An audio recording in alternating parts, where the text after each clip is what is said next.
Leaders recognized.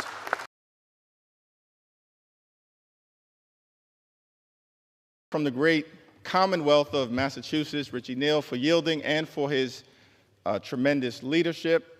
Mr. Speaker, I rise today in strong opposition to Donald Trump's one big, ugly bill, this disgusting abomination, the GOP tax scam that guts Medicaid, rips food from the mouths of children, seniors, and veterans, and rewards billionaires with massive tax breaks.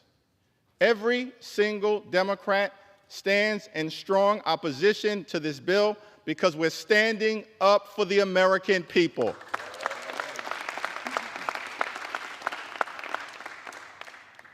Mr. Speaker, I've heard a lot from my Republican colleagues who've expressed pride in this accomplishment. I asked the question, if Republicans were so proud of this one big, ugly bill, why did debate begin at 3:28 a.m. in the morning? Republicans are once again, which has been the case, Mr. Speaker, through every step of this journey, tried to jam this bill through the House of Representatives under cover of darkness. But I'm here today to make it clear that I'm going to take my time and ensure that the American people fully understand how damaging this bill will be to their quality of life. Now, Republicans and Donald Trump promised that costs would go down on day one. Costs haven't gone down under Donald Trump and House Republicans here in the United States of America. In fact, costs have gone up. We believe that America is too expensive, that the cost of living is too high, that that's a priority that should be worked on in a bipartisan way. But from the very beginning of this Congress, our Republican colleagues have shown no interest in addressing the high cost of living in the United States of America. Not a single executive order has been issued by this administration, Mr. Speaker, to address the high cost of living. Not a single bill has been passed, Mr. Speaker, to address the high cost of living in the United States of America.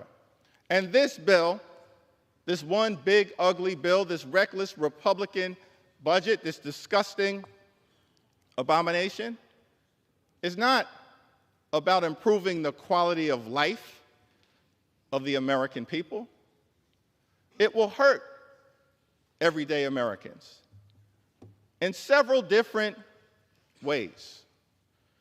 This bill represents the largest cut to health care in American history. It's an all-out assault on the health care of the American people, an assault on Medicaid, an assault on Medicare, an assault on the Children's Health Insurance Program, an assault on the Affordable Care Act, an assault on Planned Parenthood and the health care of women all across the United States of America, an unprecedented assault on the American people and their health care. Almost $1 trillion in cuts to Medicaid. This runs directly contrary to what President Trump indicated in January, which was that he was going to love and cherish Medicaid. Nothing about this bill loves and cherishes Medicaid. It guts Medicaid. It guts Medicaid in a way that's going to hurt children, hurt families, hurt seniors, hurt people with disabilities, hurt women, hurt everyday Americans. Hospitals will close, including all throughout rural America, Mr. Speaker. Nursing homes will shut down. By some estimates, 1 in 4 nursing homes will close as a result of this one big, ugly bill. And community-based health clinics, which are the lifelines in neighborhood after neighborhood all across this country, in urban America, in rural America, in suburban America, in small-town America, in the heartland of America, will not be able to operate. And as a result of the lack of health care that will result directly from this one big ugly bill, people in America will die. Unnecessary deaths. That is outrageous. It's disgusting. That is not what we should be doing here in the United States House of Representatives. Not what we should be doing.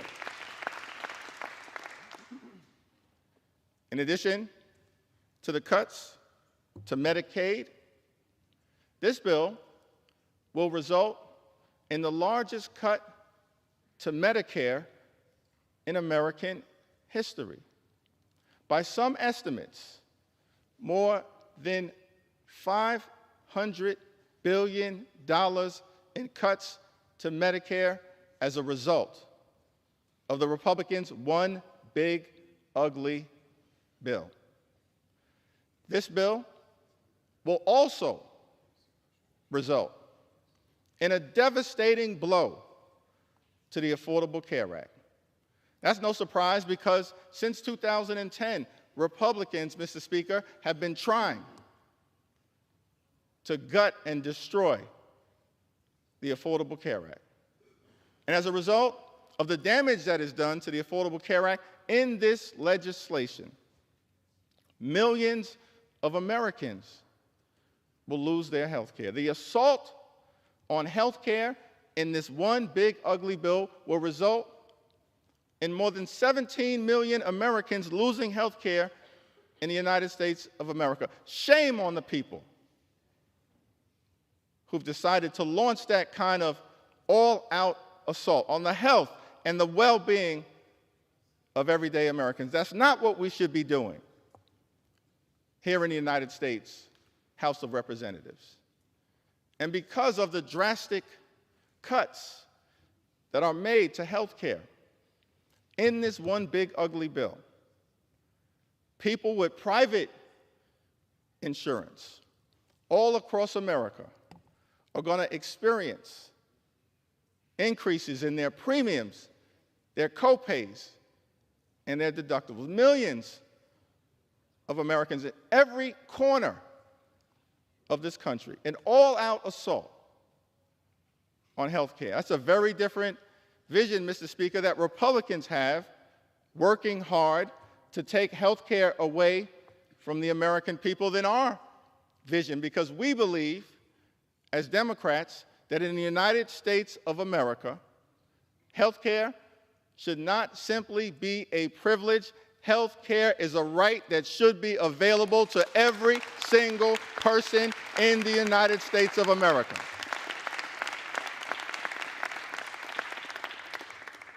This bill is an all-out assault on the health care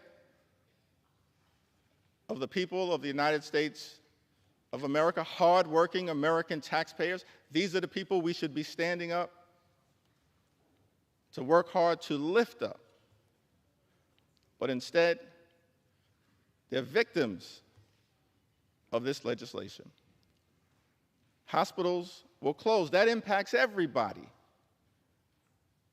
in the United States of America. If your hospital closes, whether you're on Medicaid or not, you will be unable to get the treatment that you or your family needs. That's why we're fighting so hard to stop this bill. 1 in 4 nursing homes, by some estimates, will close as a result of the Republicans' assault on Medicaid in this one big, ugly bill. This bill also represents an assault on nutritional assistance here in the United States of America. We've made great progress over the last 50+ years as it relates to hunger in this country. Great progress. But we're still dealing with the reality that tens of millions of people in this country go to bed every night wondering whether they're going to be able to get a nutritious meal the next day. Tens of millions of people in this country, millions of children. And instead of trying to address that issue, Mr. Speaker, the one big ugly bill will rip nutritional benefits away from millions of Americans, including children, rip food from the mouths of hungry children and hungry veterans and hungry seniors. That is unacceptable. That's one of the reasons why we stand in strong opposition, Mr. Speaker, to this one big, ugly bill. Republicans promised to address the high cost of living in the United States of America. We believe that the cost of living is too high. Housing costs are too high. Grocery costs are too high. Utility costs are too high. Insurance costs are too high. Child care costs are too high. America is too expensive. There are far too many people in this country struggling to live paycheck to paycheck. That should not be the case in the United States of America. But instead of addressing the high cost of living in this one big ugly bill, Mr. Speaker, Republicans are actually going to increase costs, particularly as it relates to the energy bills that everyday Americans pay. Estimated that energy bills will increase by hundreds of dollars a year. That has nothing to do with lowering the high cost of living, making this country a more affordable place. It does the exact opposite. It's an all-out and unnecessary assault on the clean energy tax credits. The clean energy tax credits that many of my Republican colleagues promised in letter after letter after letter that you would stand behind, but all chose to fold and abandon, fighting instead for special interests and opposing the ability for this country to stand up a cleaner energy economy, which means cheaper energy. And because of the attack on clean energy jobs, on the clean energy economy, on the economic development that had already been set in motion, often in districts represented by my Republican colleagues and in Republican-led states, red states. By some estimates, millions of jobs are going to be lost. And so you're ripping health care away from millions of Americans, Mr. Speaker, ripping food away from children and veterans and seniors, raising the cost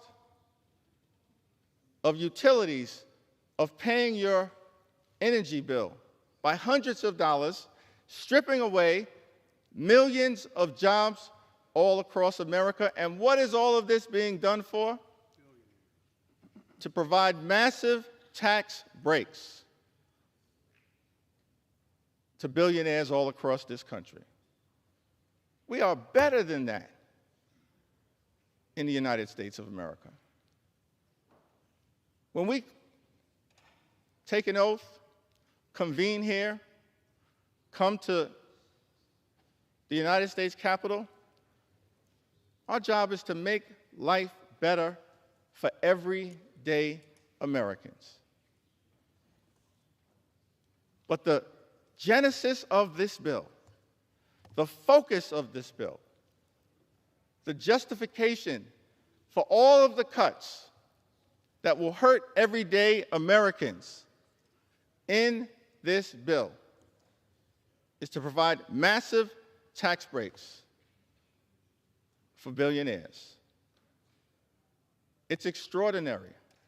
Never in my time here in Congress have I experienced legislation that benefits so few people who fall into the category of the wealthy, the well-off, and the well-connected, while at the same time hurting everyday Americans, that we should be fighting hard to help. Now, all of this apparently is being rushed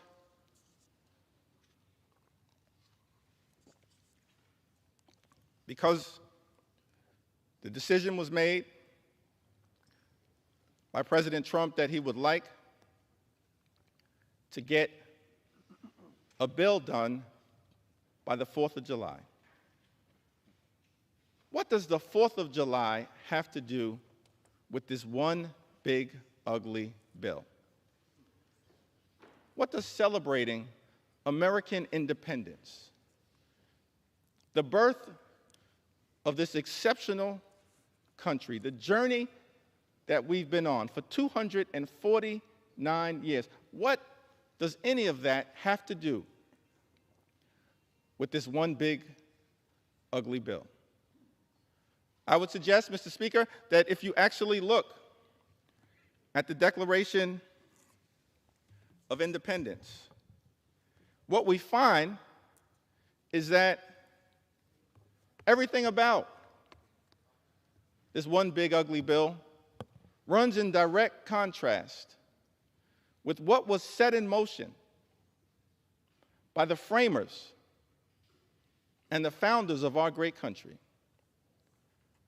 Of course, the Declaration of Independence, authored by Thomas Jefferson, makes the famous statement that we hold these truths to be self-evident, that all men are created equal, that they are endowed by their Creator with certain unalienable rights, that among these are life, liberty, and the pursuit of happiness. Mr. Speaker, I want to lock in for just a moment on that aspirational objective, the pursuit of happiness. Because when it comes to everyday Americans, this one big, ugly bill will hurt the quality of life of hardworking American taxpayers, and it's all designed to put a happy smile on the face of billionaires. That is inconsistent with the Declaration of Independence and what we should be celebrating on July 4th.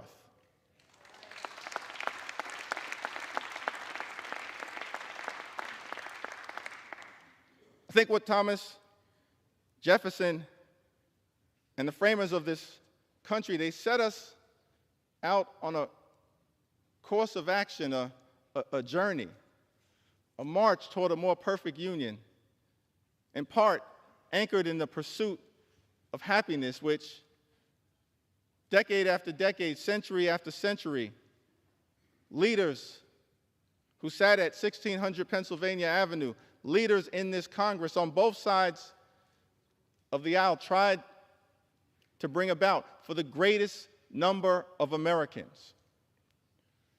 But that's not what this one big ugly bill is all about. America is too expensive. There are far too many people who are living paycheck to paycheck here in this great country. That should not be the case. People who are struggling to survive, to make ends meet. Mr. Speaker, imagine a country where everyone can afford to live the good life. Work hard, play by the rules, and live the good life. We haven't reached that place in the United States of America. Imagine a country where everyone can work hard, play by the rules, and live the good life. Good paying job, good housing, good health care, good education for your children, and a good retirement. Which means keep your hands off Social Security and Medicare, now and forever.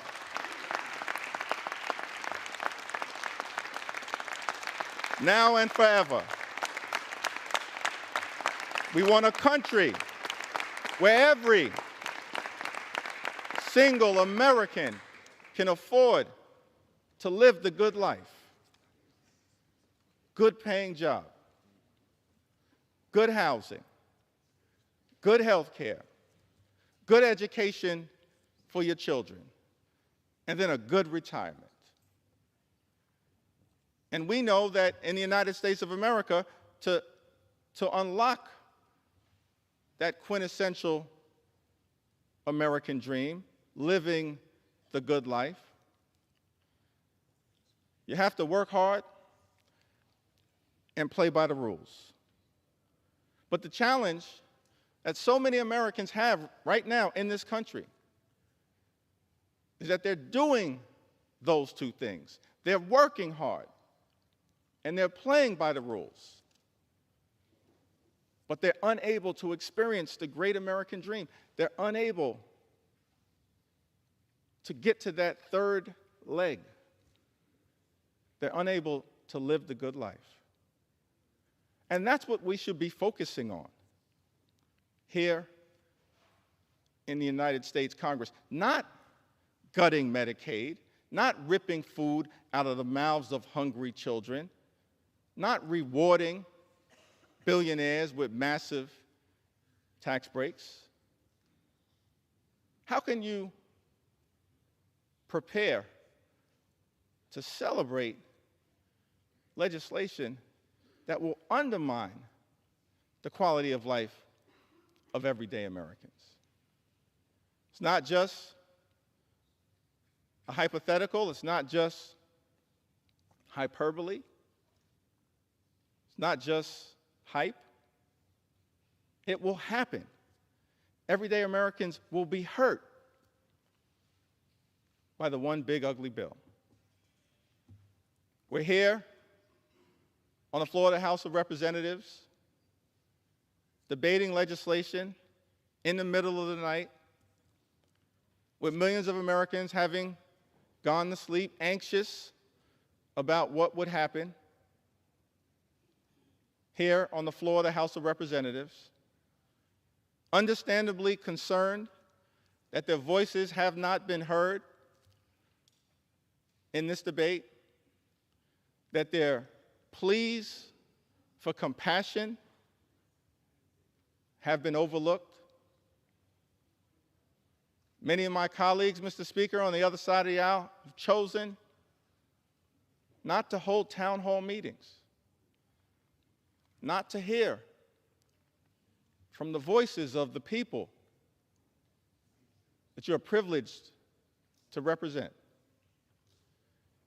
But we've embraced the American people. We haven't run from the American people. House Democrats will continue to run toward the American people and lift their voices up.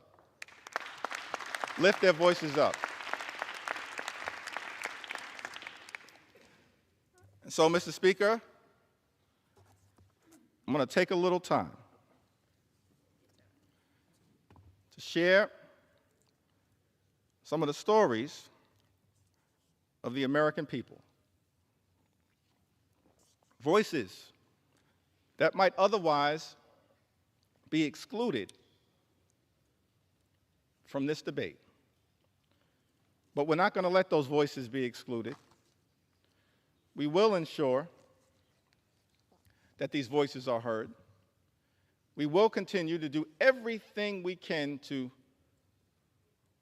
bring those voices to life. here on the House floor and beyond, to stand up for the best interests of everyday Americans. And we've heard from many of them. Throughout this process, I'll share just a handful. With Medicaid expansion, I now qualify for Medicaid. Without insurance, my monthly bill for my 3 injectable drugs would be $3,000. $36,000 a year. And that doesn't include any of my other meds or my medical appointments. Who has that kind of money? That's Charles, who lives in Alaska, district represented by Congressman Nick Begich. Medicare and Social Security keep me alive. I'm surviving on about $13,000 a year, most of it from my Social Security checks. That's just enough to afford my rent, utilities, and food. Without Social Security, I would be homeless.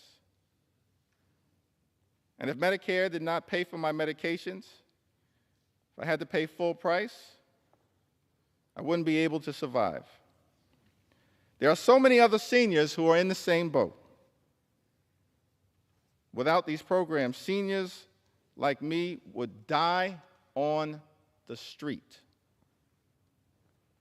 That's Paula, who lives in Arkansas's 2nd Congressional District, represented by my colleague, Congressman French Hill.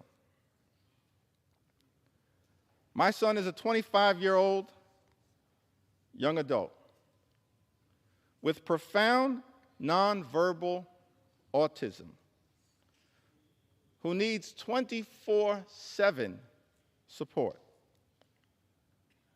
Our family has relied on Medicaid from the time he was 2 years old, when he began early intervention services. At 3, when he was diagnosed with autism, a private health insurance denied him coverage for his pre-existing condition. Medicaid stepped in to provide health care. From that point until today, home and community-based services through Medicaid have been vital to our son's health and well-being. Medicaid also helped his school district pay for medically necessary therapies at school. Our son is thriving and healthy, and our family can support him at home because of Medicaid. That's Robin. She lives in Arizona's 1st Congressional District, represented by David Swiker. These are stories from everyday Americans who've written to us to say to this Congress, stand up for our health care, Mr. Speaker. Don't stand up for billionaires. Stand up for everyday Americans, for our health, for our safety, and for our well-being. Gwendolyn from Arizona, she also writes, she says, Medicaid is the difference between my son being healthy, happy, cared for, and social, versus being at home with aging parents who struggle to physically provide the care that is required daily. Medicaid funding means my son receives the incontinent supplies he needs, the internal feeding supplies he needs to live, and medications that his primary insurance won't cover. Medicaid matters because without it, my son and millions of others like him may not survive. Let me speak directly to Gwendolyn from Arizona. Her representative may not be fighting on your behalf. As House Democrats, we're here to say to you, we agree. Medicaid matters and it must be preserved. It must be preserved. Because Medicaid matters to millions of people all across this great country, to children, to seniors, to people with disabilities, to women, to families, to people in every corner of the United States of America. Yes, Gwendolyn, Medicaid matters. And if your representative won't fight for it, we will.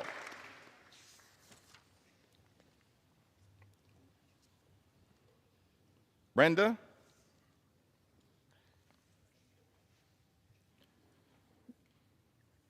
says to us, my youngest child is a nonverbal 43-year-old female with autism who has been on Medicaid since she was 12. She's had 3 major surgeries and 6 or more outpatient surgeries, all made possible because of Medicaid. We would not have been able to get our daughter what she needed if it wasn't for Medicaid. She also has a seizure disorder and is on several medications. Some of them are way too expensive for us to afford on a blue-collar income. Finding doctors that are good and accept Medicaid are few and far between. But some doctors are better than none. And the only way our daughter will get any medical care at all. She is one of the most vulnerable people in society. And caring for her is a full-time job. For myself and her father, who are both retired and are full-time care providers for her. I am not sure why anyone would want to take this help and service from people whose very life depends on the help it provides. That's a powerful and profound question. Why would anyone in this House vote to take away Medicaid from the American people amongst the most vulnerable here in the United States of America? Brenda from Arizona lives in Arizona's 6th congressional district, represented by my colleague, Congressman Juan Ciscomani. Garrett, also from Arizona. I'm still in the A section right now.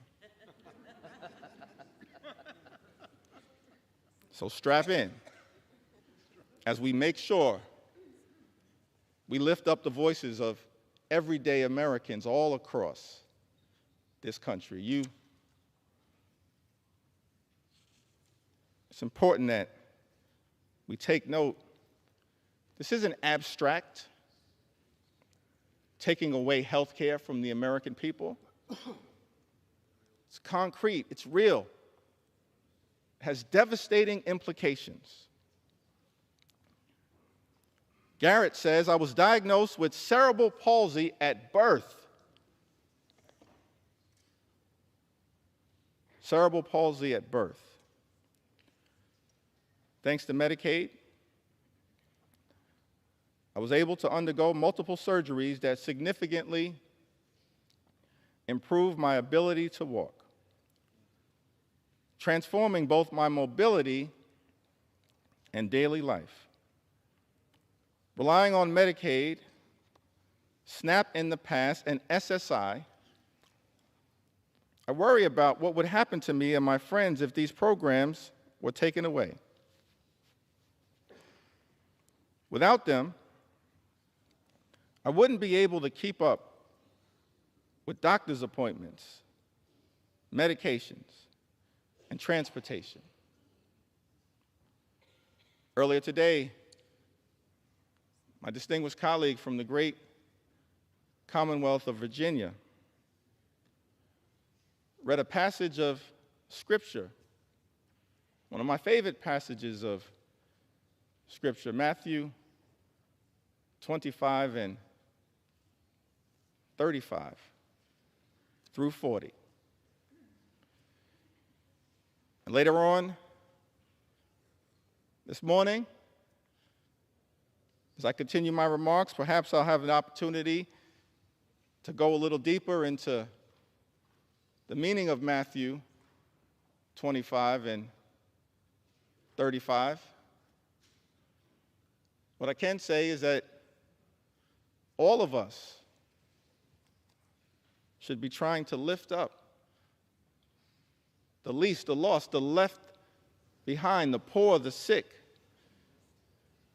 and the afflicted. Garrett tells us, I was diagnosed with cerebral palsy at birth. And the first thing that jumped out to me when I read this was that we're all God's children, and we should be looking after all God's children to the best of our ability, not running away from them and undermining their quality of life. So Garrett, we're going to continue to stand up and work hard on your behalf. Nancy from California. That's a great name, Nancy from California.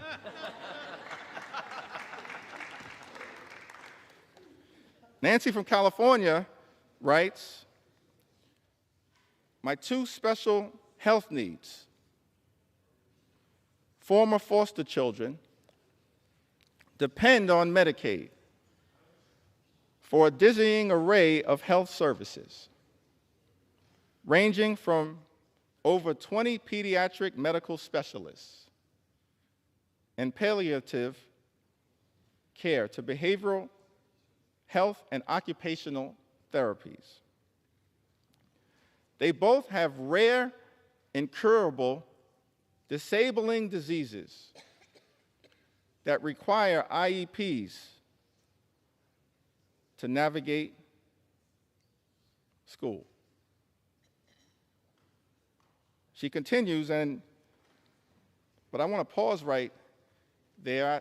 I think that's an important point, talking about her children and the IEPs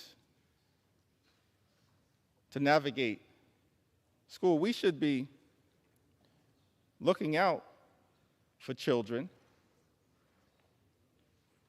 like Nancy's two beautiful former foster care children, her two special health needs children, as she calls them. It's one of the reasons why the Department of Education is important. Public schools are important. Nothing in this bill supports public education. In fact, this one big, ugly bill represents an attack on public education. And that is not consistent with what we should be doing as we prepare to celebrate our 249th birthday and lifting up this pursuit of happiness. Nancy continues, the ACA protections for pre-existing conditions and the removal of lifetime caps are also essential. My youngest child requires medical care that I simply cannot afford, costing between $750,000 and $1 million per year, depending on how stable her health is.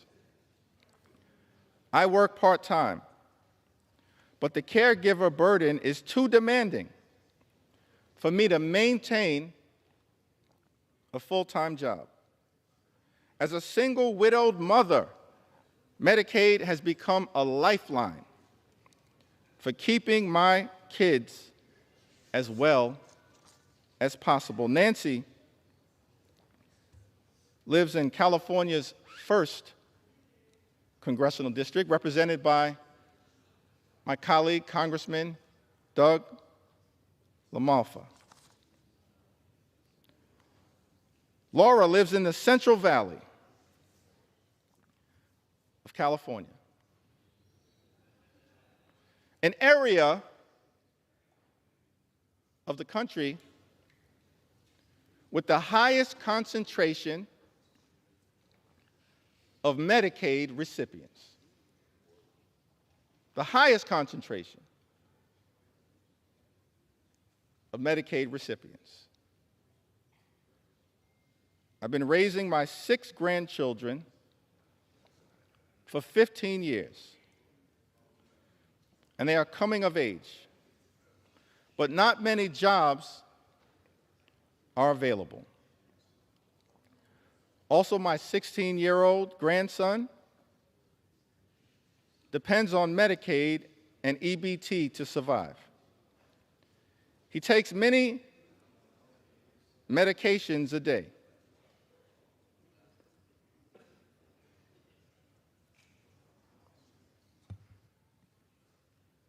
If you're not going to respect my ability to speak, respect the story that I'm telling on behalf of Laura. Respect her story, because her story matters.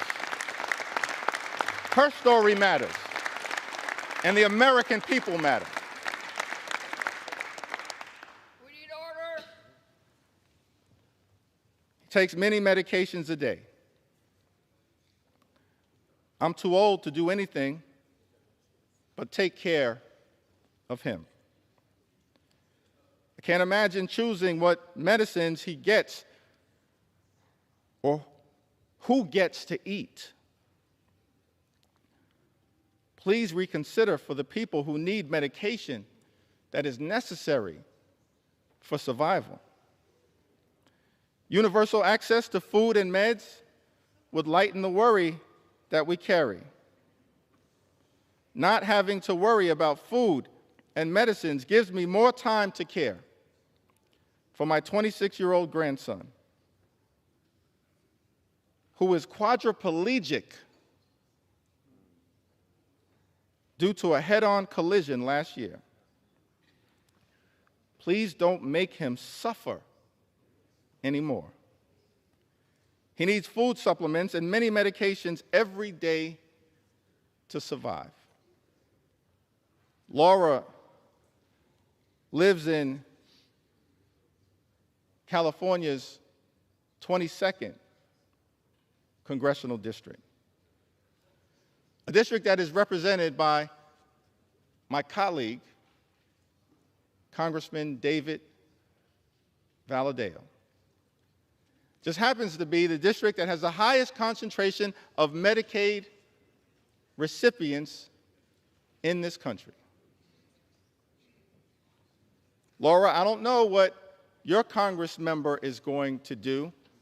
Every single House Democrat is fighting hard to protect your Medicaid.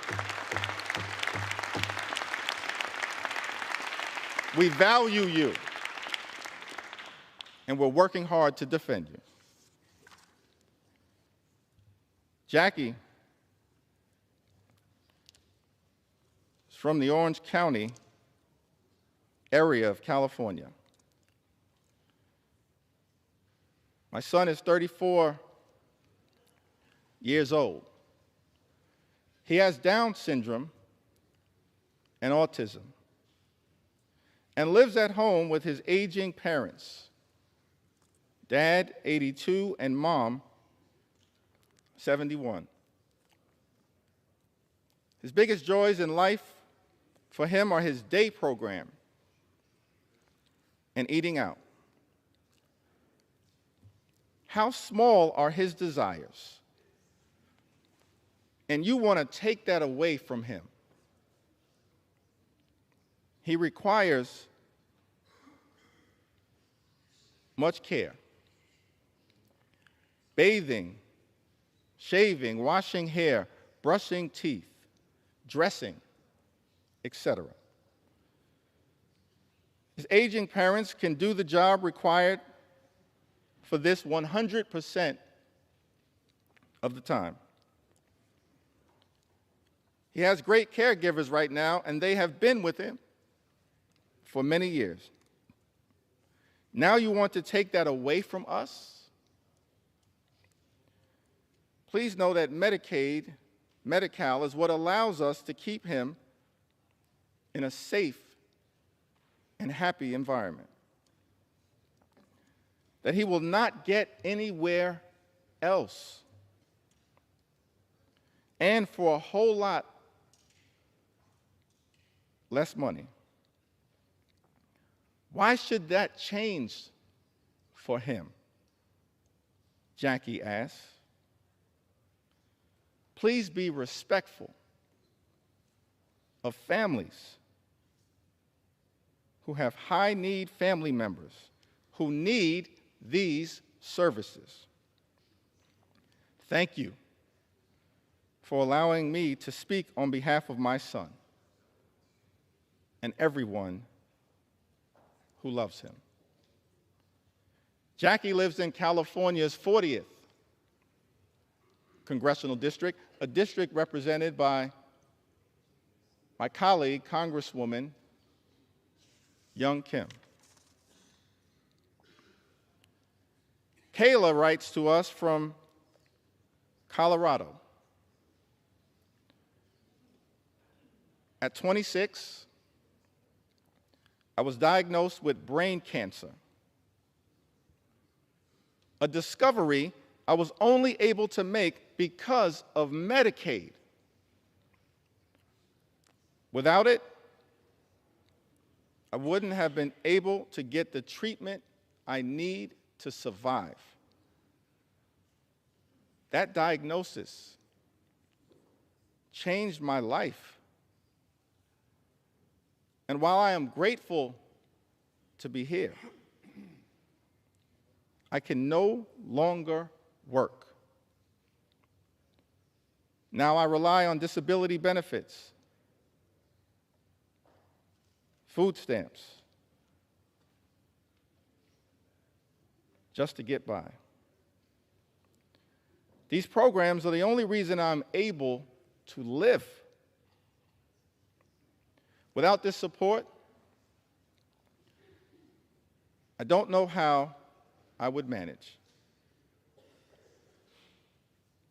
Kayla lives in Colorado's 2nd congressional district, a district represented by the Assistant Democratic leader, Joe Neguse. Kayla, I can say to you that your Congress member is fighting hard to protect you, just like every single member of the House Democratic Caucus.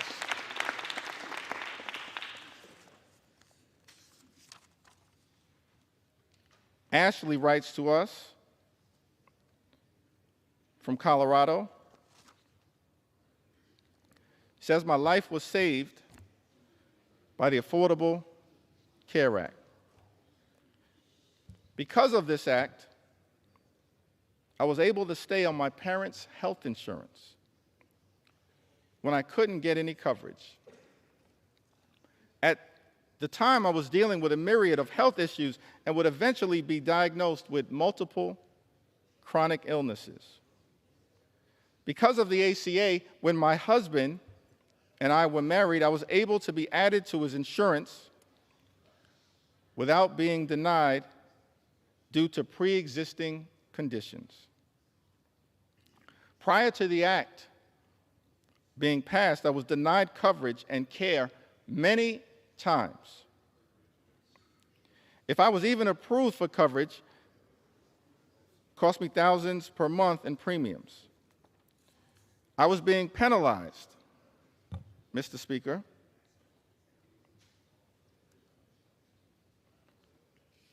for being sick.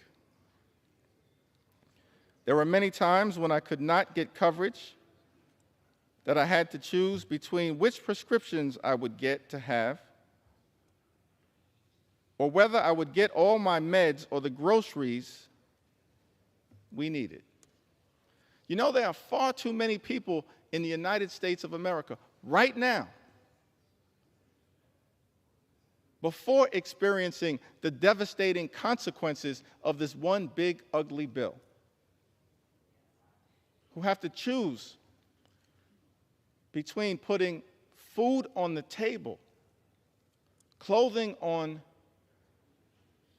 their backs, access to medication, or paying the rent. The United States of America is the wealthiest country in the history of the world. Not a single hard-working American taxpayer should ever have to choose between food or medicine or rent or putting clothing on their back. Not a single hard-working American taxpayer should ever have to make that choice.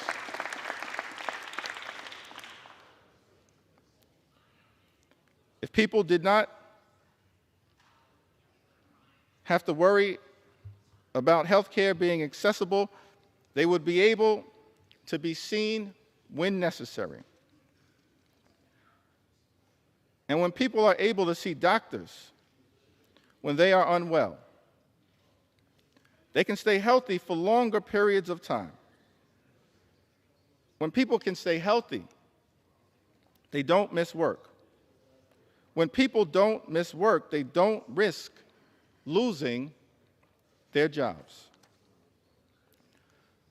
The way things work now only encourages the constant classist act of keeping the sick and poor sick and poor. This should never, ever be a situation in a country that claims to have the best functioning economy in the world, the best doctors, the best universities.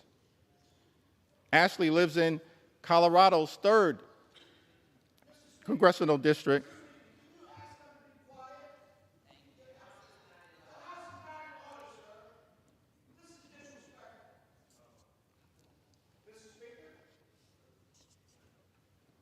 The gentleman is not recognized. The House will be in order.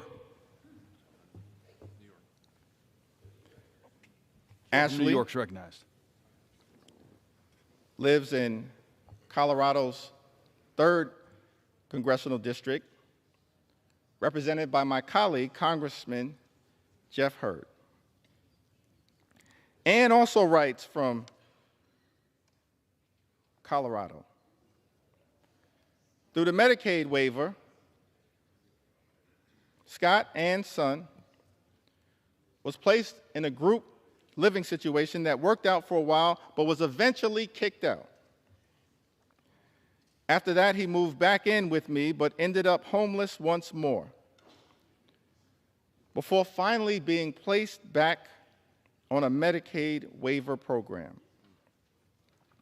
Now he's doing really well. His job, which he loves, also receives funding through Medicaid, so that people with disabilities can be employed and be productive members of the community. Without Medicaid, he probably wouldn't be alive today. Without this assistance, we likely wouldn't be where we are now. And I doubt that there would be a happy ending to this story. Ann lives in Colorado's 6th congressional district, a district represented by our colleague, Congressman Jason Crow, who is also fighting hard to protect your interests, and as every single one of us in the House Democratic Caucus will continue to do. We believe in America, health care is not simply a privilege that should be afforded to the wealthy, the well-off, and the well-connected. It's a right that should be available to everyone. A right that is still imperfect at this moment, that we are working hard to perfect. But this one big ugly bill, the largest attack on health care, Mr. Speaker, in the United States of America, moves us in the opposite direction. Daniela is also from Colorado. She writes to us, Medicaid has been a lifeline for our family, especially for my 5-year-old daughter who has autism.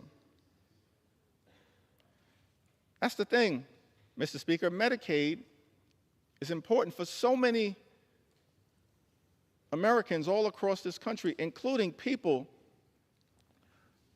with disabilities. It's a necessary lifeline so that parents can help their children live a better life with dignity and respect. Why would any legislation that this House passes attack health care available to families that are pouring in everything they have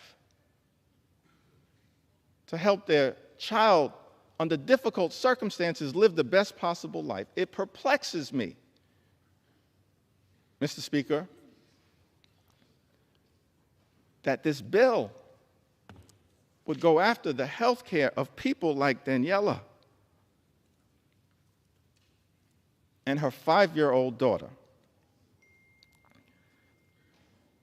Daniela says that as parents, we've faced many struggles, trying to balance full-time work, starting a real estate business, and still being there for our 3 other children. It's been overwhelming at times, and finding the right support for her hasn't always been easy. But Medicaid has provided therapy and services that have made a world of difference in her life. These therapies have helped her make progress, feel seen, and connect with her peers, which means everything to us. It's allowed her to be a part of the world, to feel included, and to overcome obstacles that seemed insurmountable at times. Medicaid has helped us give her the opportunities she deserves, and millions of other children in the United States. Mr. Speaker, Daniela lives in Colorado's 8th Congressional District, a district currently represented by Congressman Gabe Evans. Currently represented.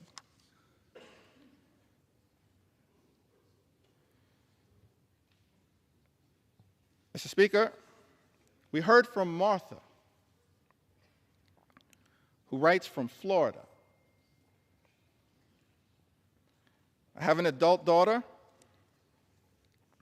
with developmental and intellectual disabilities who needs Medicaid for her medical care. As a mom, I worry a lot about what the future will hold for her. Will she have access to quality medical care when my husband is no longer able to provide for her? Please support individuals like my daughter who are vulnerable and need our help. Thank you from my heart. Martha lives in Florida's 7th congressional district, a district represented by our colleague, Mr. Speaker, Congressman Corey Mills. We've heard from people from the heartland of this country. In Indiana, Kim writes to us, SNAP and Medicaid were lifelines when my children were younger. At least when I was able to get them. As a single mom, working my way up from low-paying jobs, we often had too little food. My dinner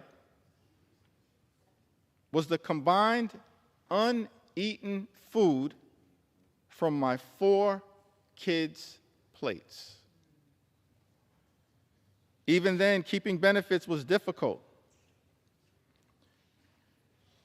due to missing or late paperwork, faxes lost to the ether. I sometimes worked 3 jobs and cried too often when the letter came saying benefits were suspended. When that happens, you end up hungry for weeks until it's straightened out. Kim lives in the 9th Congressional District of Indiana, Mr. Speaker. She says, SNAP and Medicaid were lifelines when my children were younger, at least when I was able to get them. Let me park right there for a moment, because one of the arguments that I've consistently heard made, Mr. Speaker, by our Republican colleagues on the other side of the aisle is that they weren't going after Medicaid recipients, that no benefits would be taken away as a result of these so-called work requirements.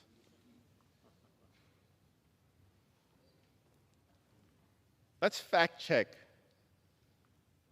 that statement. Every independent entity that has looked at this question, including the Congressional Budget Office, has made clear, as a result of the one big, ugly bill, millions of Americans will lose their Medicaid benefits. These so-called work requirements are just a smokescreen, because more than 90% of the people who receive Medicaid benefits who can work, do work right now in the United States of America. Right now, more than 90%. What these impositions are really paperwork requirements that are designed to make it harder for everyday Americans like Kim to access their benefits. And as a result, millions of Americans who are eligible, who are hardworking, who are deserving, will lose their health care. Kim says, I sometimes worked 3 jobs and cried too often when the letter came saying benefits were suspended. As House Democrats, Mr. Speaker, we are here fighting for people like Kim and millions of others like her all across the United States of America who will lose urgently necessary, life-changing, and life-sustaining Medicaid benefits as a result of Donald Trump's one big, ugly bill.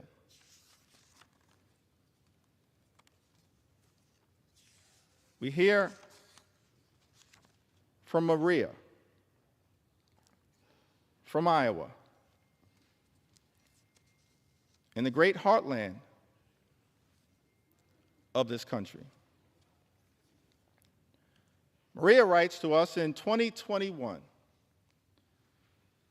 I got seriously sick with COVID. I ended up in a coma for 12 days, spent 3.5 weeks in the ICU, and then another 3 weeks on the recovery floor. If it wasn't for Medicaid, I wouldn't have received any of the care I needed. I honestly don't know where I'd be today. I don't know what my family would have done.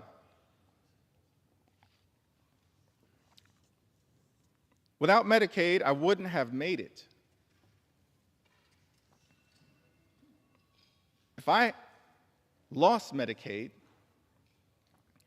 it would completely change my life. I wouldn't be able to afford my insulin, diabetes medications, blood pressure medications, or see my endocrinologist, all of which are life-sustaining treatments. I also need to see my pulmonary specialist regularly. Without Medicaid, my health would deteriorate rapidly. That's a statement that applies to millions of Americans all across this great country.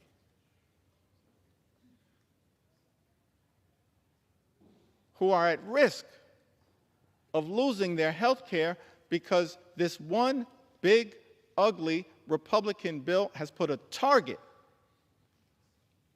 on their back. Mr. Speaker, without Medicaid, my health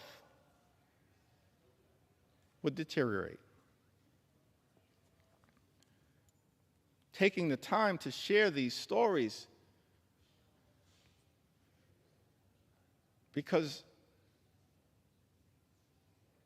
this is a question for so many Americans of life and death. It's extraordinary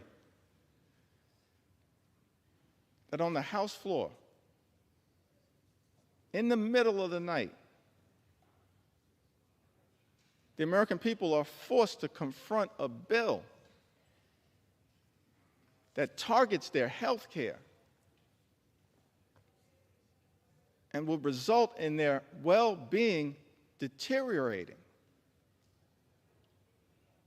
More than 17 million Americans at risk of losing health care coverage, and then tens of millions more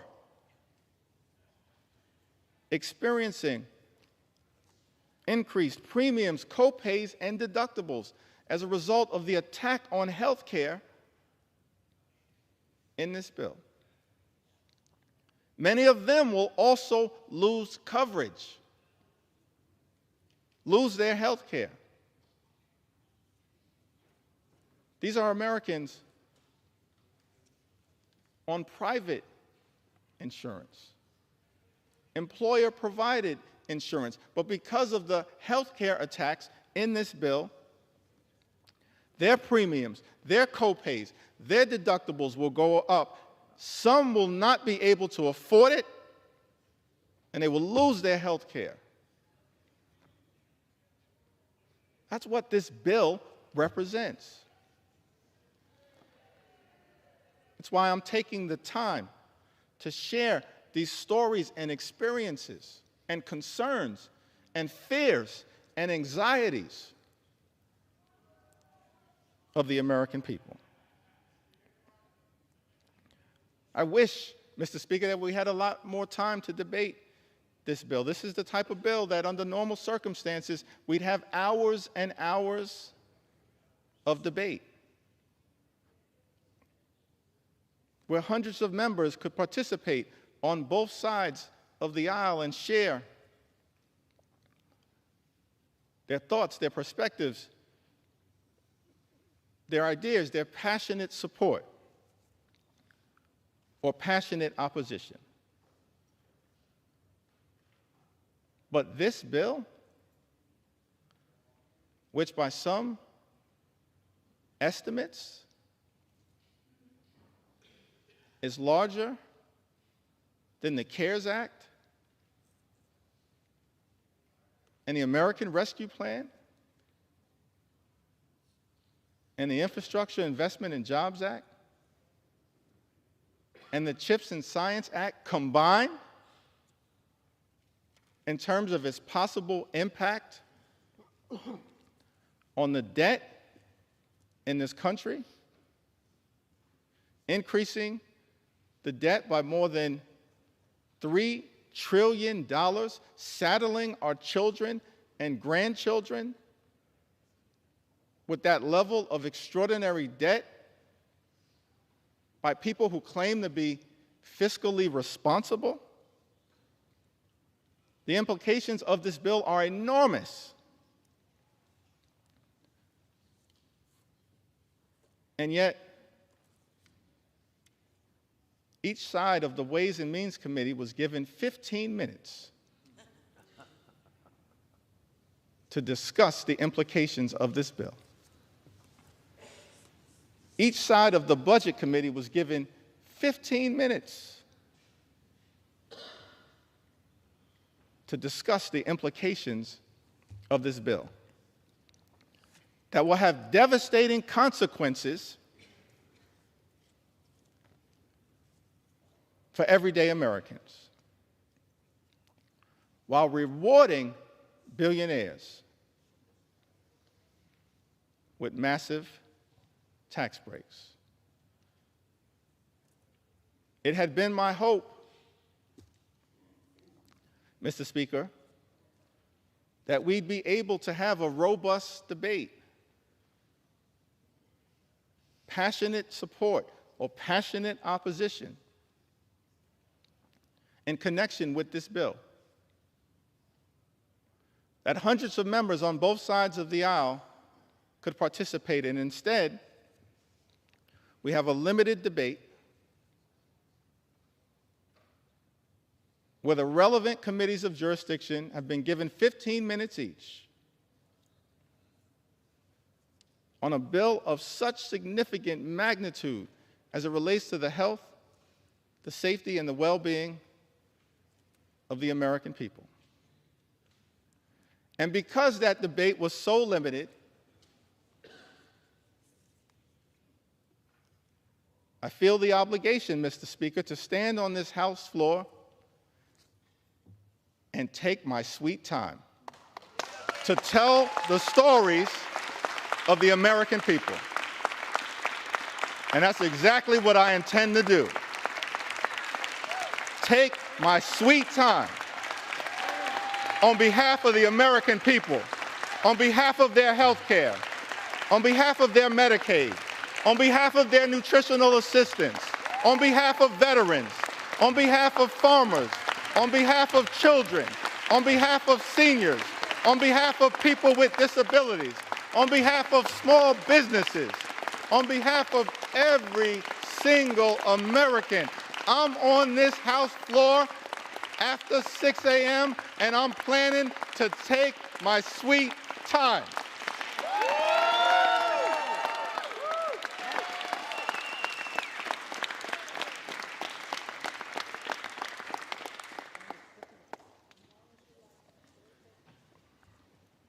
Without Medicaid, I wouldn't have made it. If I lost Medicaid, it would completely change my life. It would also severely affect my husband with epilepsy. Without Medicaid, he wouldn't be able to afford his seizure medications, which means he'd have seizures every week, like he did before. This would leave him unable to function or work. Before he had Medicaid, he'd have a seizure. And it would take him days to recover. His health is inconsistent, which makes it hard for him to hold down a job. I still have my house, my car, my husband, and my health. Thank God for that. But why should we have to struggle so hard just to live? In a country with so much wealth, I'm considered one of the lucky ones. And yet I still struggle to make ends meet for the basics. That's Maria, pouring her heart out to us as members of Congress about her struggles. She lives in Iowa's 1st Congressional District, represented by our colleague, Mr. Speaker, Representative Marionette Miller Meeks. In a country with so much wealth, I'm considered one of the lucky ones, and yet I still struggle to make ends meet for the basics. Maria makes this important point as we stand on the threshold of the 4th of July. Thomas Jefferson, having written those immortal words in the Declaration of Independence, we hold these truths to be self-evident, that all men are created equal. They are endowed by their Creator with certain. Gentlemen will suspend. Members are reminded to take their conversations off the floor. Close both sets of cloakroom doors, please. Gentleman's recognized. Thank you, Mr. Speaker.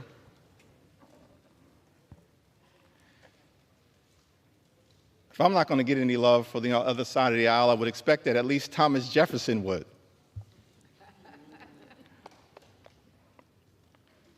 He wrote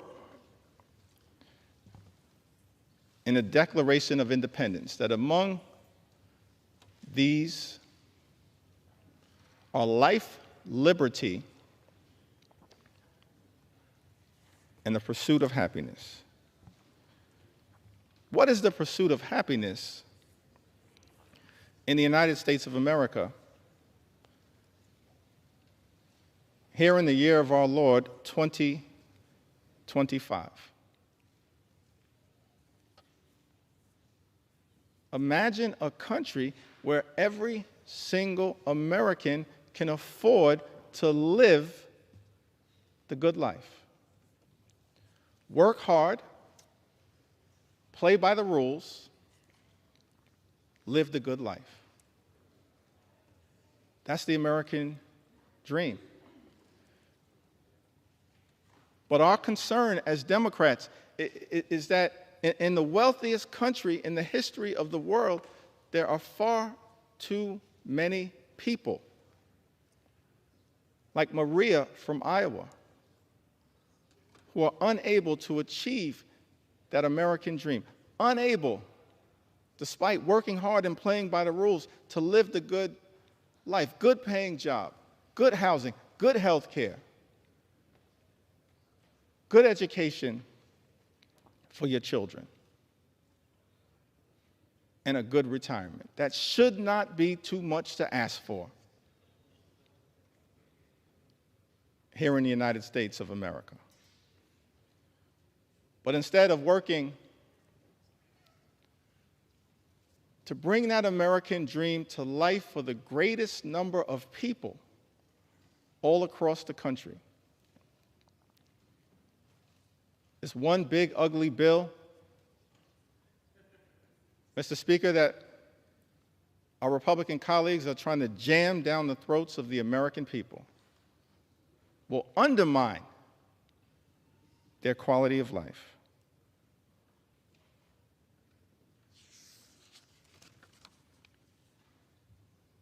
Also hear from Patrick. Lives in the heartland of this country. One of the good people of Iowa, who says, I'm a registered nurse in the ICU at the VA hospital in Iowa City. I've worked as a nurse for 30 years, and I'm a native Iowan. I have 2 disabled children who are on Medicaid. My son had a severe brain injury as a child and requires extensive physical therapy, occupational therapy, and speech therapy. My daughter is autistic and lives independently on housing provided by Medicaid. Before we had Medicaid, we were bankrupt paying for their treatment. We would go bankrupt again if Medicaid is cut. These are complicated systems for people with very complicated needs. These quote-unquote common sense solutions they're coming up with are not based in reality.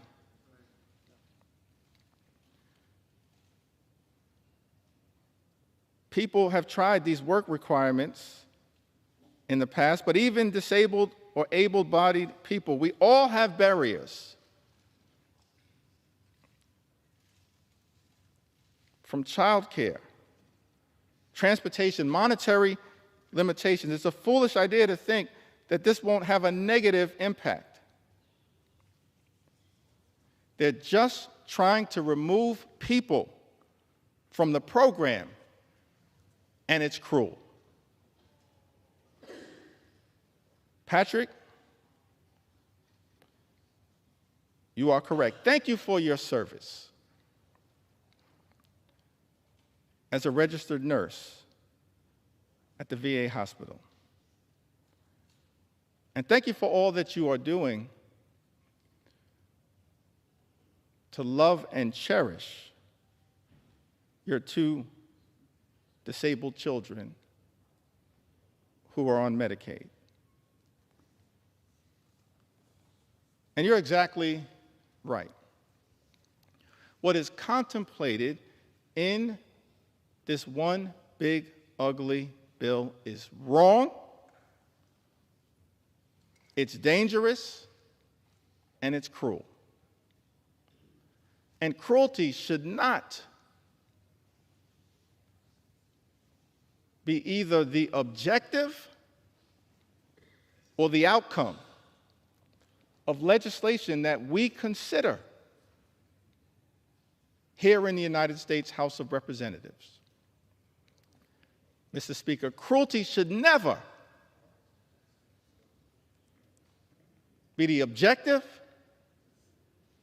or the outcome of legislation that we consider here in the House of Representatives.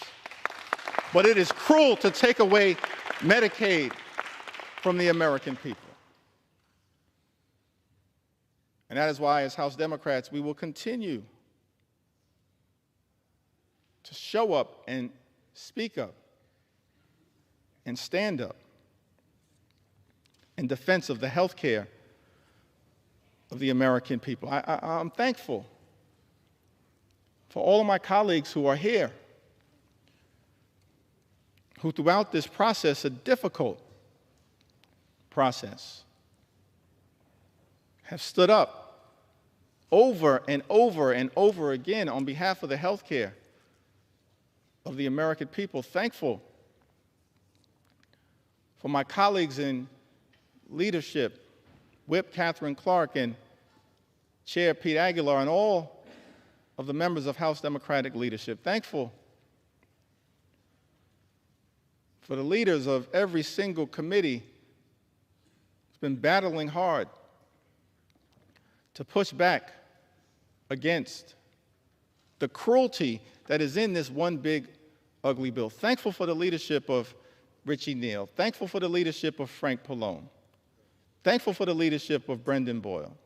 Thankful for the leadership of Angie Craig.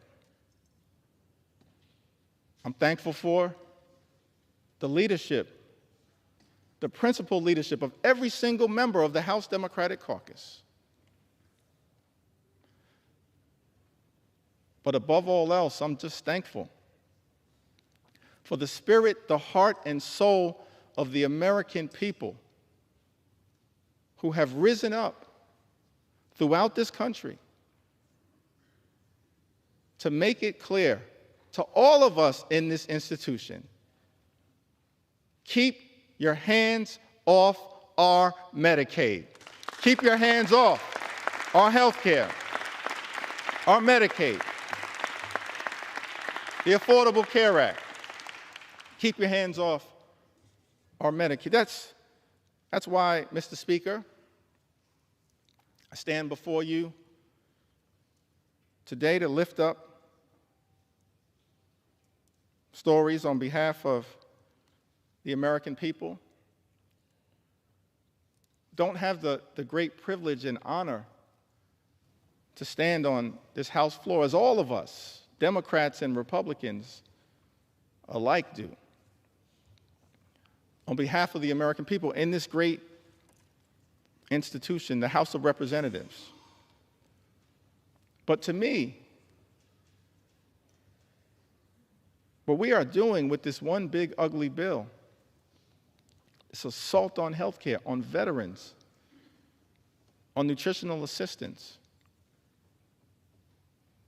this assault on good-paying, clean energy jobs, this assault on the high cost of living in the United States of America, all of it is inconsistent with the best of what this House of Representatives should be doing for such a time as this. And so I stand here on behalf of everyday Americans like Elizabeth, who's also from Iowa. Elizabeth suffered from sepsis caused by untreated strep throat. After waiting to receive care while uninsured and without paid sick leave. After receiving care she needed, she was able to apply for Medicaid and have her medical bills retroactively covered. Now, Medicaid has allowed her to get access to essential and preventative health care.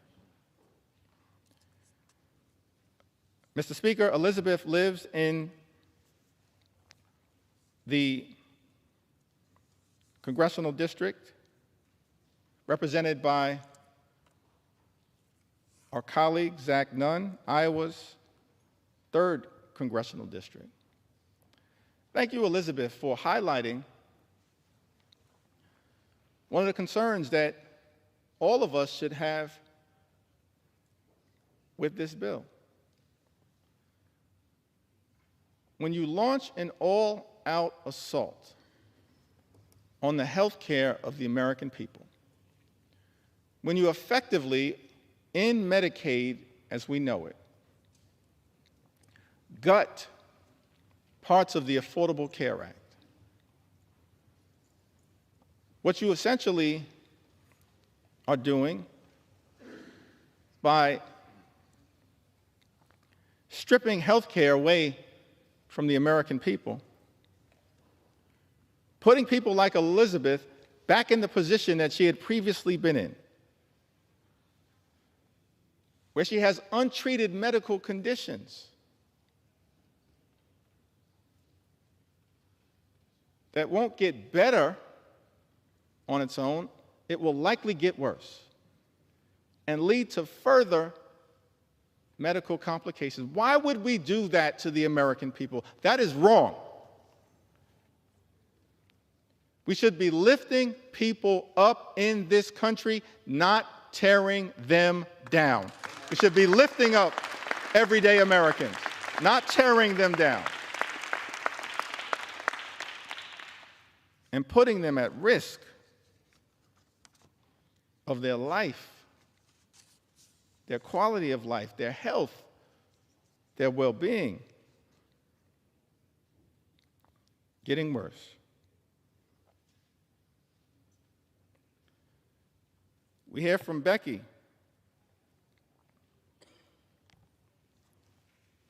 From the great state of Louisiana.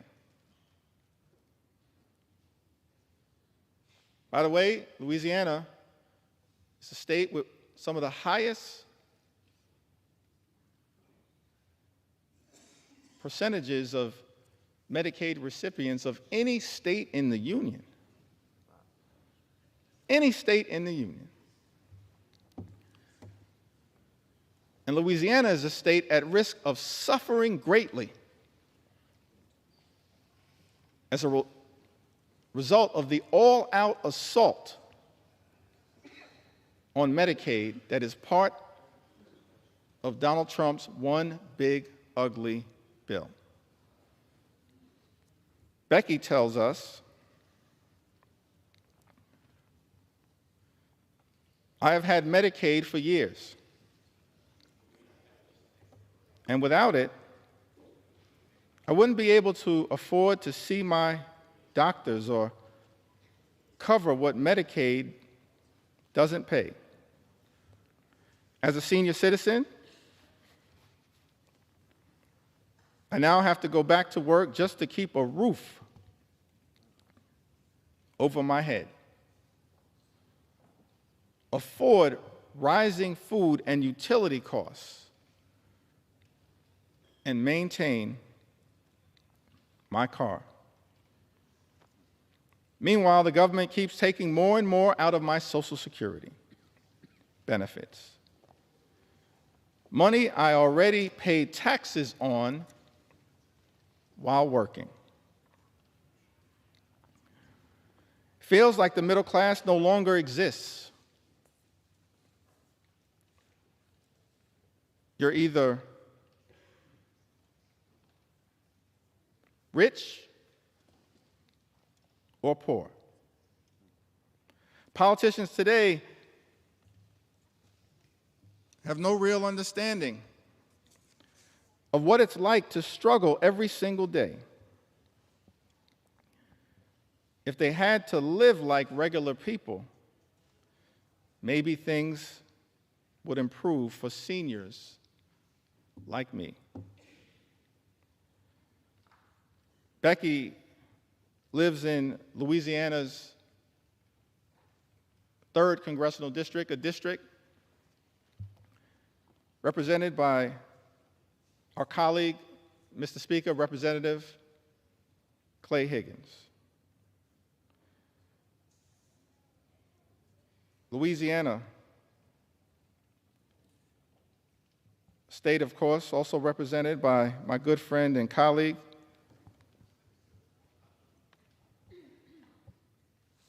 Congressman Troy Carter, who I see is here with us in the chamber also, Cleo Fields, another good friend and colleague. Louisiana, a state that stands to suffer mightily as a result of this all-out assault on Medicaid. Now, I heard my distinguished colleague, Mr. Speaker, the House Majority Leader, someone who personally respect his resilience, his perseverance, his journey. I think he comes by his views in good faith. It's his perspective, it's the speaker's perspective.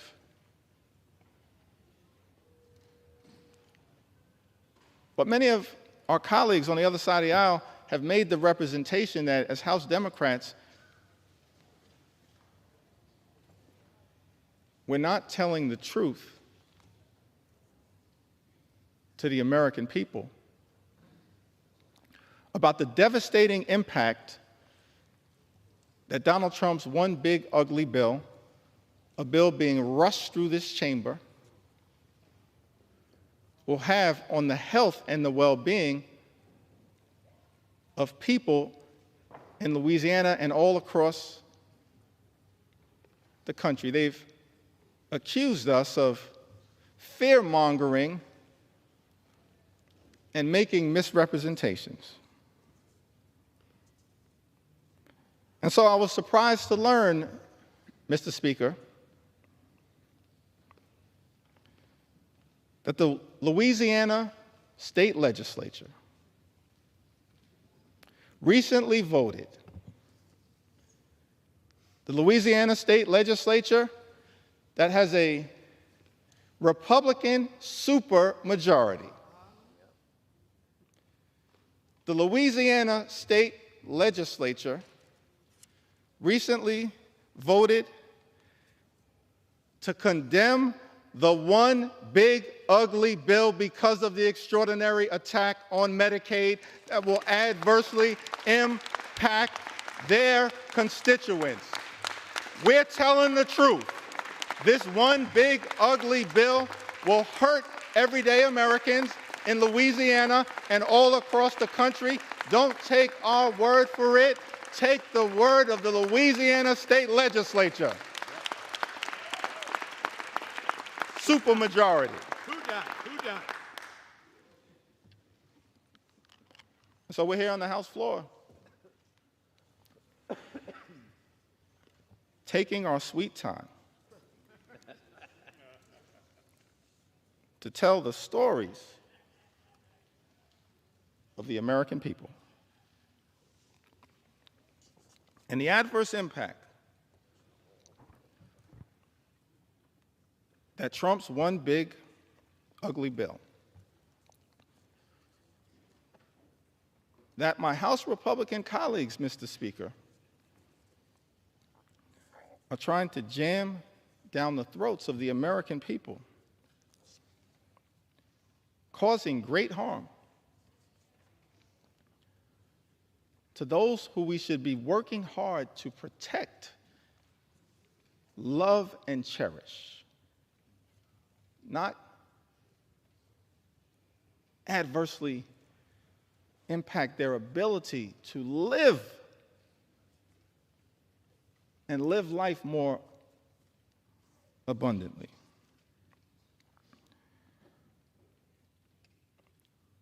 Tamara, who lives in Louisiana's 4th Congressional District, represented by the Speaker of this great House. I have depression and PTSD. I'm unable to work and rely on Medicaid to get my monthly medications to keep me essentially alive. Tamara, we're going to continue to fight hard on your behalf. We heard from Emily, who lives in the Commonwealth of Massachusetts. Emily tells us that I'd moved to Massachusetts in 2020 and was working a retail job for minimum wage. I was unable to afford much, but the state approved me for SNAP assistance and Medicaid. Without that jump start, I'm not sure where I would be today. There shouldn't be shame or stigma surrounding these programs. You never know when life will get pulled out from underneath you. The relief when these programs can come to your aid is indescribable.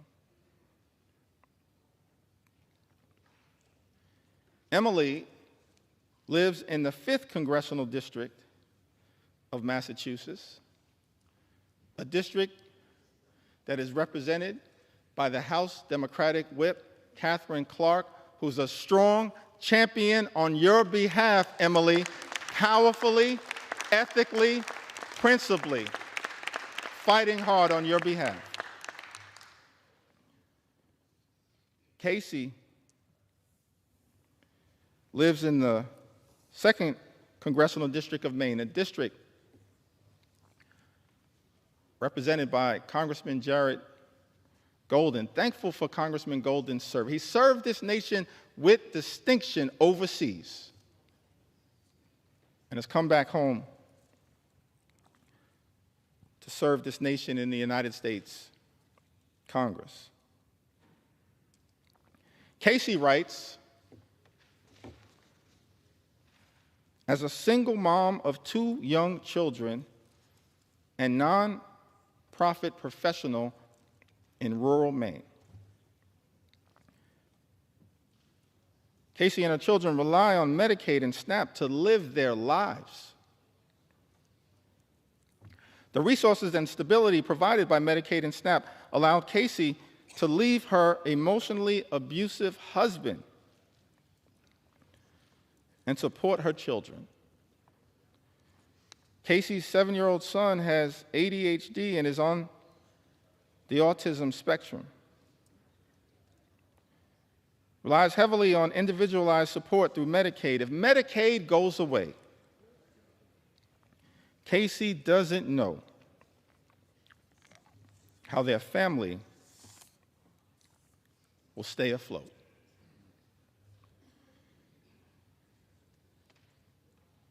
The American people pouring into us, Democrats and Republicans, in the United States House of Representatives, the People's House, pouring into us with all of their heart, all of their soul, all of their authenticity, pleading that this Congress would find it in our hearts to stand up for them and not stand up for billionaires, which is what this one big ugly bill is designed to accomplish. Sarah writes to us from Michigan's 4th Congressional District. My daughter has a heart condition. And the fact that she's on Medicaid is the only way that we can pay for her doctor visits and medications. I'm a widow, and money is very tight. So the fact that I'm on Medicaid, too, is the only way that I can pay for my own visits and meds. The loss of Medicaid for us would be absolutely devastating. Mr. Speaker, Sarah lives in Michigan's 4th Congressional District, a district currently represented by our colleague, Congressman Bill Huizenga. The loss of Medicaid for us would be absolutely devastating. That's the consequence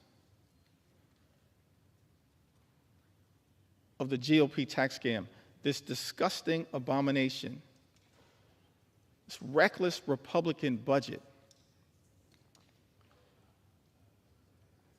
Mr. Speaker, that Republicans were trying to jam down the throats of the American people during the dead of night. It's extraordinary. No legislation that we consider in the House of Representatives should be devastating for everyday Americans, either in its objective or in its outcome.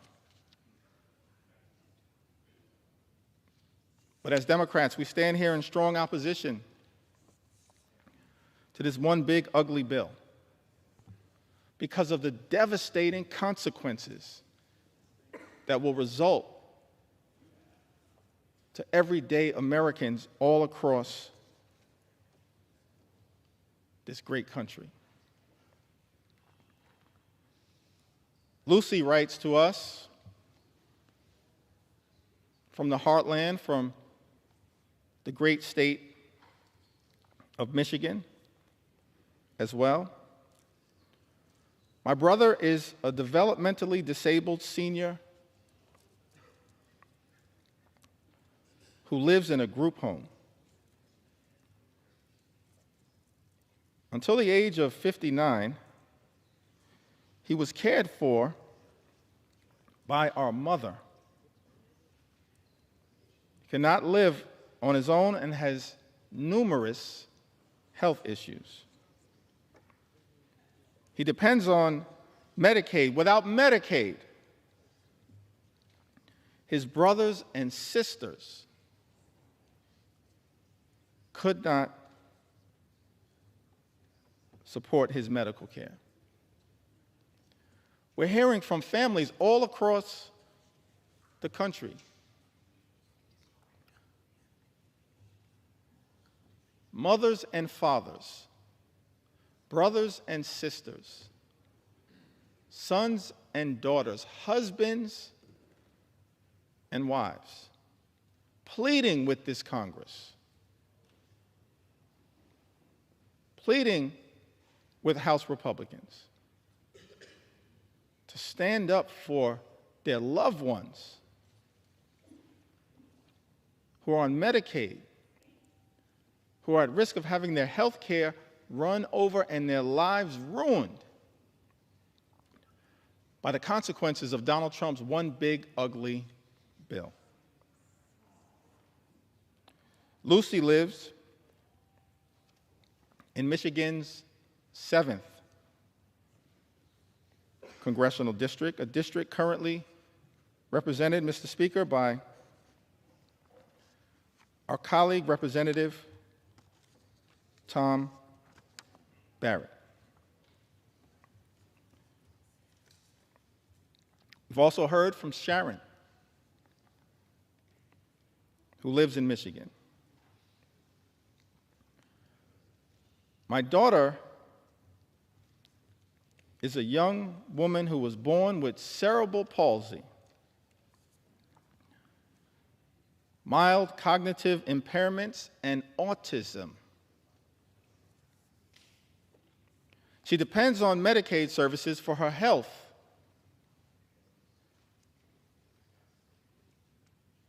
Safety and well-being. She's unable to work or take care of herself. She's unable to work or care for herself without help. Without Medicaid, she is totally at risk. Cutting Medicaid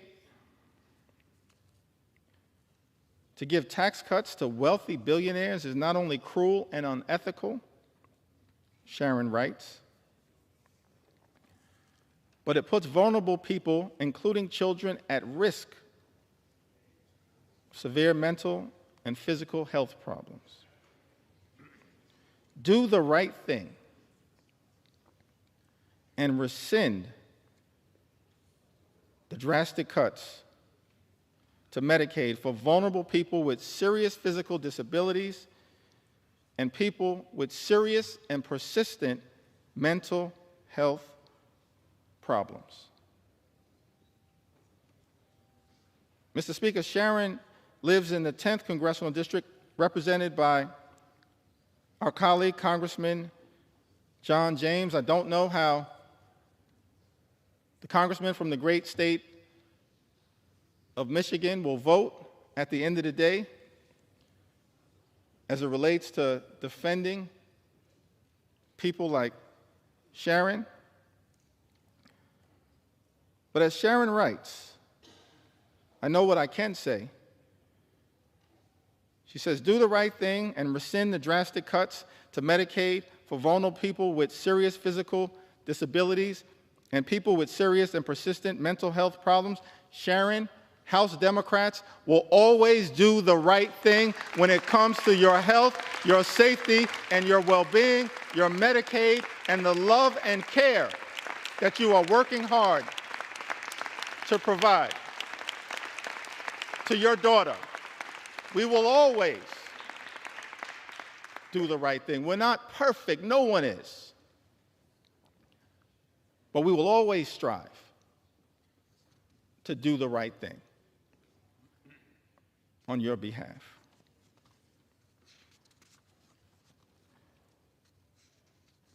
As I work through these stories in the Midwest, and it appears, Mr. Speaker, that I'm about halfway through the stories as it relates to Medicaid. Medicaid. Medicaid. It appears that I'm halfway through the stories as it relates to Medicaid, but the extraordinary thing about this bill is that it represents such an unprecedented assault on the American people that there are stories that need to be told as it relates to the attack on nutritional assistance for the American people. And I will tell those stories. Stories that need to be told as it relates to the attack that has taken place on farmers in this country. And I will tell those stories. Stories that need to be told as it relates to the attack on small businesses in this country. And I will tell those stories. Stories that need to be told as it relates to the unprecedented assault on veterans in this country. How dare this administration attack veterans who have served this country? Instead of attacking veterans, we should make sure that every single veteran in this country can live with the dignity and respect that they've earned. So there are stories that need to be told as it relates to the veterans in this country. And there's stories that need to be told as it relates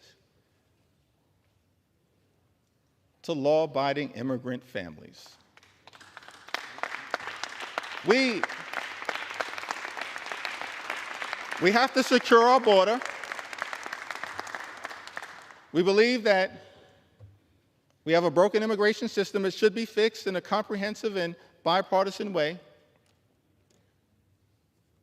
But we must also stand up for dreamers and farm workers and law-abiding immigrant families in this country. We will not abandon our nation's heritage as a country of immigrants.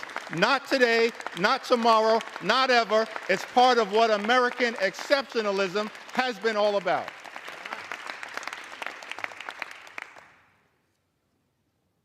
So stories that need to be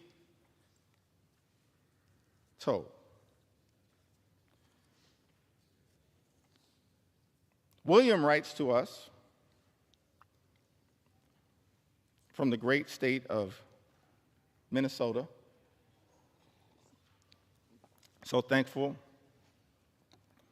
for our colleagues from the Minnesota delegation fighting hard on behalf of that great state. I'm a 57-year-old man living in central Minnesota. I am a type 1 insulin-dependent diabetic, legally blind, and I suffer from severe nerve damage in my back and legs due to diabetes.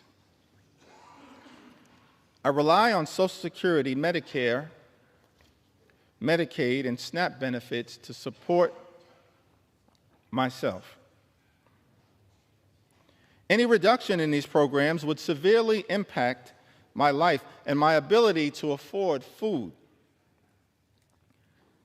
pay for my small apartment, and access medical care. Without these benefits, I would be destitute. William lives in Minnesota's 6th congressional district. Mr. Speaker, a district represented by our colleague, Congressman Tom Emmer. Say to William, I don't know what the majority whip will ultimately decide to do as it relates to this one big ugly bill. But we're going to stand up for the things that clearly matter to you. We're going to stand up for Social Security, stand up for your Medicare, stand up for Medicaid, stand up for your SNAP benefits, and stand up for you. I'd also note, parenthetically, it's not rhetorical that we are claiming to stand up for people like William, a 57-year-old man living in central Minnesota. He notes two things that are of interest to me. He says that I'm a type 1 insulin-dependent diabetic.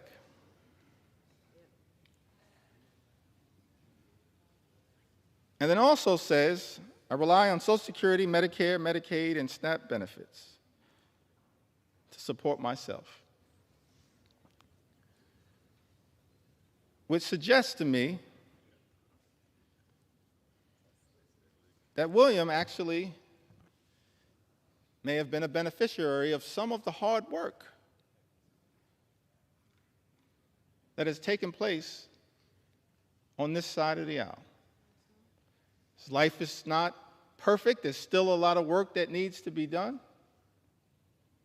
But as a type 1 insulin-dependent diabetic who's also on Medicare,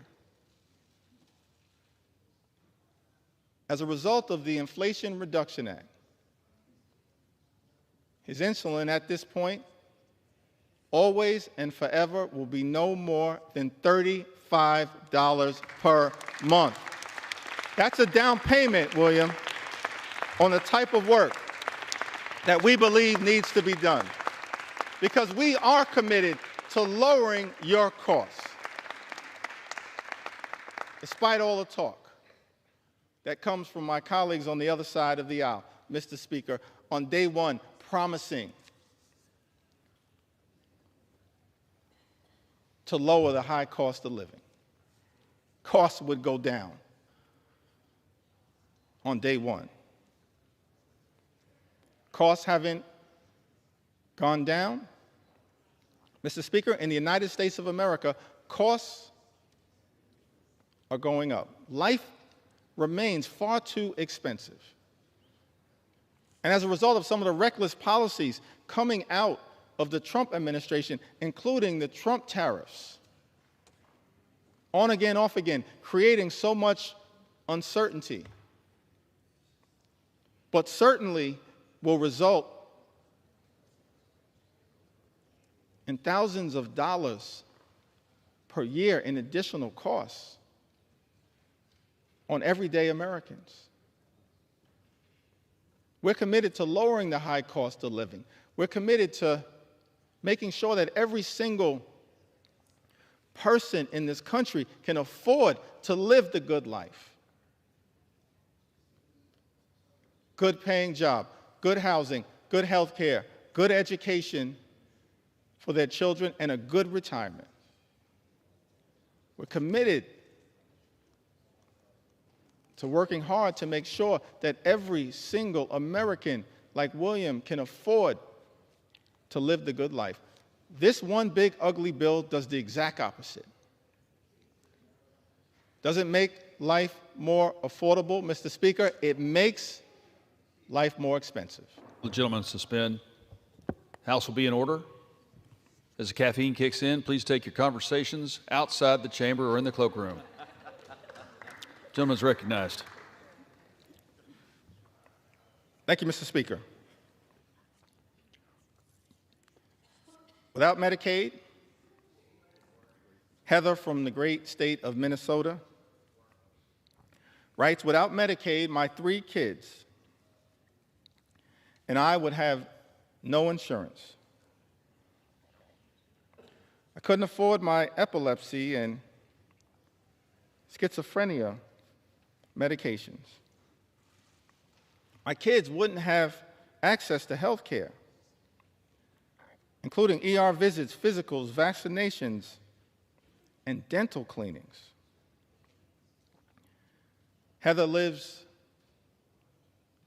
in Minnesota's 8th Congressional District, represented by our colleague, Mr. Speaker, Congressman Peter Stauber. Lynn writes to us, from Missouri, the Show Me State, a state ably represented by Representative Emanuel Cleaver and Representative Wesley Bell. Lynn writes to us, says that I'm a widow near 70 with very little family left and have been diagnosed with breast cancer. I have an adult son, severely disabled. He already has lost transportation services due to low Medicaid funding. And if Medicaid is cut, it will be disastrous for my situation. Lynn knows that this one big ugly bill puts a target on the back of Medicaid. One of the senators from the great state of Missouri, Senator Josh Hawley, spent months warning about the damage that Donald Trump's one big ugly bill would do to the people of Missouri as a result of the all-out assault on Medicaid, and then turned around and voted to cut Medicaid from his constituents. So shocking, it's so disappointing. So heartbreaking for many Americans that a lot of people in the House of Representatives, Mr. Speaker, a lot of people in the Senate have talked a good game about Medicaid, but then turned around and done nothing to protect it. That's shameful. It disgusts me, because I want to believe in the good faith of every member to look out for the people that they are privileged to serve. Donald Trump's one big ugly bill, an all-out assault on health care, an all-out assault on Medicaid, the largest cut to Medicaid in American history. This legislation will end Medicaid as we know it. Millions of people will lose their health care. Hospitals will close, including in rural America. People will lose their nursing homes. 1 in 4 nursing homes may close as a result of this dangerous and extreme Republican budget. Community-based health clinics relied upon by many of the people all across this country will shudder as a result of Donald Trump's one big ugly bill. People in this country will die unnecessary deaths. That's unacceptable. That's unconscionable. That's un-American. And that is why, as House Democrats, we stand on this floor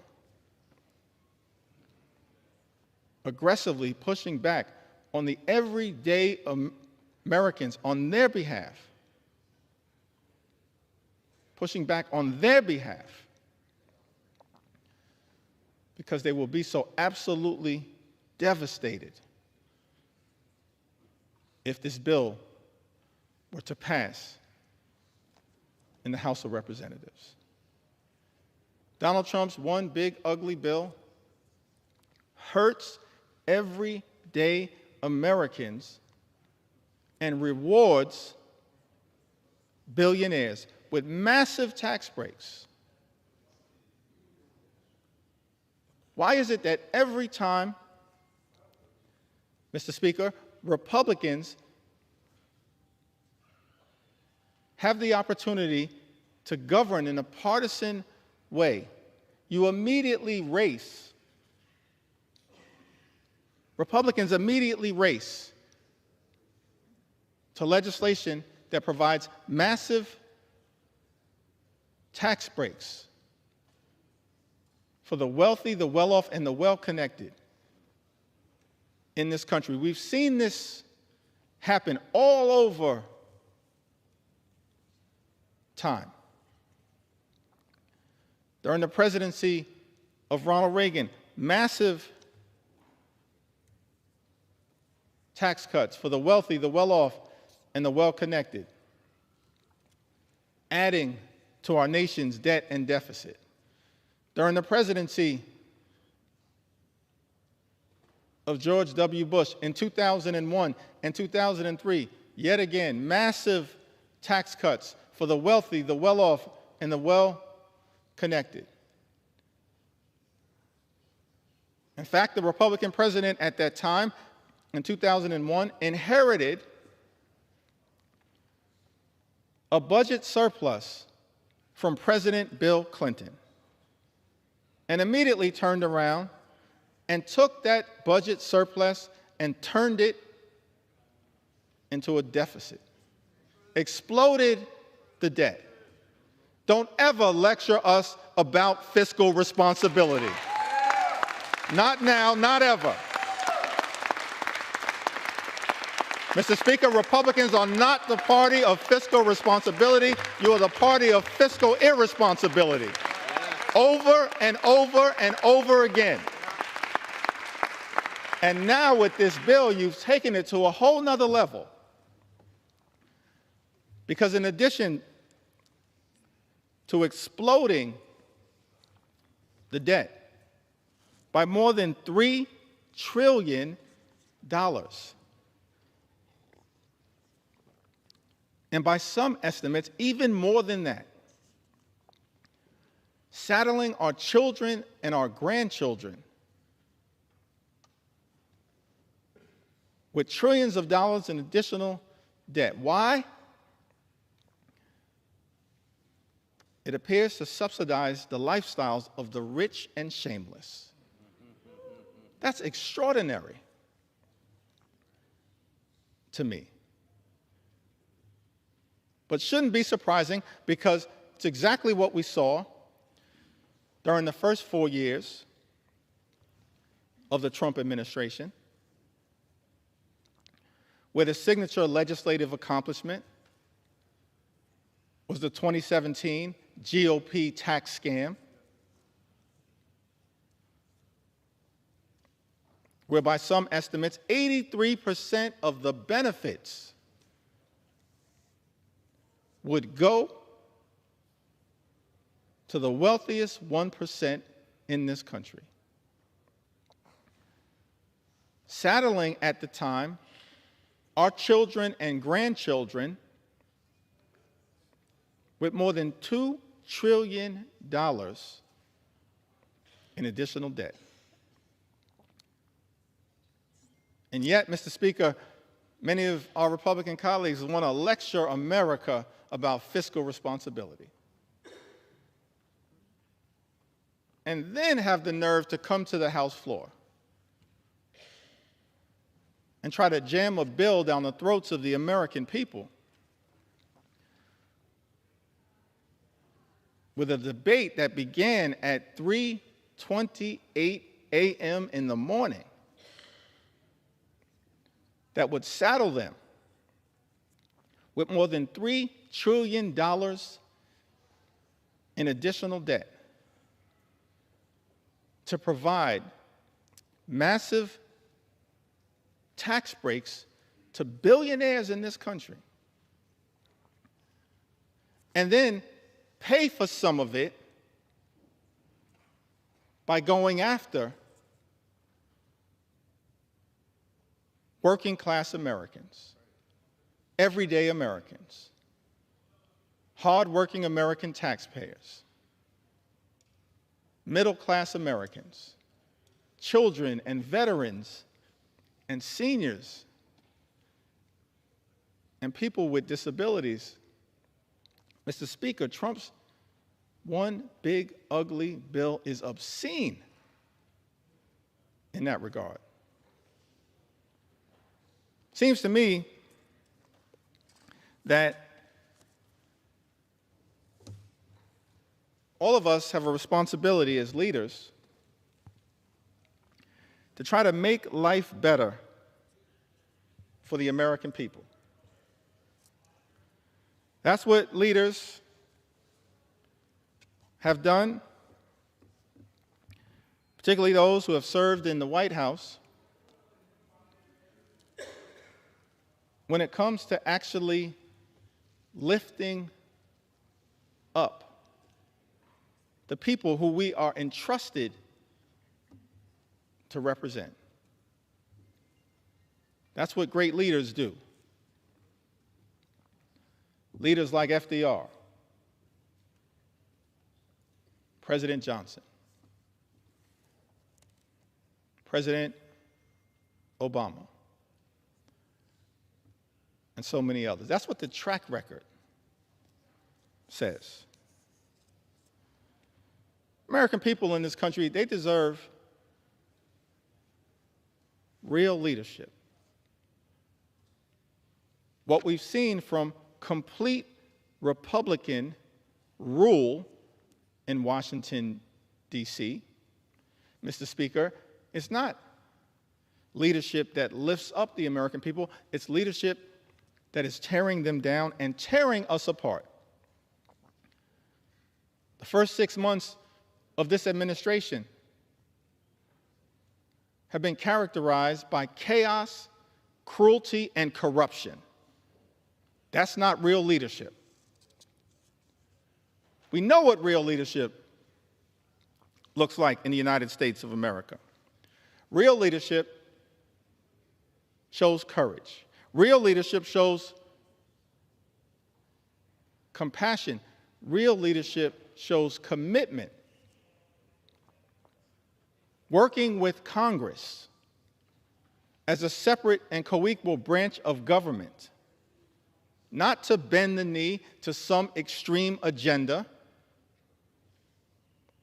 which is what, Mr. Speaker, my House Republican colleagues are doing by supporting this one big ugly bill. Real leadership requires working with Congress as a separate and co-equal branch of government to actually lift people up. President Lincoln, when he addressed the House of Representatives, I believe it was his second annual message to Congress, on December 1st in 1862, in the middle of the Civil War, an existential crisis that we were facing in the United States of America. He showed real leadership when he summoned this Congress to rise to the occasion. In that second annual message to Congress, December 1st, 1862, President Lincoln said, "Fellow citizens, we cannot escape history. We of this Congress and this administration will be remembered in spite of ourselves. No personal significance or insignificance can spare one or another of us. The fiery trial through which we pass will light us down in honor or dishonor to the latest generation. We say we are for the Union. The world will not forget that we say this. We know how to save the Union. The world knows we do know how to save it. Even we here, hold the power and bear the responsibility. In giving freedom to the slave, we assure freedom to the free. Honorable alike in what we give and what we preserve. We shall nobly save or meanly lose the last best hope of earth. That's America. Even to this day, the last best hope on earth. Extraordinary that Abraham Lincoln,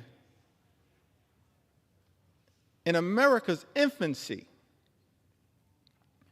understood the importance of this country, not just for its citizens, but for the world. He urged this Congress, we shall nobly save or meanly lose the last best hope of earth. Other means may succeed, this could not fail. The way is plain, peaceful, generous, just. A way which, if followed, the world will forever applaud. and God must forever bless. That's presidential leadership. That kind of leadership is missing in the United States of America right now. Exhibit A is the fact that at President Trump's urging, Mr. Speaker, our House Republican colleagues are here ready to rubber stamp, recklessly rubber stamp legislation that will rip health care away from more than 17 million Americans. That's not leadership. That's not the leadership that this country deserves. But that's what the American people are experiencing because of Republican rule here in Washington, D.C. Yet we know, Mr. Speaker, that things can be different.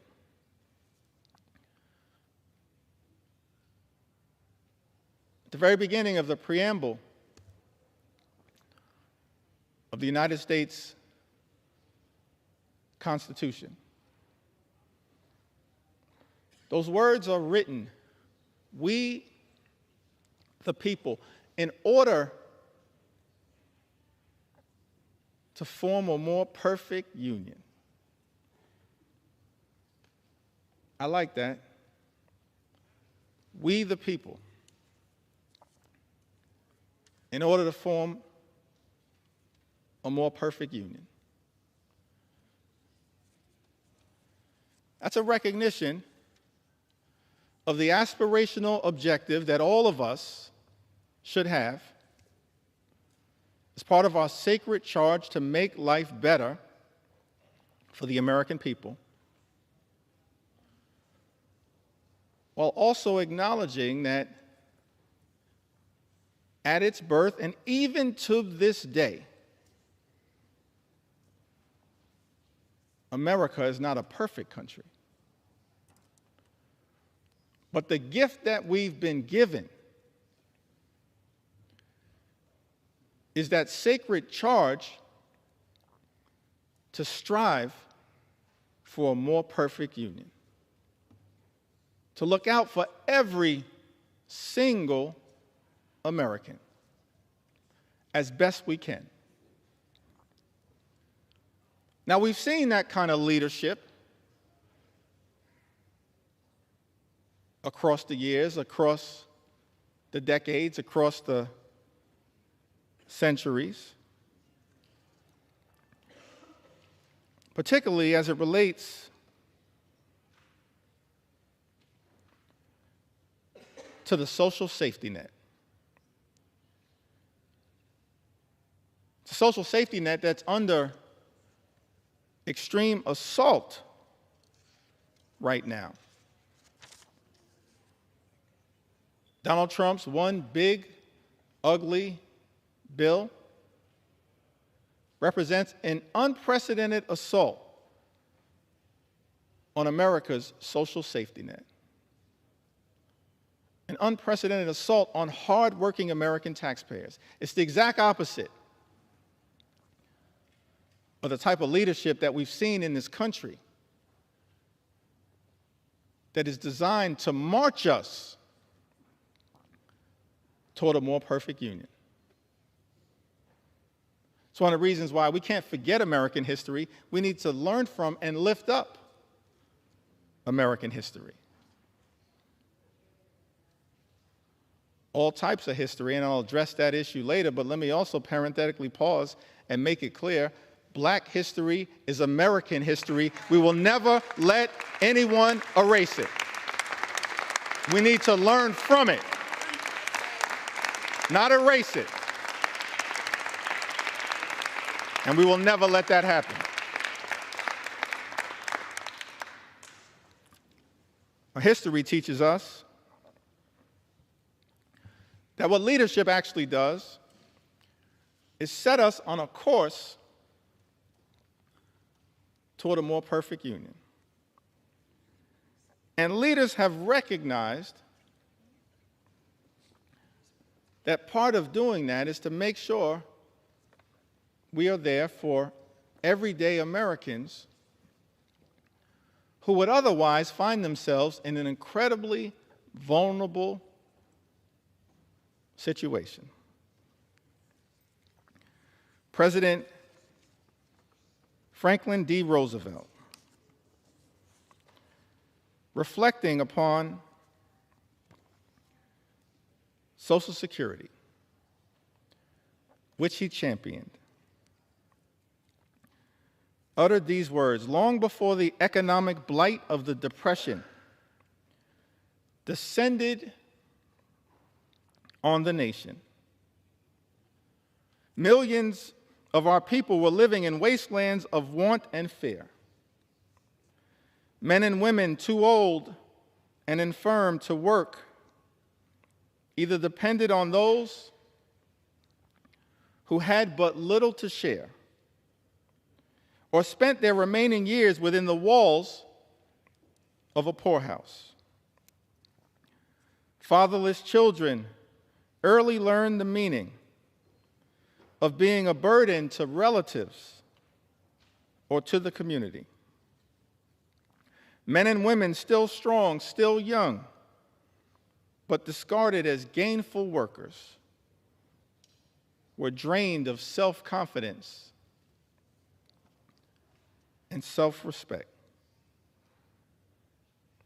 The millions of today want and have a right to the same security their forefathers sought.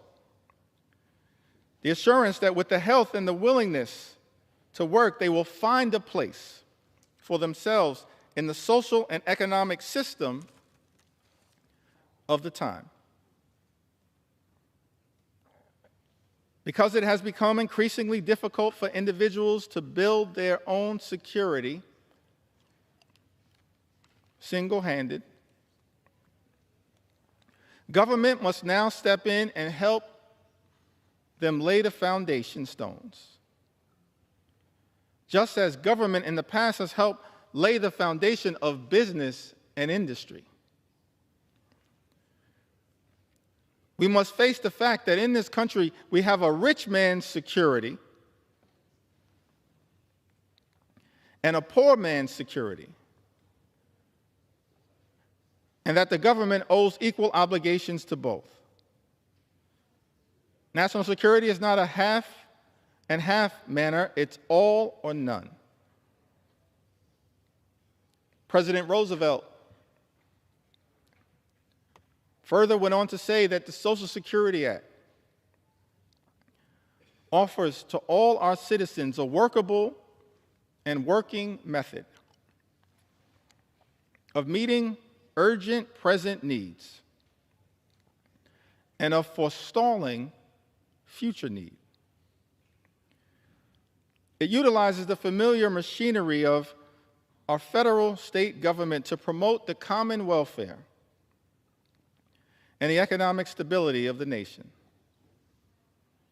The Act does not offer anyone, either individually or collectively, an easy life, nor was it ever intended so to do.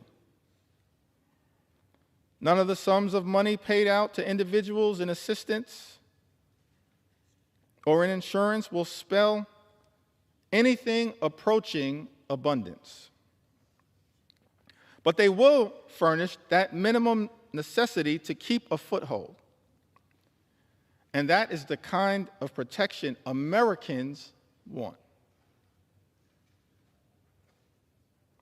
Truer words could never have been spoken. That is the type of protection that we should be building upon here in the United States Congress, not undermining. President Franklin D. Roosevelt went on to say, what we are doing is good, but it is not good enough. To be truly national, a Social Security program must include all those who need its protection. Today, many of our citizens are still excluded from old age insurance. and unemployment compensation because of the nature of their employment. This must be set aright, and it will be. FDR continues to say to the American people, "I am hopeful that on the basis of studies and investigations now underway, the Congress will improve and extend the law. I'm also confident that each year will bring further development in federal and state Social Security legislation. And that is as it should be."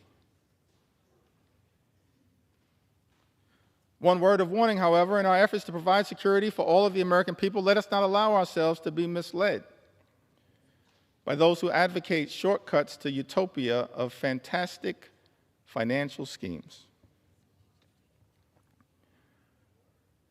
We have come a long way, but we still have a long way to go. There is still today a frontier that remains unconquered, in America unclaimed. This is the nationwide frontier of insecurity, of human want and fear. This is the frontier, the America we have set ourselves to reclaim. President Franklin D. Roosevelt pioneered Social Security, but recognized that the work was unfinished, even as it related to making sure every single American, regardless of race or position in life, would have Social Security to be able to live out their golden years with grace and dignity. President Franklin D. Roosevelt talked about this frontier that America must continue to pursue, conquering the frontier of insecurity, of human want and fear. That's leadership. That's what we should be doing here in the United States of America, Mr. Speaker, not enacting devastating cuts to health care that will hurt millions of everyday Americans. All of this is also unfolding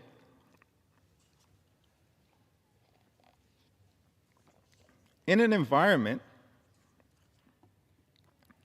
where Social Security is now under attack. That's extraordinary to me.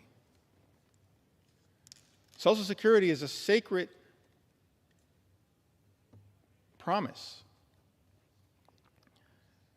a sacred trust between the American people and its stewards, her stewards in government. So I'm so thankful for leadership as it relates to Social Security from people like Congressman John Larson, who recognizes that our goals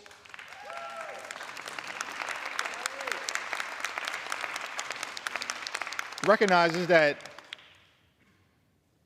leadership is not attacking Social Security. We as House Democrats, led by John Larson, are determined to protect and strengthen Social Security for the American people. Keeping FDR's promise of conquering that frontier of financial insecurity. That's what we should be doing here in the United States Congress, not attacking the social safety net, Mr. Speaker. Many of my colleagues on the other side of the aisle, they constantly call things like Social Security and Medicare entitlement programs. I think they label Social Security and Medicare entitlement programs. And by the way, as a result of this one big ugly bill, Medicare will be cut potentially by more than $500 billion, the largest cut to Medicare in American history, set in motion by Donald Trump's one big ugly bill, and now co-signed, it appears, by House Republicans. Mr. Speaker, House Republicans who've also co-signed this extraordinary assault on Social Security, closing offices, cutting off access to phone service, making it harder for seniors to access their hard-earned benefits. Social Security is not an entitlement program. Medicare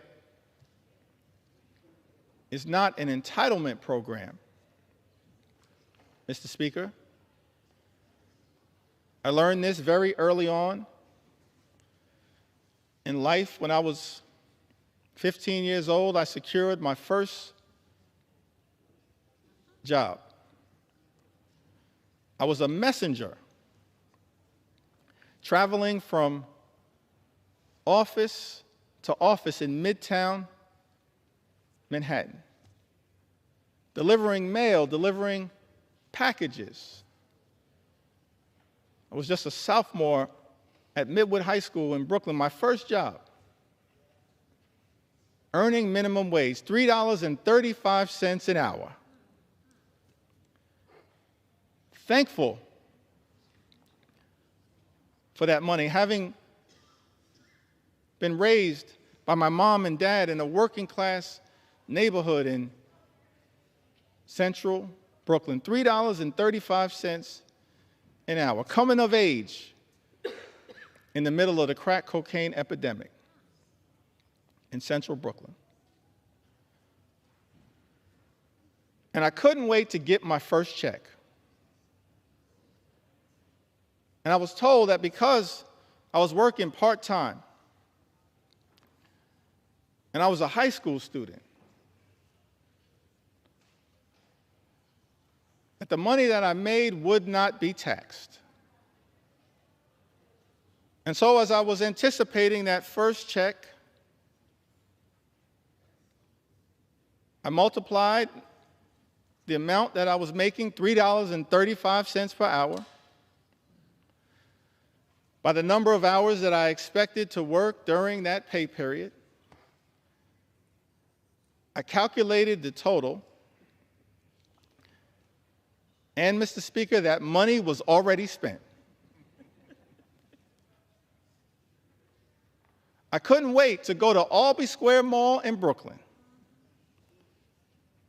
and get some new sneakers so I could look fresh like Run DMC. Money was already spent, Mr. Speaker, because I was told that as a high school student working part-time, my first job, the money that I would make would not be taxed. And then I got my first check.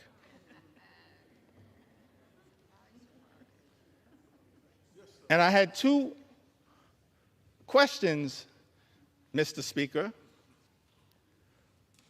Who is FICA? And why is he taking my money? You see, Mr. Speaker, what I learned is that every single American, from your first job to every single job that you hold until your last job, pays into Social Security and Medicare through FICA. Social Security and Medicare aren't entitlement programs, they are earned benefits. Earned benefits that people work hard for, earn throughout their entire life, and that they deserve. So keep your hands off Social Security and Medicare, the earned benefits of the American people. Hands off these earned benefits. Extraordinary that as a result of this one big ugly bill, Medicare could be cut by more than $500 billion, and these earned benefits of the American people could be jeopardized. Others have noted that because of Donald Trump's one big ugly bill, the insolvency of Social Security and Medicare could be accelerated. This is the exact opposite of that sacred charge that President Franklin D. Roosevelt articulated to the nation as he reflected upon the important first step that was taken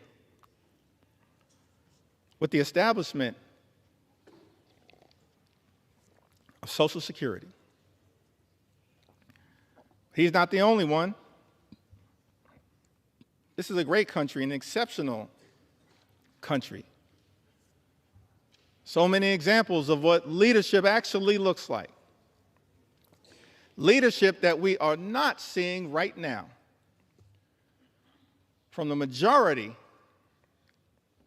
in the House of Representatives. Leadership that we did not see on the Republican side of the aisle in the United States Senate in passing this disgusting abomination, and certainly we're not seeing this level of leadership coming out of 1600 Pennsylvania Avenue.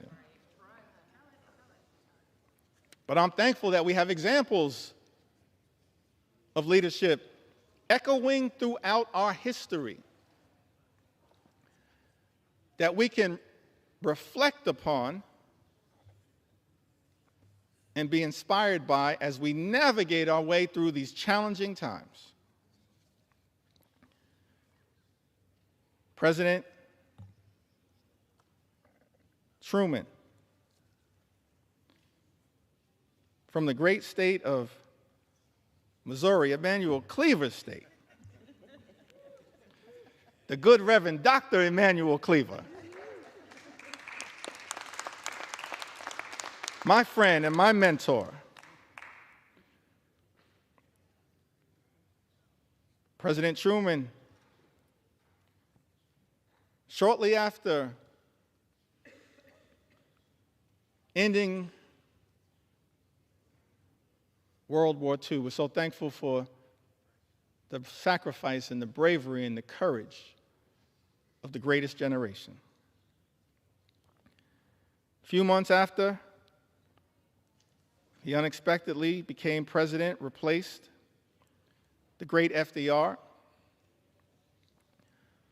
November 19, 1945, he delivered a special message to Congress recommending a comprehensive health program. I want to read just a few of those words because it shows us what leadership actually looks like, what it sounds like, what it feels like to have presidential leadership that we in Congress should aspire to working with, as opposed to bending the knee to an extreme agenda reflected in this one big ugly bill. President Truman said to this Congress in a statement recommending a comprehensive health program, Millions of our citizens do not now have a full measure of opportunity to achieve and enjoy good health. Millions do not now have protection or security against the economic effects of sickness. The time has arrived for action to help them obtain that opportunity and that protection. Truman goes on to say, President Truman goes on to say, our new Economic Bill of Rights should mean health security for all, regardless of residence, station, or race, everywhere in the United States of America. He says, regardless of residence, station, or race, that's presidential leadership. That brings people together, doesn't seek to divide us,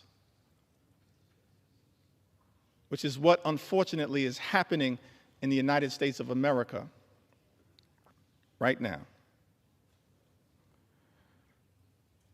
President Truman goes on to say to Congress, we should resolve now that the health of this nation is a national concern, that financial barriers in the way of attaining health shall be removed,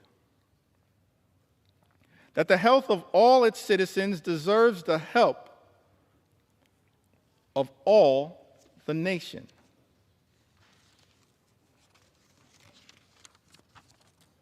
Truman goes on to articulate the challenges that exist in America as it relates to illnesses.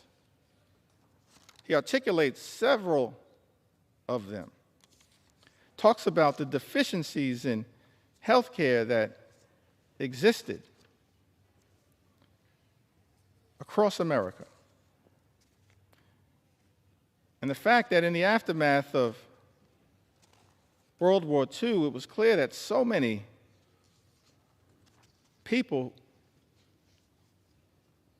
without coverage were medically infirm. And he made clear that's unacceptable in the United States of America. He articulated a forward-looking vision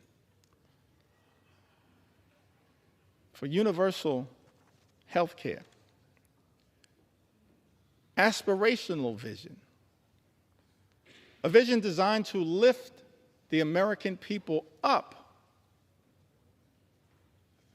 not rip health care away from them, which is what this one big, ugly bill will do, ripping health care away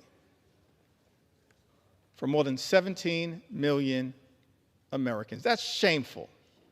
It disgusts me that we're on the floor of the House of Representatives right now having to push back so aggressively against an all-out assault on the health care of the American people when we should be trying to lift them up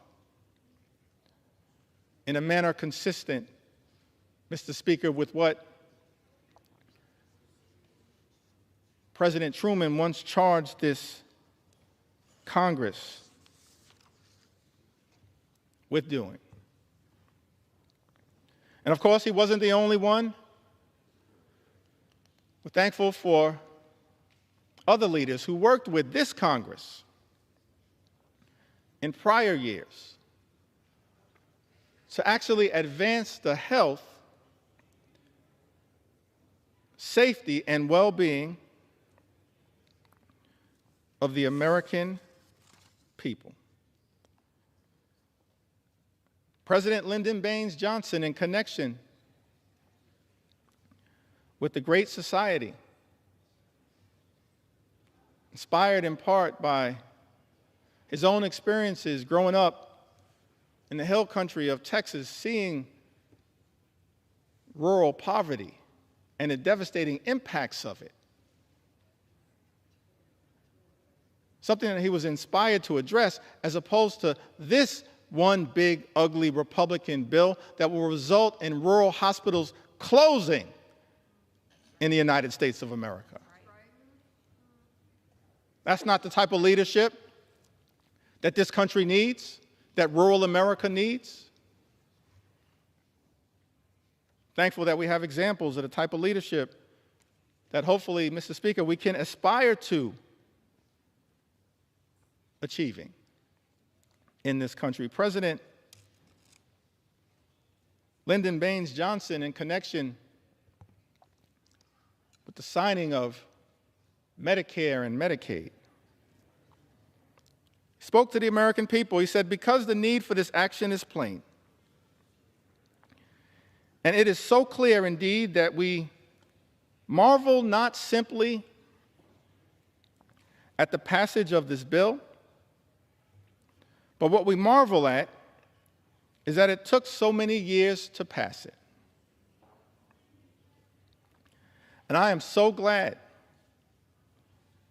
that Amy Forand is here to see it finally passed and signed, one of the first authors. There are more than 18 million Americans over the age of 65. Most of them have low incomes. Most of them are threatened by illness and medical expenses that they cannot afford. And through this new law, Mr. President, every citizen will be able, in his productive years, when he is earning, to insure himself against the ravages of illness in his old age. President Johnson was referring to President Harry Truman, who was there at the signing ceremony, having recognized President Truman's vision. He says, and through this new law, Mr. President, every citizen will be able, in his productive years, when he is earning, to insure himself against the ravages of illness in his old age. That was the beauty of Medicare. You pay into it, it's an earned benefit. And you can reap the benefits in your golden years. President Johnson went on to say, this insurance will help pay for care in hospitals, in skilled nursing homes, or in the home. It's ironic. That's what presidential leadership looks like. LBJ says this insurance will help pay for care in hospitals, in skilled nursing homes, or in the home. And yet, Mr. Speaker, we're here 60 years later, and Republicans are trying to jam a budget down the throats of the American people that will close hospitals, close nursing homes, and detonate the ability of millions of people to access home care. That's shameful. It's not the type of leadership that this country needs right now, but that's what we're getting. Chaos, cruelty, and corruption. President Johnson went on to talk about Medicaid, which is the subject of an all-out assault now by this reckless Republican budget, the GOP tax scam, this one big ugly bill. So I want to make sure that the record reflects what enlightened leadership had to say about Medicaid.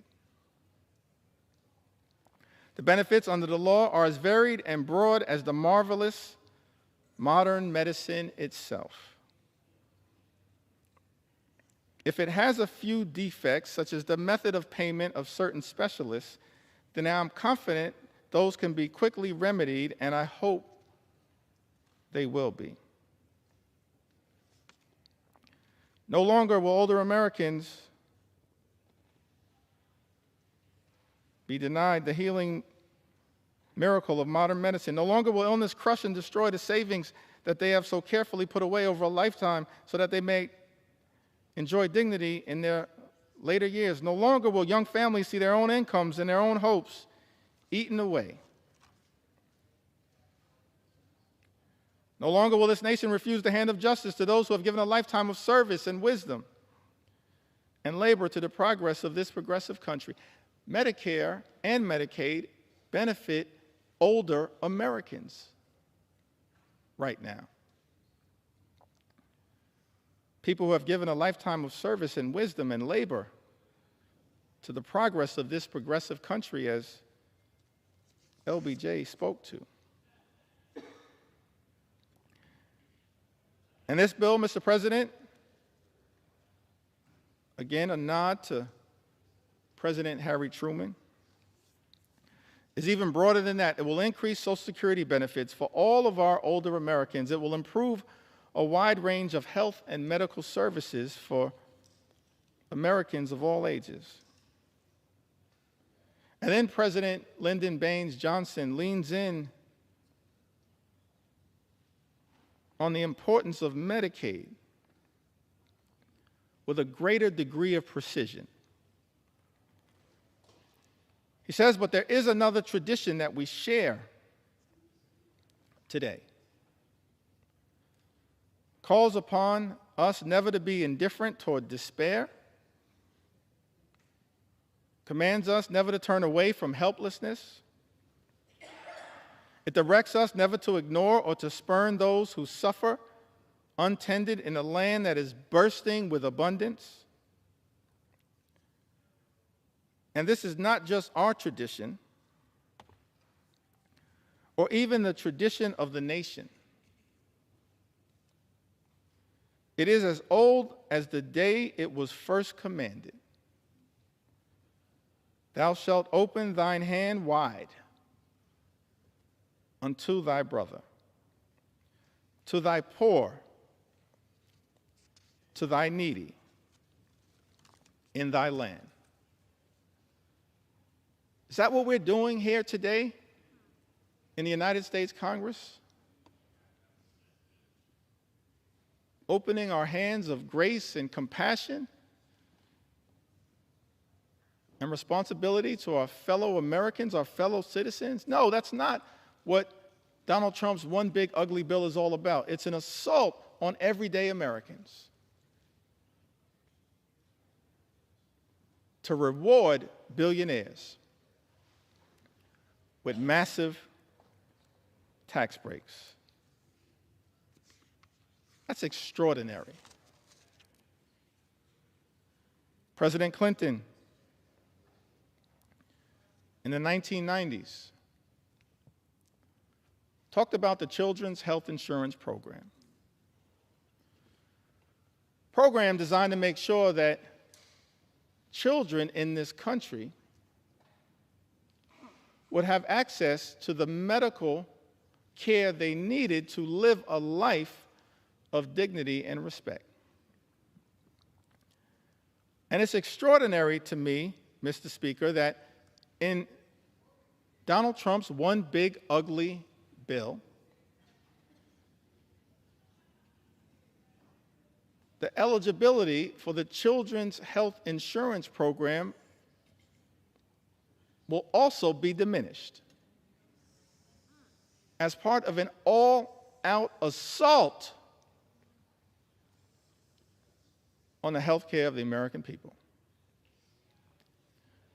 So I thought it not robbery in the time that I have that we lift up the original spirit of the Children's Health Insurance Program. President Clinton said to the nation, because we have acted, millions of children across this country will be able to get medicine and have their sight and hearing tested and see dentists and doctors for the first time. Millions of young Americans will be able to go on to college.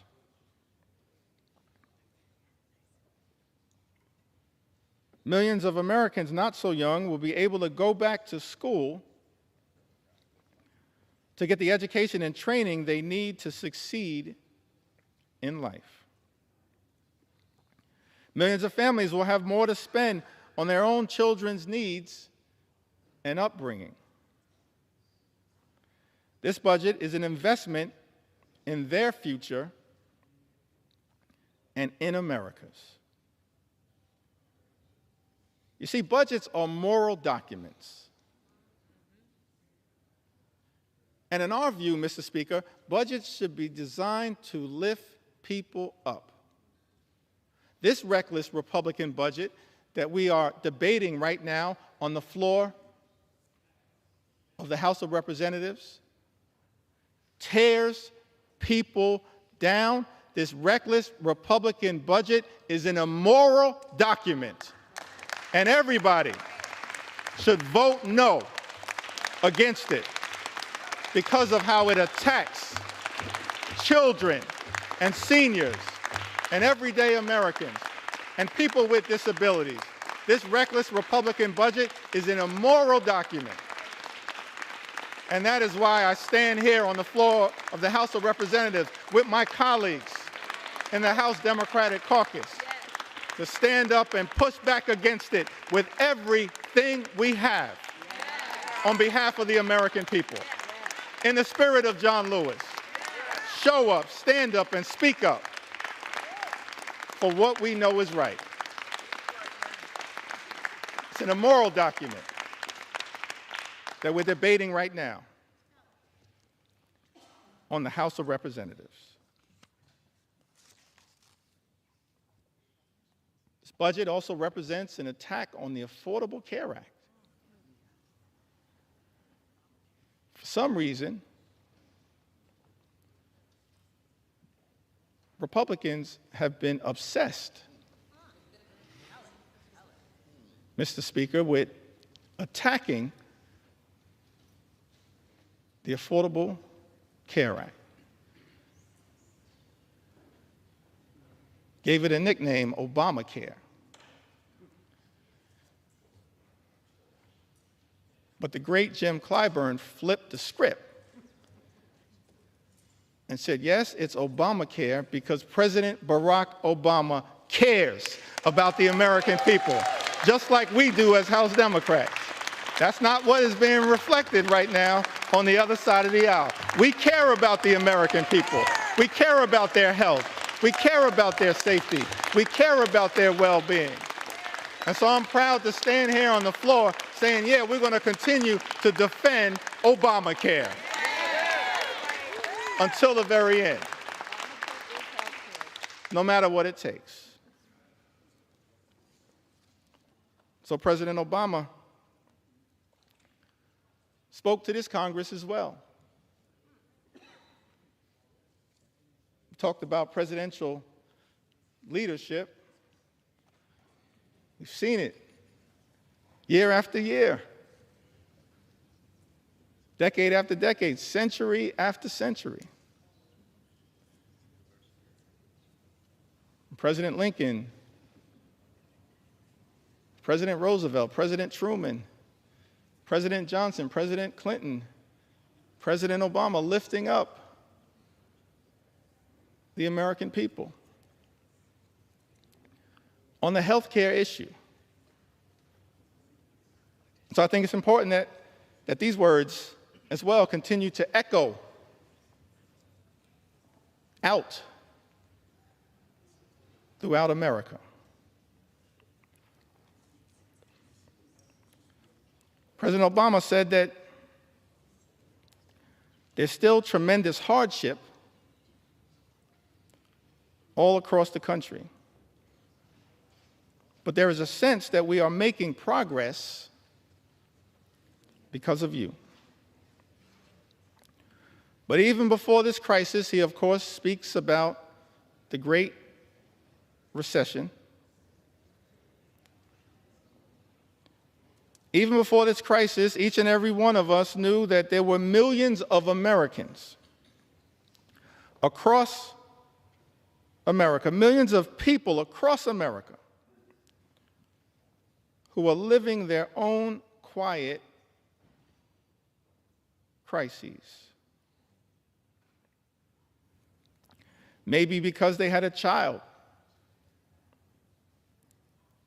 who had a pre-existing condition. And no matter how desperate they were, no matter what insurance company they called, they couldn't get coverage for that child.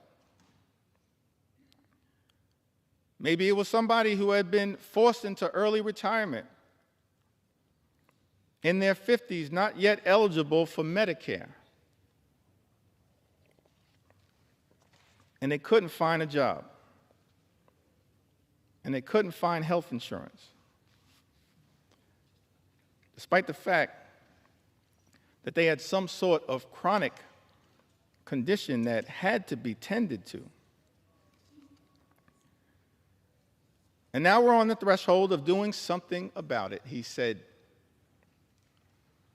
to the United States Congress, Speaker Nancy D'Alessandro Pelosi and others who were great partners in this effort. He said, and now we're on the threshold of doing something about it. We're a day away.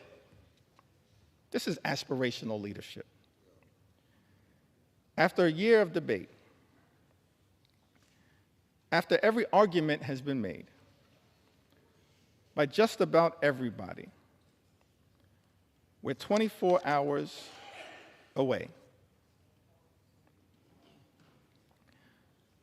But it may also be possible, referring to his critics that existed at the time, who sat on the other side of the aisle. He said, but it may also be possible that they realize after health reform passes and I sign that legislation into law, that it's going to be a little harder to mischaracterize what this effort has been all about. Because this year, small businesses will start getting tax credits so that they can offer health insurance to employees who currently don't have it.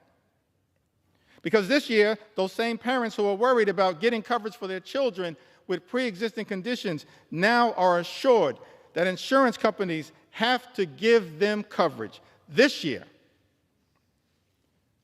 Because this year, insurance companies won't suddenly be able to drop your coverage when you get sick,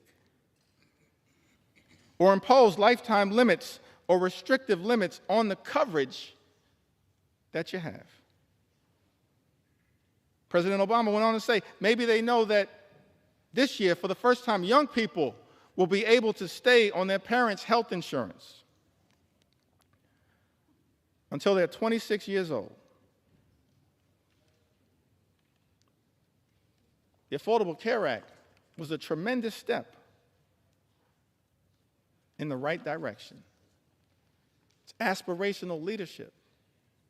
Tens of millions of Americans now have health insurance coverage as a result of the Affordable Care Act. But this reckless Republican budget, this one big, ugly bill that President Donald Trump has directed my Republican colleagues, to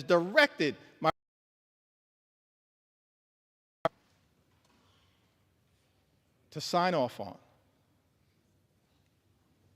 to recklessly rubber stamp, and to bend the knee to, even though this bill and its assault on health care, on Medicaid, on the Children's Health Insurance Program, on Medicare and on Obamacare will rip away health care coverage from the people my Republican colleagues are here in Washington to represent. It's extraordinary to me that as a result of this one big ugly bill, this all-out assault on health care in this country, millions of people are going to lose coverage, thrown off of health care, set in motion a chain of events where hospitals will close, nursing homes will shut down, people unable to get the care that they need to live a life of dignity and respect.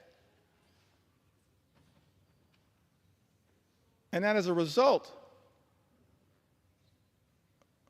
of the all-out Republican assault on health care in the United States of America, people will die. Tens of thousands, perhaps year after year after year, as a result of the Republican assault on the health care of the American people. I'm sad. I never thought that I'd be on the House floor saying that this is a crime scene. And House Democrats want no part of it. No part of it. It's a crime scene going after the health and the safety and the well-being of the American people.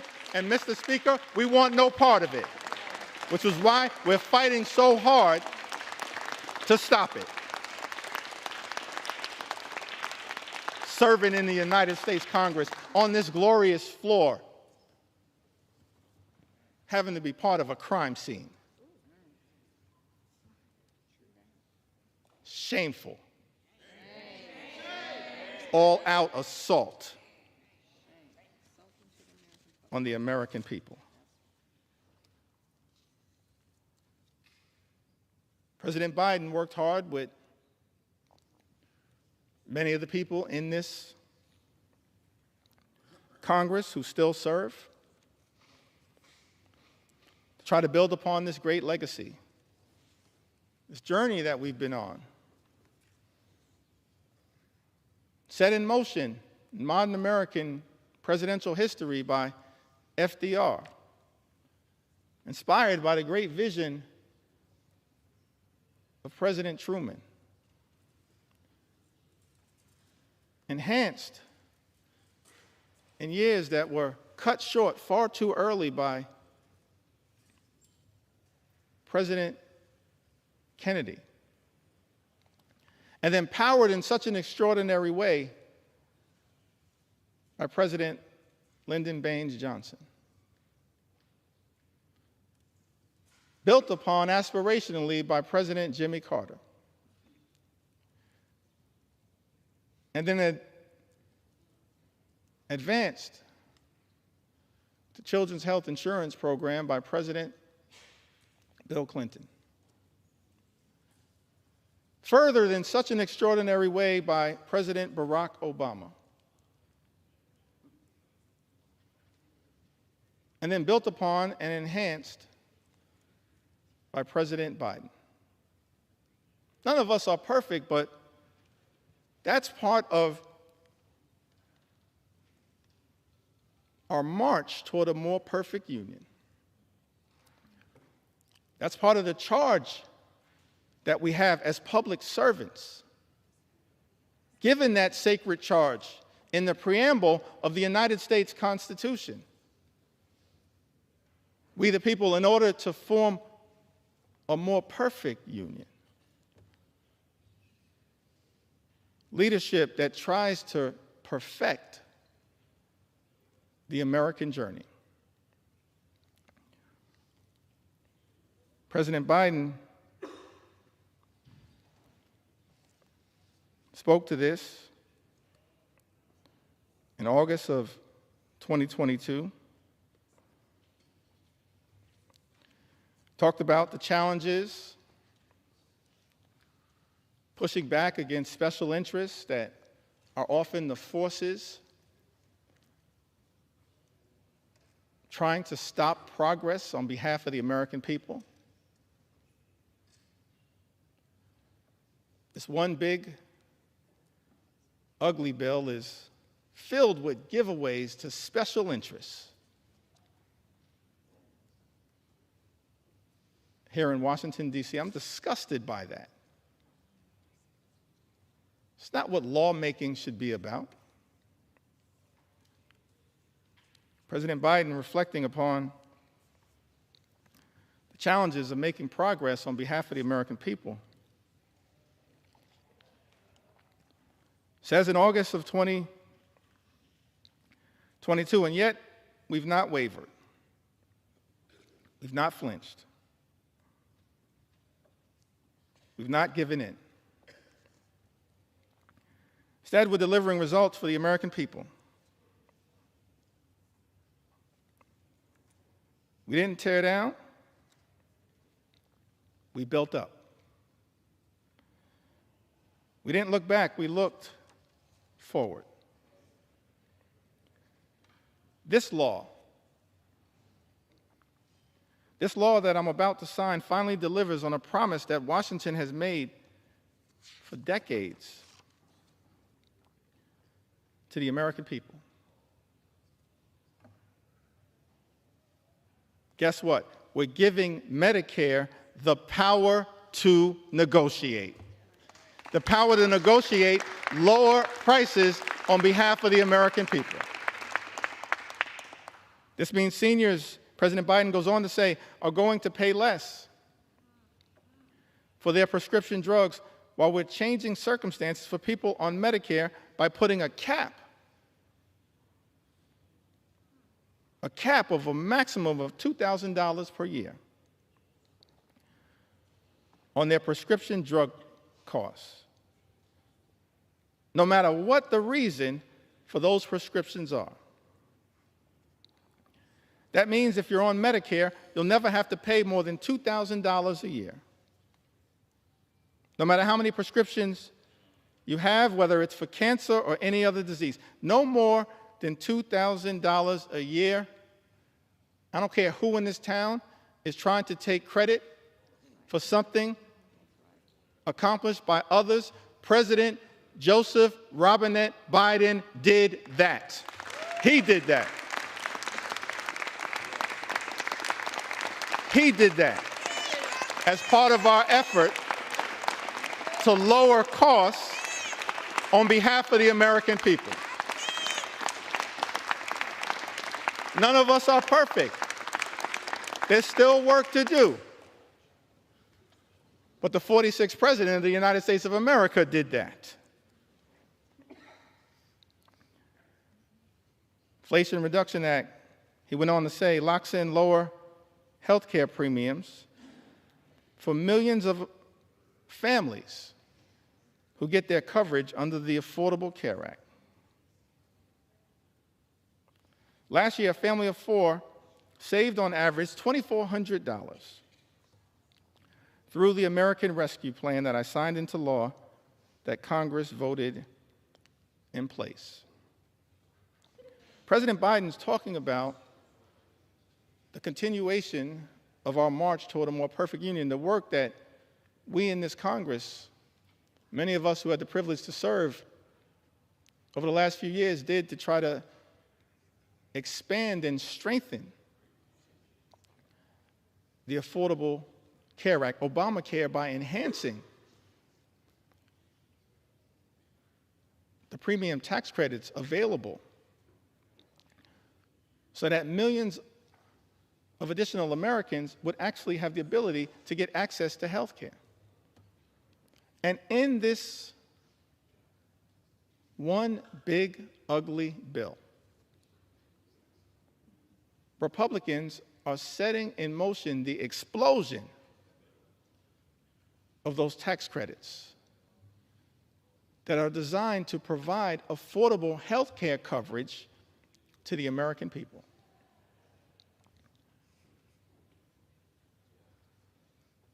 Leadership requires courage, conviction, compassion. And yet what we've seen from this administration and its co-conspirators on the Republican side of the aisle, Mr. Speaker, is cruelty, chaos, and corruption. And it's all been morphed into a toxic mix now contained in Donald Trump's one big ugly bill. An extraordinary assault on the health care of the American people. I mentioned earlier, Mr. Speaker, that I've taken to the House floor to share stories from the American people. Stories that are too numerous to articulate in the time available to us in connection with debating this bill. But I'm going to do my best to make sure that we have a representative sample of why so many Americans all across this country went to bed in fear and are now waking up in horror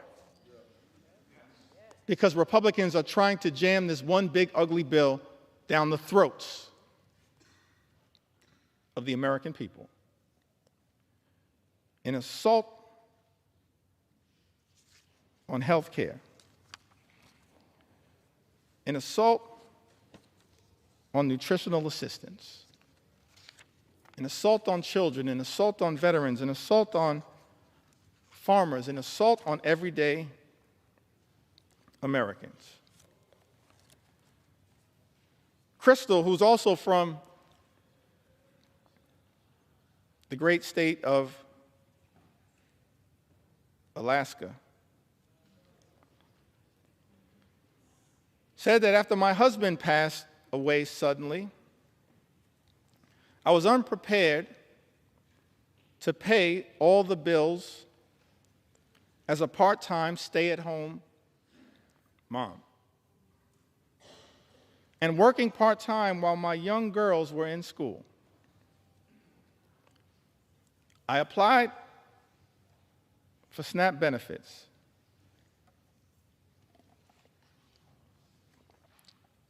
And was so thankful I received them, for it helped me so much. And I was so thankful it put food on our table. I didn't have to worry about how I was going to buy groceries while paying the other bills I had to take care of.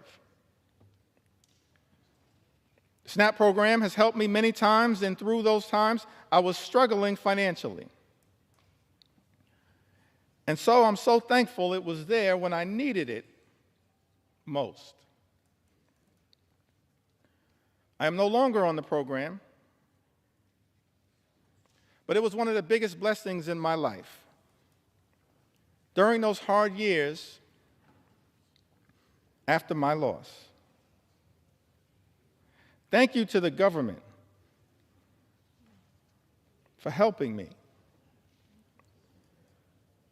We all need help at times in life. And I think this program should remain available to those who really need it, who are struggling. Thank you, Crystal, for sharing your story with us. Mr. Speaker, Talise wrote to us, lives in Alabama's 5th Congressional District,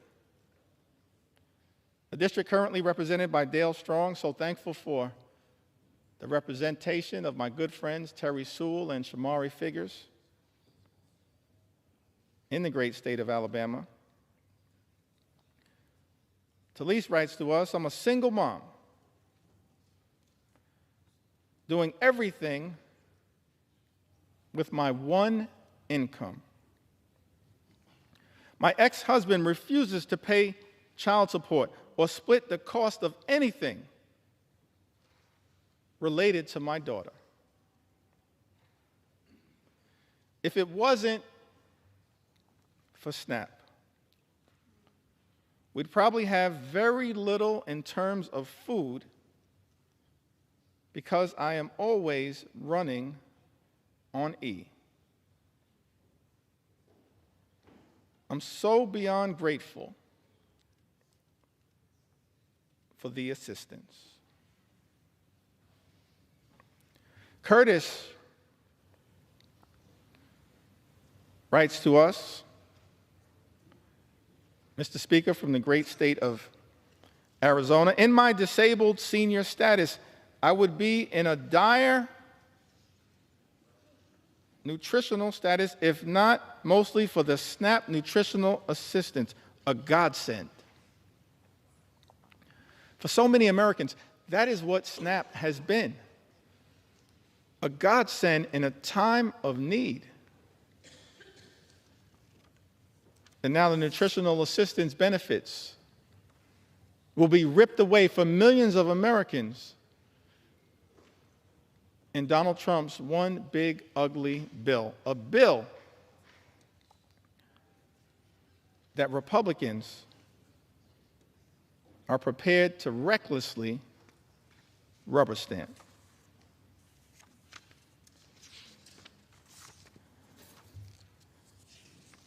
You also heard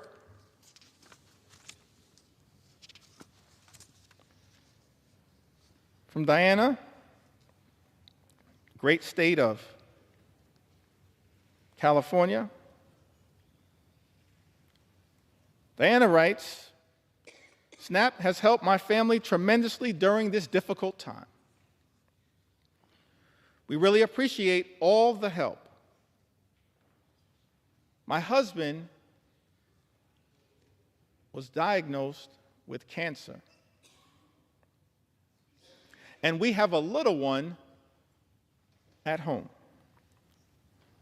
It's been difficult taking care of everything. Please keep this benefit to help people get on their feet. Diana lives in the Inland Empire, California's 33rd congressional district, represented by the chairman of the House Democratic Caucus, Pete Aguilar. Diana, Pete Aguilar is fighting hard for you. Just like every single House Democrat are fighting hard for the American people to protect you as best we can from this cruel assault on nutritional assistance. We're going to continue to fight hard for you.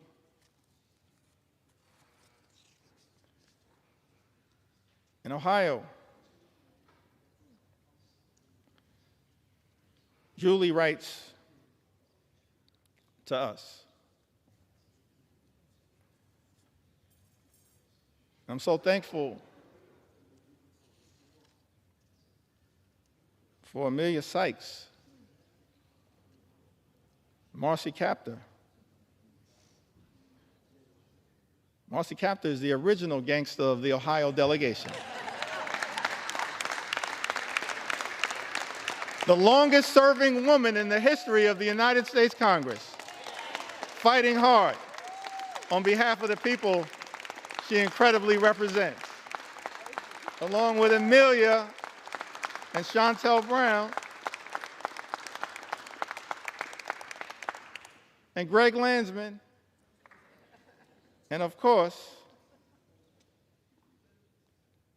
y'all know I couldn't leave out my big sister Joyce Beatty.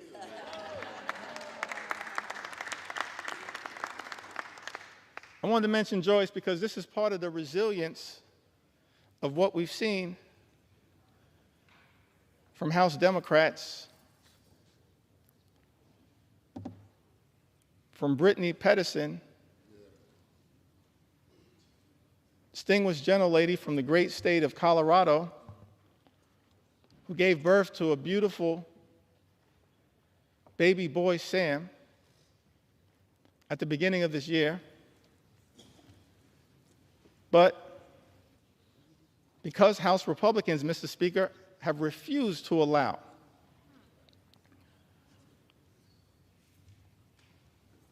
proxy voting, virtual voting, for expectant mothers and new mothers throughout this year, shortly after giving birth, Congresswoman Brittany Pedersen, each and every week, often with her baby boy, Sam, has come to the United States Congress to stand with House Democrats in defense of the American people.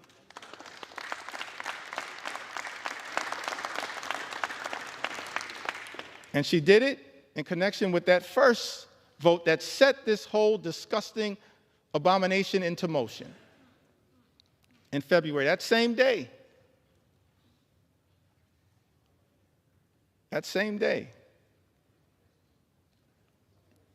Kevin Mullins showed up to vote on behalf of the American people. Just like all of us continue to do, Kevin Mullins showed up to vote despite the fact that he had been experiencing multiple surgeries, was dealing with some complications. But he understood, just like all House Democrats understand, the need to stand up in this moment and fight hard for the American people, the need to be here throughout this entire toxic journey that Republicans have set us on. Connection with this one big, ugly bill. Kevin Mullins, coming off of multiple surgeries,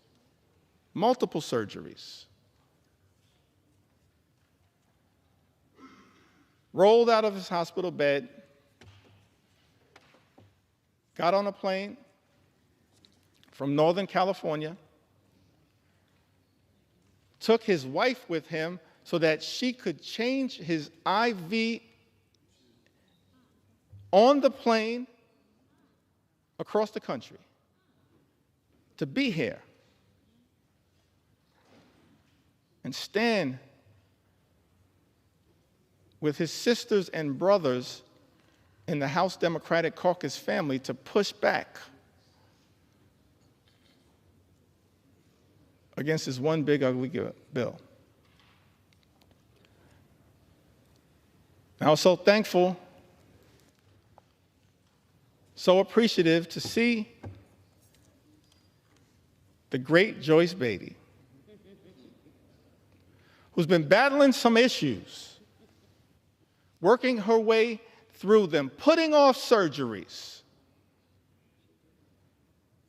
for as long as she could. And yet, perhaps against some of the advice that she may have received, understood, as she said in her own words, the importance of being here on behalf of the American people, to stand up and push back against Trump's one big ugly bill, because it will have devastating consequences for everyday Americans.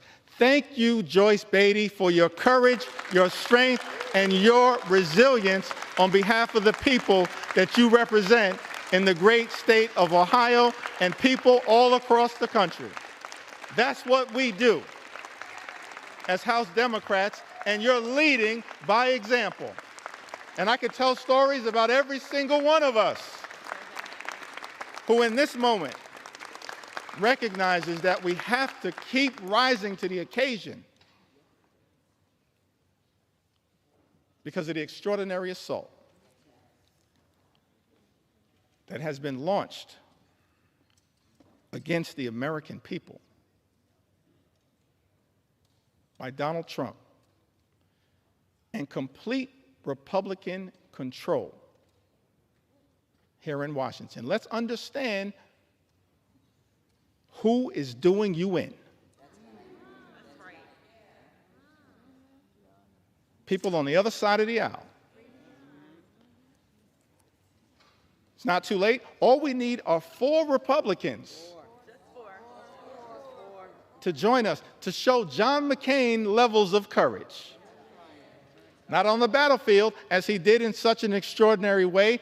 And yes, Mr. President, John McCain was an American hero and patriot. An American hero and patriot. I may have disagreed with him on a whole host of issues. We cannot disagree with the fact that he was an American patriot and a war hero who served this country overseas.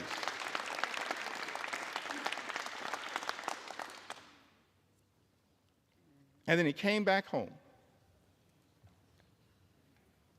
after being a POW year after year after year.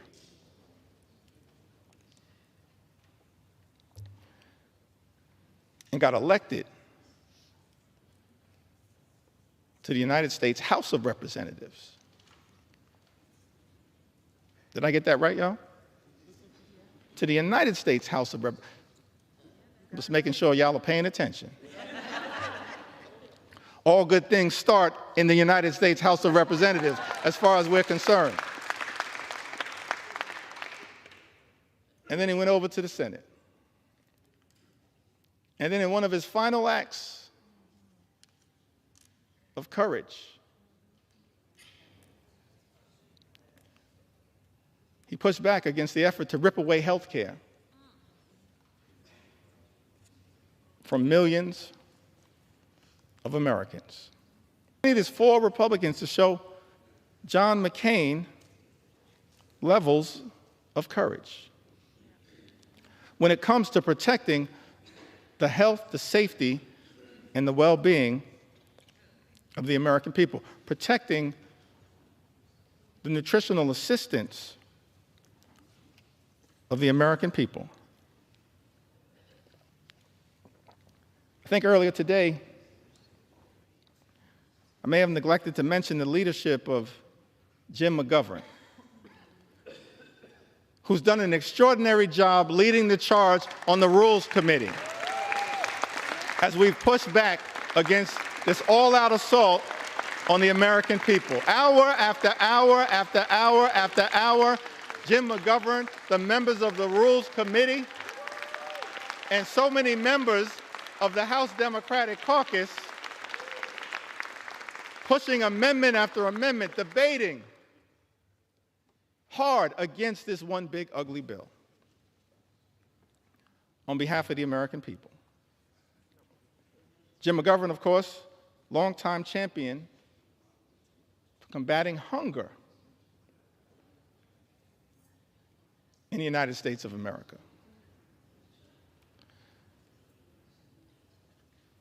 So thankful for Jim's resilience and his strength, even in the face of great tragedy.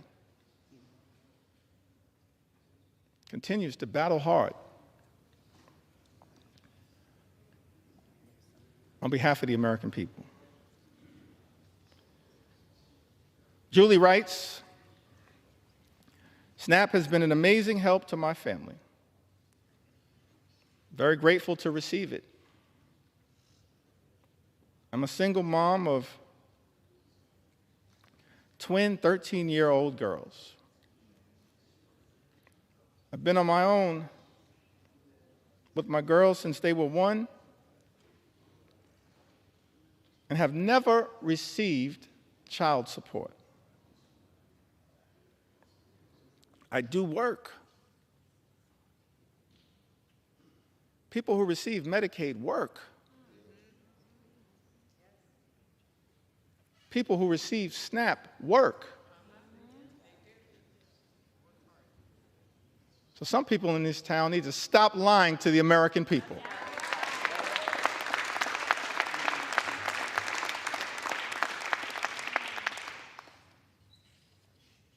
Mr. Speaker, I said some people in this town need to stop lying to the American people. Julie said, I do work, but don't make enough money to cover all my expenses. It's a big misunderstanding that people on SNAP don't have jobs.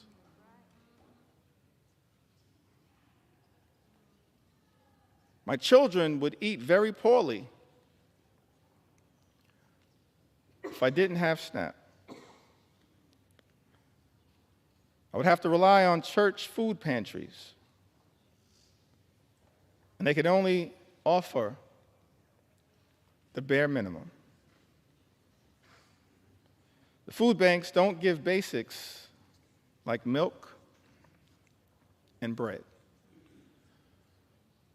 That's Julie's experience.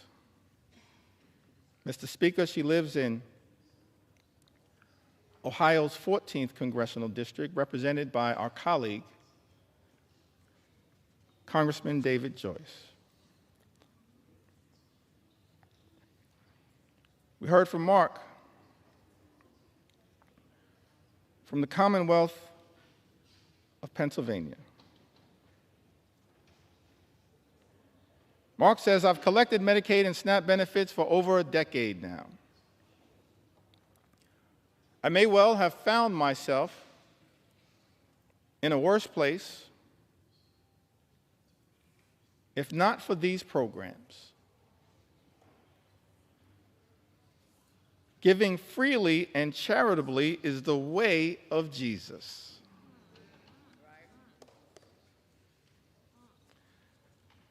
Reverend Cleaver, some people in this chamber need to hear those words again. Giving freely and charitably is the way of Jesus. That's someone who's talking like a Matthew 25 and 35 Christian. SNAP and Social Security benefits have been life-saving for me. They literally keep me alive.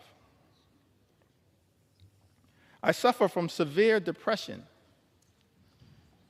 anxiety, OCD, and have Asperger's. This is why I'm on Social Security and SNAP. I believe that everyone should have access to these benefits. And in an ideal world, our communities would be centered around love, harmony, and the protection of each other. That's real love. Not fake love like promising to love and cherish Medicaid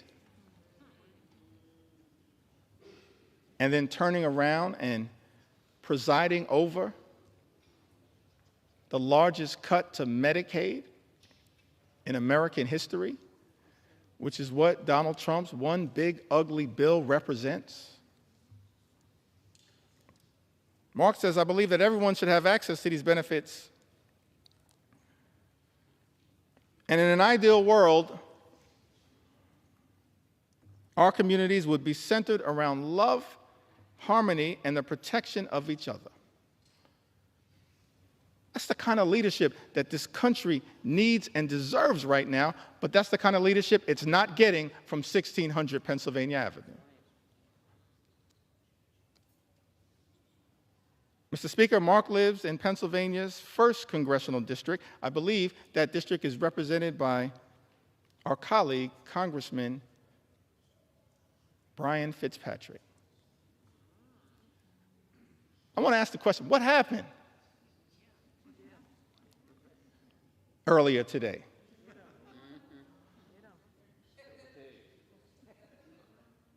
How was it that a few hours ago, several of my Republican colleagues had principled opposition to Donald Trump's one big ugly bill? several hours ago, how is it that so many of our Republican colleagues, Mr. Speaker, had principled opposition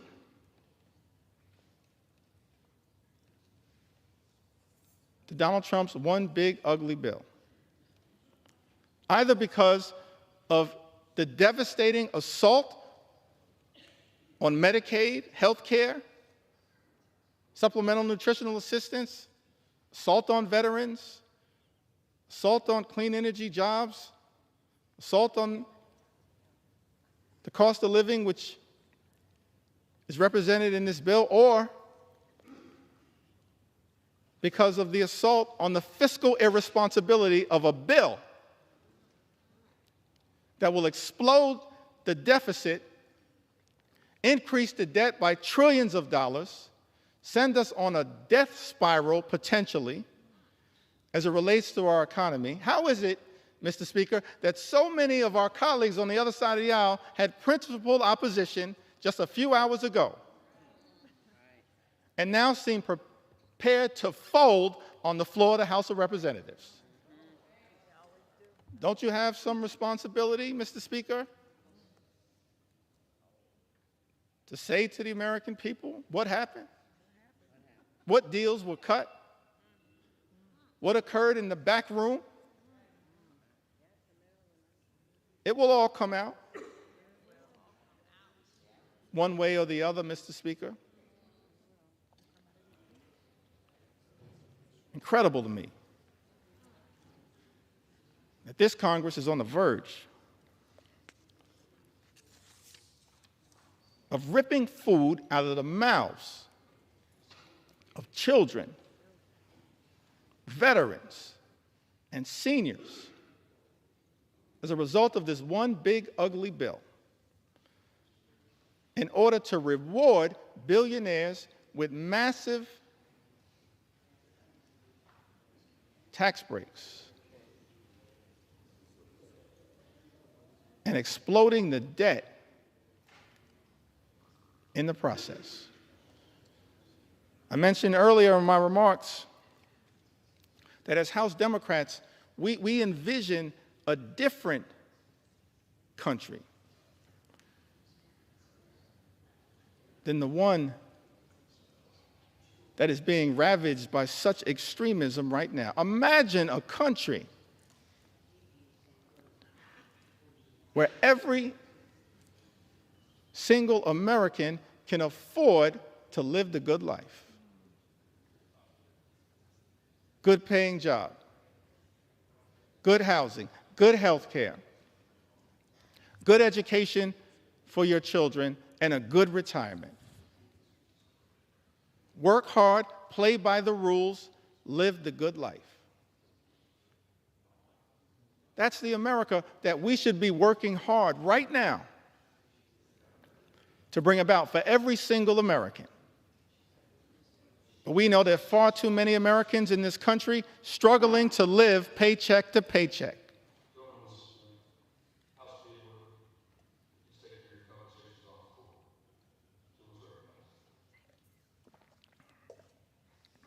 Thank you, Mr. Speaker. That should not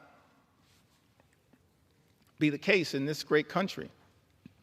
The wealthiest country in the history of the world, a country that has become far too expensive for far too many people. Donald Trump promised to lower the high cost of living on day one. He made that promise to the American people. Made that promise, hadn't happened on day one, hasn't happened on month 1, month 2, month 3, month 4, month 5, month 6. It's not happening. Mr. Speaker, costs aren't going down. Costs are going up in the United States of America. Life is becoming more expensive. And it seems to me that in this great country, this Congress should be working hard to build an affordable economy for hardworking American taxpayers. That's our plan. That's our vision. That's our goal as House Democrats. an affordable economy for hardworking American taxpayers. But Donald Trump's one big ugly bill will make life more expensive for the American people. Lynette wrote to us. She's also a resident of the Commonwealth of Pennsylvania. Said, I'm a single mom of 3 girls. Although my 2 older girls are out of the home, they and I struggle. I work full-time, but it's not enough to get by.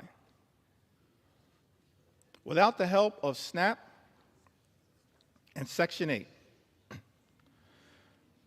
I would not be able to afford anything. I sacrifice every day so my daughters can have food and a place to come home and call home. I get $124 a month in food stamps. $124 a month in food stamps, which isn't enough as food prices keep going up. With the little help I do get from the government, I am grateful and blessed. Last year, I passed out after a church service and was rushed to the hospital.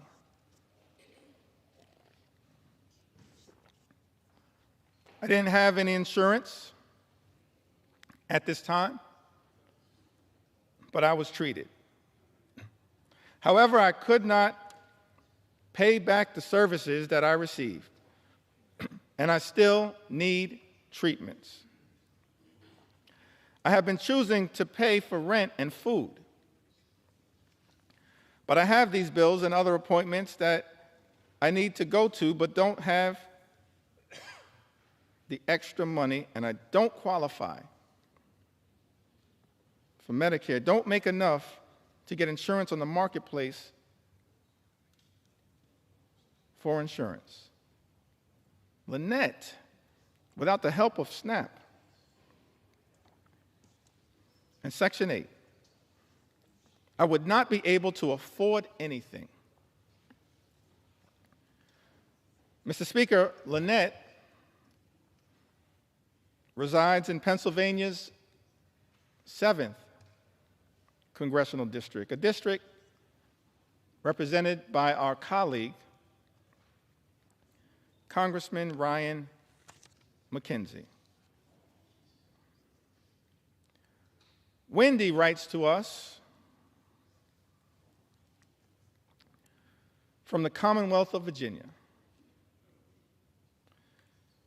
Says that I am a single mother of 2 children, and due to bone cancer, I now live with a disability and am unable to work. I have not only survived cancer, but my children and I also survived domestic abuse. I have been making ends meet while not working or receiving any child support for almost 2 years. To my family, SNAP is literally life or death.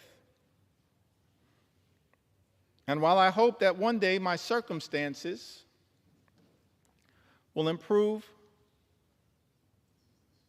to the point that I will not need the assistance for now, Wendy tells us, It is our lifesaver. That's what these safety net programs represent.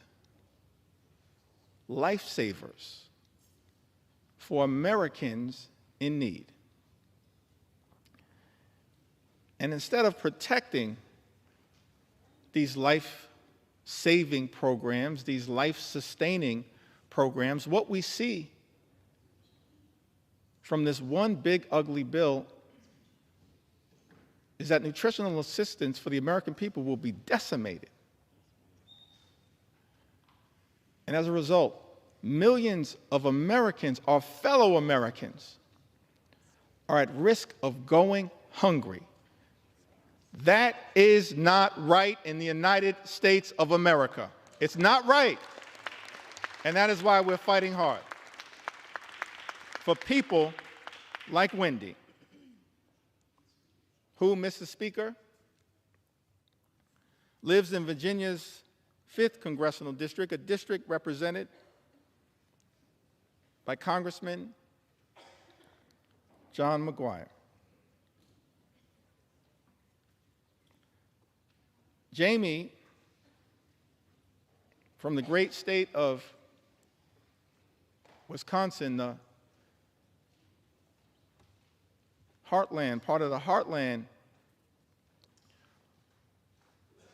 of the United States of America, the magical Midwest, the hardworking people of the great state of Wisconsin. I was privileged to just be there this past weekend. Jamie said, I work, I am a single mom. I need help to feed my kids. All the bills have skyrocketed. I'm doing this on my own. Please don't take away SNAP. That's a plea that I think is being heard all across this land. Please don't take away SNAP. It's a lifesaver. It's being ripped away from the American people as part of this Republican effort, Mr. Speaker, to provide massive tax breaks for billionaires. Jamie is represented. She lives in the 3rd Congressional District of Wisconsin, currently represented, Mr. Speaker, by Congressman Derek Van Orden. Healthcare under assault. Nutritional assistance under assault.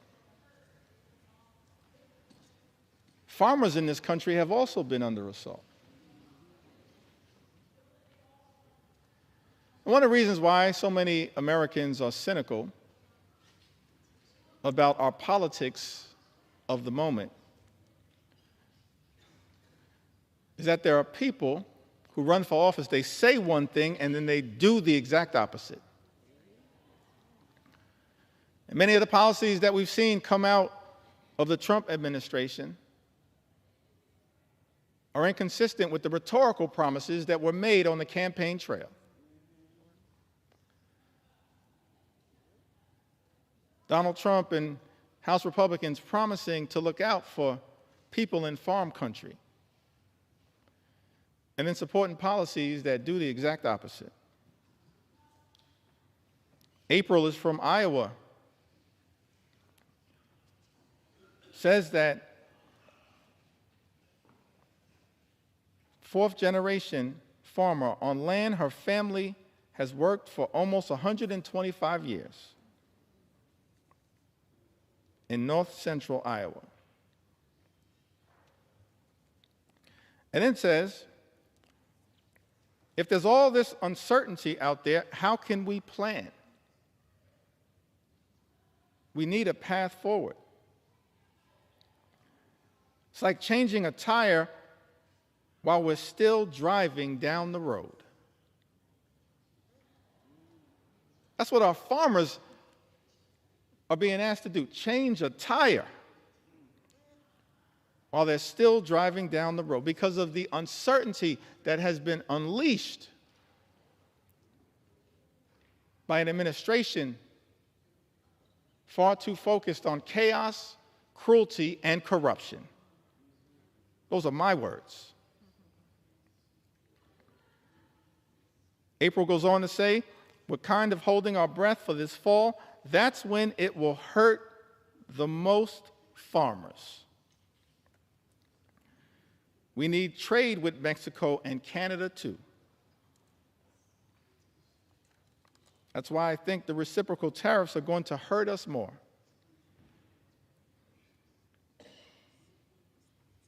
We get fertilizer from Canada. We get parts and products made in Mexico. House Democrats, we're focused on creating more good-paying jobs, on economic strategies that make sense, that are designed to lift up the American people. But I can't find anything in this 900-plus page bill that is actually designed to permanently sustain a positive trajectory for farmers in this country and for everyday Americans. In fact, the chaotic uncertainty of the economic policies that have been unleashed by the Trump administration and complete Republican rule in Washington, D.C., will have devastating consequences for the American people and for farmers like April. John writes to us from the great state of North Carolina. He says to us, not many families can say this, black families, that is, but we've been here for over 100 years. My great-grandfather, my grandfather on both sides, and my father were all farmers.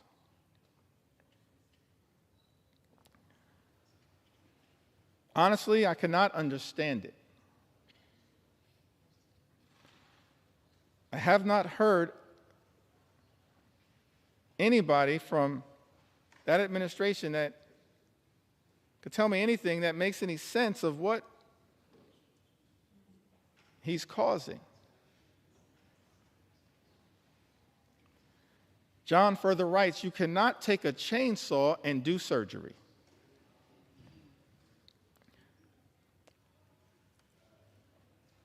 I'm going to plant about 50% less than I would normally because I don't know what the price is going to be. I don't want to take the risk of putting even more out there.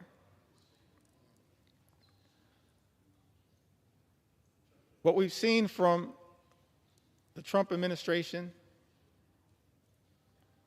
from this so-called DOGE effort, and from our Republican colleagues, Mr. Speaker, is deeply troubling. Republicans are trying to take a chainsaw to Social Security, a chainsaw to Medicare, a chainsaw to Medicaid, a chainsaw to the health care of the American people, a chainsaw to nutritional assistance for hungry children, a chainsaw to farm country, and a chainsaw to vulnerable Americans. But as House Democrats, we're here to make clear, Mr. Speaker, we're determined to take a chainsaw to Project 2025. a chainsaw, a chainsaw, a chainsaw to Project 2025 on behalf of the American people. We don't want this country to go backward. We want this country to go forward. And so no matter what it takes, no matter how long it takes, we're going to take a chainsaw to your Project 2025. That's what we're prepared to do.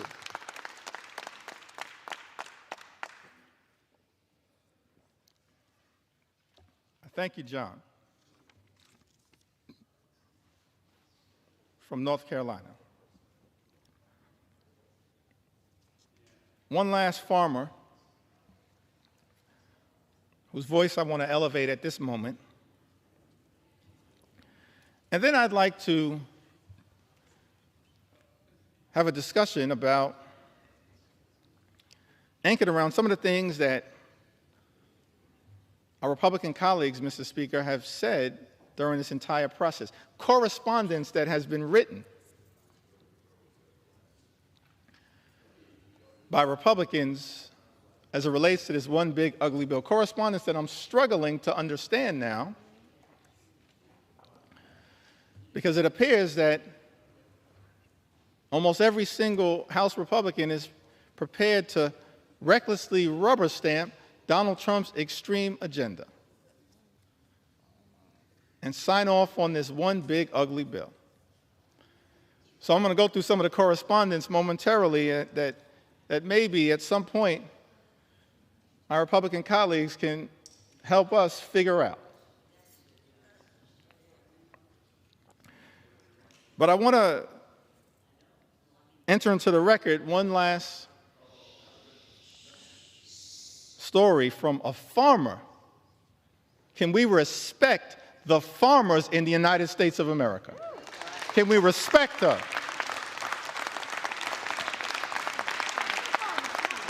We began this country as an agrarian economy. We should respect the farmers in this country as I'm telling their stories.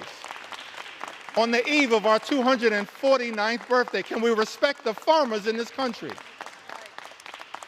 who we're working hard to defend?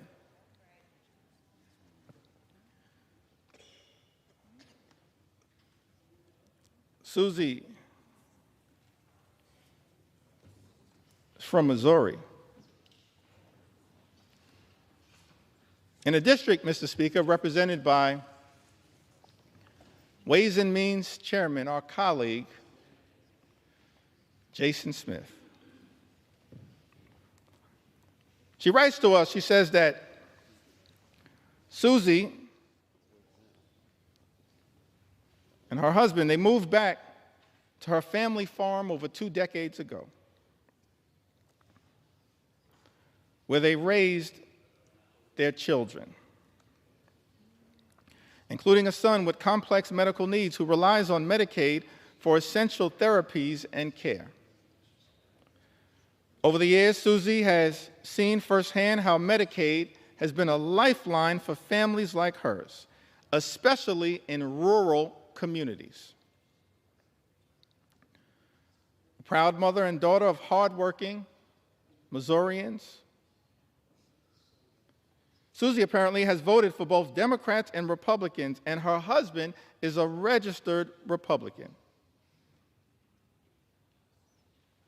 But as farmers, they both believe that access to health care should never be a partisan issue. We agree. Thank you, Susie. Access to health care in the United States of America should never be a partisan issue. It should never be considered a privilege just for the wealthy, the well-off, and the well-connected. It is a right that should be available to every single American, and that is what we are fighting hard right now to defend here in the United States of America, and to push back against this one big, ugly bill.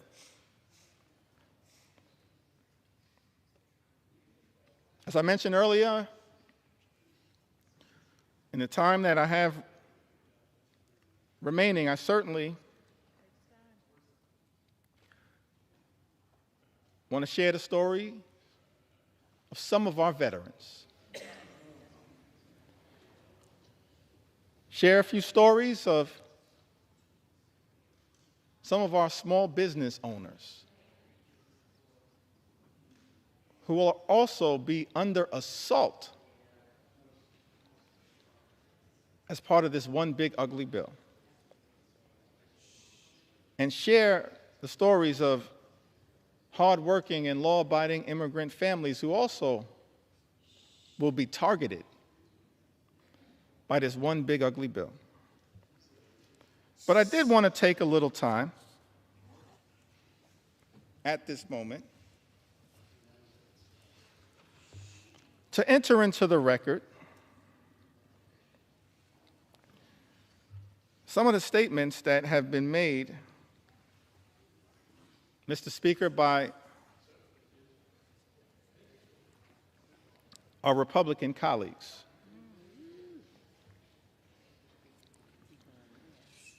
That I just don't understand. I mean, I am flummoxed by some of these statements. I've always wanted to use that word, y'all. Amendment will suspend. House will be in order. Please take your conversations outside the chamber. Please take your conversations outside the chamber. Gentleman's recognized. Thank you, Mr. Speaker. I was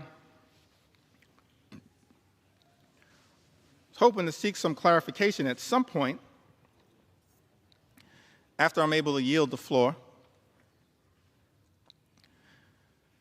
But I'm still here to take my sweet time on behalf of the American people.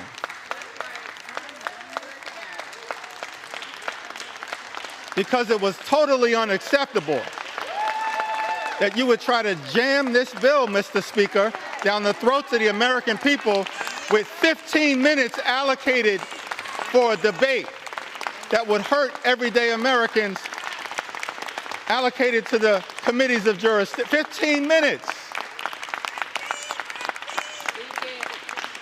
And so now I'm here with my House Democratic colleagues, 4 hours in, taking our sweet time on behalf of the American people. And I'm flummoxed. Maybe it's flummoxed. As I mentioned, Mr. Speaker, I always wanted to use that word. I can't spell it, but I know what it means. I'm confused by many of these statements, so I'm trying to enter them into the record and then perhaps at some point get some clarification. Talking about Medicaid cuts, the largest cut to Medicaid in American history. Vice President said these cuts are immaterial. Are you kidding me?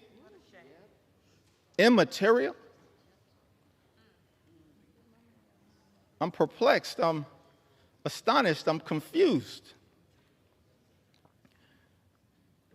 that someone who sits in the second highest office in the land would say that Medicaid cuts, $1 trillion or so of Medicaid cuts that are in Donald Trump's one big ugly bill are immaterial.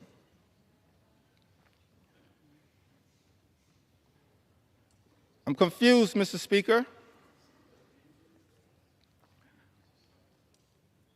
by the statement that was made by the former Senate Majority Leader, Mitch McConnell, who, when talking about the Medicaid cuts that millions of Americans have been reaching out to us, pouring into us their heartfelt concerns at the devastating impact that these Medicaid cuts will have on their health, their safety, and their well-being. I'm confused, Mr. Speaker, by the statement that Mitch McConnell made. He said, people will get over it. No, Mitch. The American people will not get over it, but they will get even next November. That's what's going to happen because of these cuts being unleashed on the American people. I'm confused, perplexed, astonished, flummoxed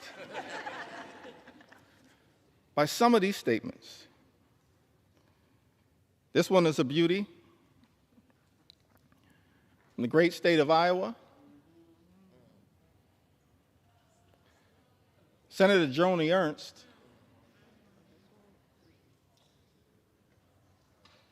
she showed up at a town hall meeting in Iowa. First of all, I'll give her credit for showing up at a town hall meeting because House Republicans were instructed not to show up at town hall meetings. So she shows up, Mr. Speaker, at a town hall meeting, is questioned about the fact that health care in America, that the Medicaid is a question of life or death. And when asked by one of her constituents about the concern that was had, the fact that people will die as a result of the devastating cuts to Medicaid and health care that are in Donald Trump's one big ugly bill, Senator Ernst says, we're all going to die anyway.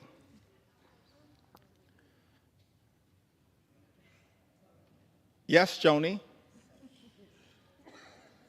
the American people understand that at some point all of us will transition. But the American people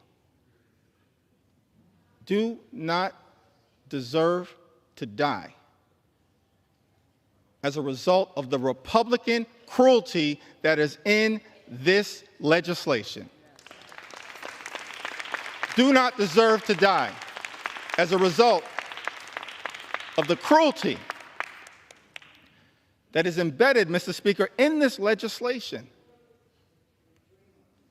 Ending Medicaid as we know it, the largest cut to Medicaid in American history.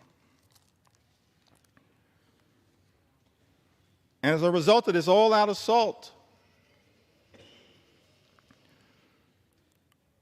on health care in America,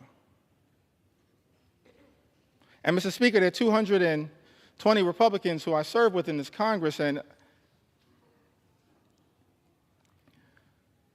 I wish I had time to go through the impact in all 220 districts. Actually, since I have unlimited time, maybe I do.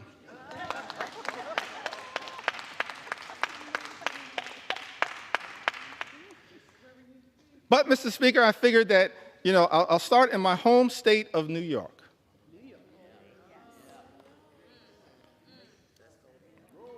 Mr. Speaker, in New York's 1st Congressional District, represented by our colleague, Congressman Nick LaLota, approximately 50,000 New Yorkers will lose their health care.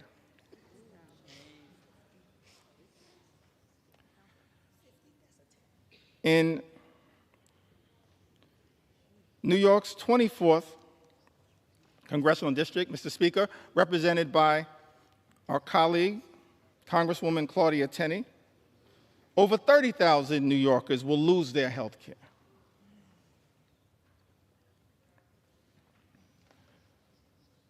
In parts of Western New York, an upstate district, New York 23, currently represented by Congressman Nick Langworthy, approximately 35,000 New Yorkers will lose their health care as a result of Trump's one big ugly bill.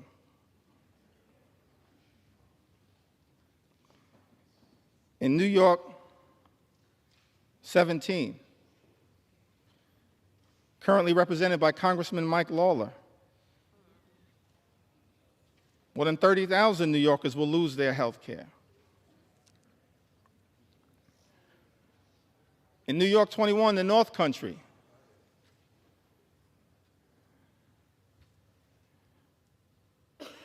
represented by Congresswoman Elise Stefanik,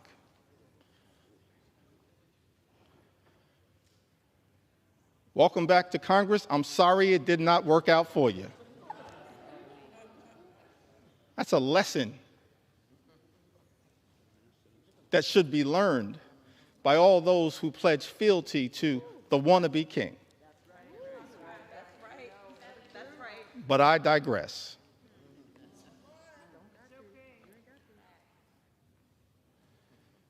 New York's 21st Congressional District, currently represented by Congresswoman Elise Stefanik,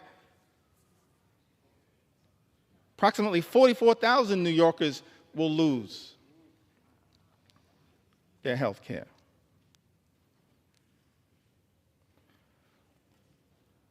In Long Island, Suffolk County, part of Long Island, currently represented in Nassau County by two amazing colleagues, Tom Swazi and Laura Gillen. But in Suffolk County, New York's 2nd Congressional District, currently represented by Congressman Andrew Garbarino, 48,000 New Yorkers will lose their health care.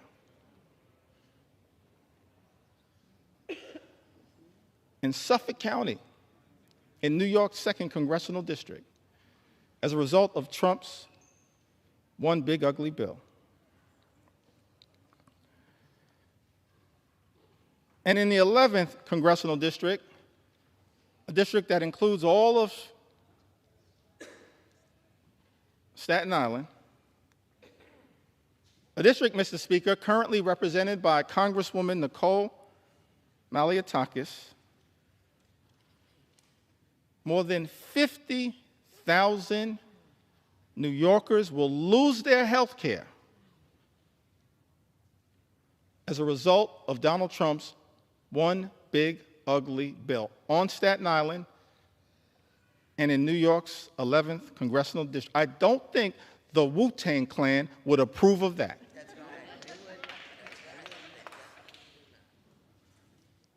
It's incredible to me. In district after district after district, Mr. Speaker, represented by my Republican colleagues, so many Americans will stand to lose their health care as a result of Donald Trump's one big ugly bill. Now, this is not just a Democratic perspective. We stand by that perspective. We'll continue to articulate that view and forcefully defend the health care of the American people, but it's not just a Democratic perspective. And so I thought that it was important that we enter into the record some of the words, Mr. Speaker, of members of the House Republican Conference who wrote directly to you, Mr. Speaker, in their own words, talking about the challenges of this one big ugly bill. February 19th of this year, in a letter written to the Honorable Mike Johnson, Speaker of the United States House of Representatives, the subject line was, "Protecting American communities in the budget reconciliation process. For all of the American people who may be watching the floor of the House of Representatives right now, that's the process that we're in. It's one big ugly bill.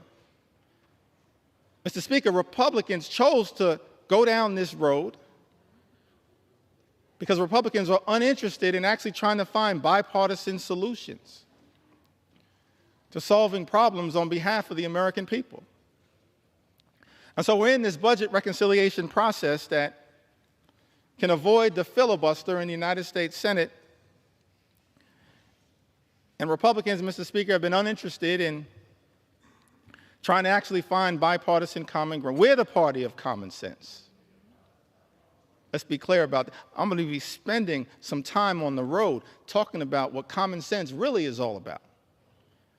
Common sense certainly is not taking health care away from the American people. And so in this letter on February 19th, and I got a lot of statements that have been entered into the record, but I figured we'd start with this one. February 19th, Dear Speaker Johnson, as members of the Congressional Hispanic Conference, that's different than the Congressional Hispanic Caucus. The Congressional Hispanic Caucus right now is fighting hard on behalf of the health care of the American people. On the Democratic side, call that the real CHC. The Congressional Hispanic Caucus is fighting hard on behalf of the American people. But this is a letter as members of the Congressional Hispanic Conference. Mr. Speaker, as you know, these are Republicans here in the House of Representatives. And those who represent sizable Hispanic populations. We are writing to express our concerns regarding possible funding decisions stemming from the House Budget Resolutions Committee instructions advanced on February 13, 2025. Those budget instructions, by the way, were what set this whole toxic process in motion that has resulted in this moment that we find ourselves in right now on the floor of the House of Representatives, connected to this one big ugly bill. And in this letter, it says that while we fully support efforts to rein in wasteful spending and deliver on President Trump's agenda, let me park right there parenthetically for a moment. Nothing in this bill is about waste, fraud, and abuse. Nothing is doing anything meaningful about waste, fraud, and abuse. The letter continues, it is imperative that we do not slash programs that support American communities across our nation. It then goes on to say that the House Budget Resolution proposed $880 billion in cuts to programs under the jurisdiction of the House Committee on Energy and Commerce, with Medicaid expected to bear the brunt of these reductions. Their words, not our words. Nearly 30% of Medicaid enrollees are Hispanic Americans, and for many families across the country, Medicaid is their only access to health care.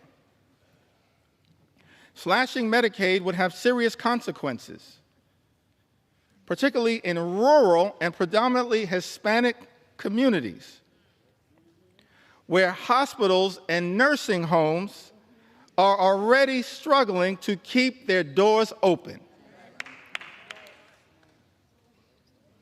Mr. Speaker, these are members of the House Republican Conference warning about the devastating impacts of this one big, ugly bill. It goes on to say that the House Committee on Education and the Workforce has been tasked with cutting $330 billion where federal aid for higher education, such as Pell Grants, may be a target for reductions. Once again, let me park right there parenthetically to make the observation. This bill also assaults higher education in the United States of America. That's a disgrace. And Mr. Speaker, members of the House Republican Conference predicted that that would occur. Their words, not our words. House Committee on Education and the Workforce has been tasked with cutting $330 billion, where federal aid for higher education, such as Pell Grants, may be a target for reductions. Hispanic students make up a significant share of Pell Grant recipients, many of whom are first-generation college students, striving for a better future for themselves, their families, and our nation. If we are serious about empowering the next generation and strengthening our workforce, we must facilitate and not undermine opportunities that help students succeed. Finally, the House Committee on Agriculture has been directed to cut $230 billion. And then, Mr. Speaker, our Republican colleagues go on to write, while we fully support efforts to eliminate fraud, waste, and abuse, by the way, that's all fake, we support a federal government that's effective, that's efficient, that's equitable, that eliminates waste, fraud, and abuse. That's not what this bill is all about. But it goes on to say, while we fully support efforts to eliminate fraud, waste, and abuse, we must ensure that assistance programs such as SNAP remain protected. I mean, I'm just confused. Remain protected as nearly 22% of Hispanic families rely on this critical program as a temporary safety net during difficult times. And then this letter concludes, written to you, Mr. Speaker, by the Congressional Hispanic Conference. Hispanic Americans are the future of the Republican Party. I'll reserve judgment on that statement. As House Democrats, we're going to fight for every single community in the United States of America, including the Hispanic community. Every single community. We want every single community to experience the good life, to afford to be able to live the good life. That's what we want.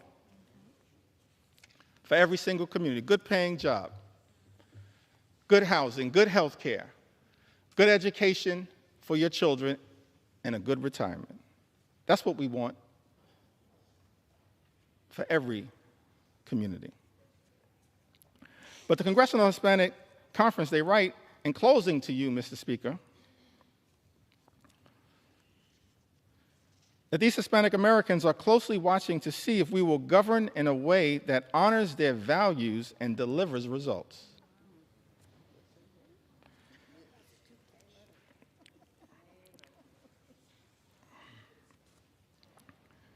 Just to make sure that appropriate authorship is conferred,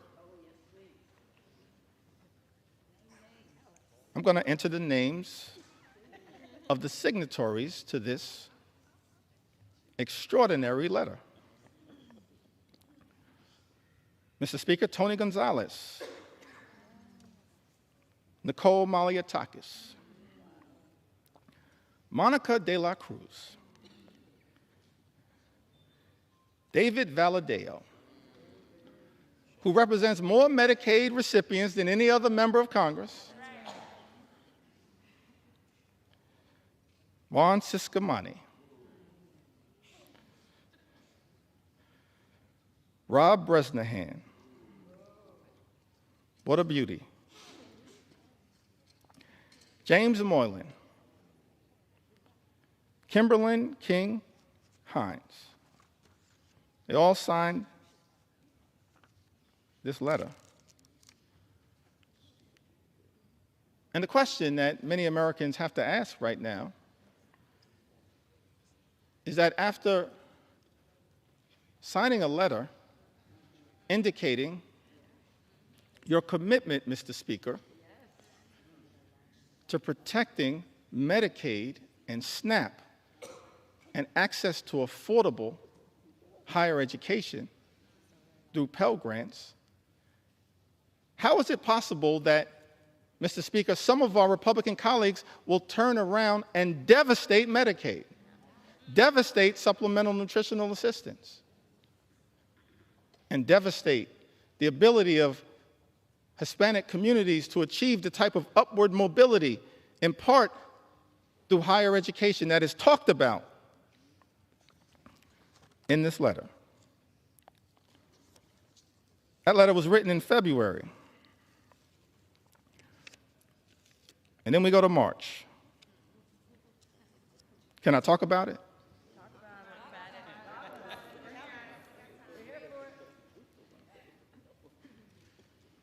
I mentioned, Mr. Speaker, I'm here to take my sweet time on behalf of the American people.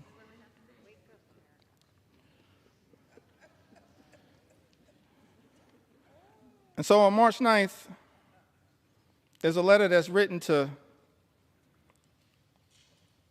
Ways and Means Chairman Jason Smith, Mr. Speaker. By my count, 21 Republicans signed this letter.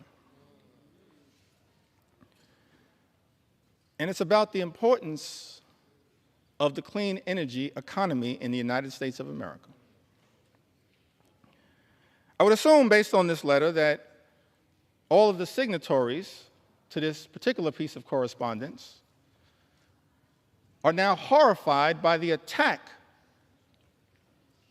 on clean energy jobs, and the clean energy economy in this one big ugly bill. But we'll see shortly, because everyone is going to have to go on record. But in this particular letter, written on March 9th,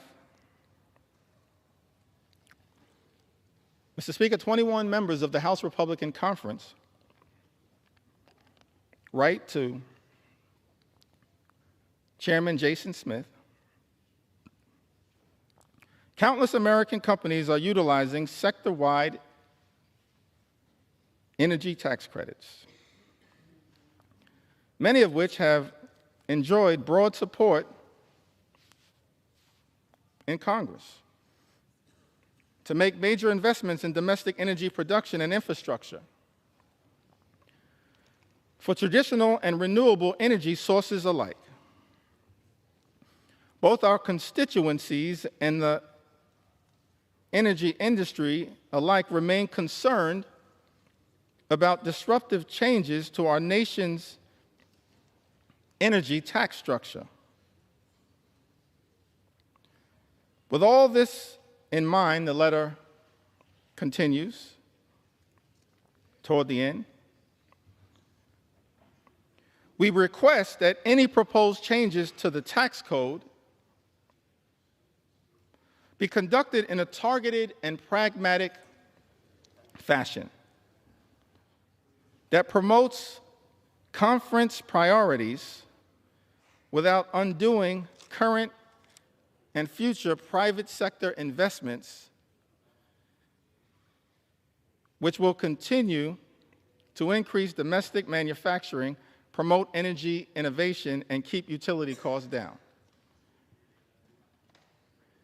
I mean, the language that was chosen there is pretty interesting, but the translation is protect the clean energy economy.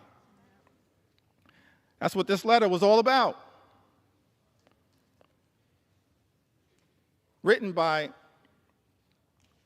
my count, 21 House Republicans. Mr. Speaker, Andrew R. Garbarino,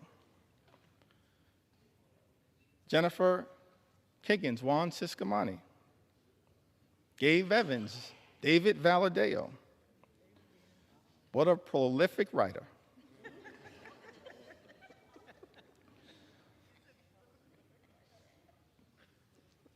Mark Amadei, Michael Lawler, Young Kim, Don Bacon, Vince Fong, Jeff Hurd, Tom H. Kane Jr., Nick LaLota, John James, Ryan McKenzie, Rob Bresnahan, Marionette J. Miller Meeks, Earl L. Buddy Carter, Dan Newhouse, Eric Hoshin, and David P. Joyce. All writing in support of a clean energy economy. We as House Democrats, we know that there's an all-of-above approach that is underway right now, but we support wind and solar energy, renewable energy, because renewable energy is cheaper energy, and cheaper energy means reducing the high cost of living for everyday Americans. That's what we as House Democrats support. And yet, I'm perplexed because this letter was written, but the one big ugly bill represents an extraordinary and unprecedented assault on clean energy and cheaper energy in the United States of America. Mr. Speaker, I asked the question, what are those 21 Republicans going to do when it comes to voting for this one big ugly bill?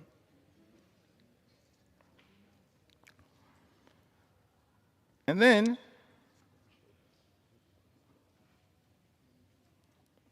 we've got another letter in April. So we've got a February letter, a March letter, an April letter. Quite elegant with these letters. April 14th, 2025, this is correspondence written by 13 House Republicans, Mr. Speaker. Written to you and Steve Scalise. Majority Leader written to Tom Emmer. The Majority Whip, and written to Brent Guthrie, the Chairman of the Energy and Commerce Committee. It says, as members of Congress who helped deliver a Republican majority,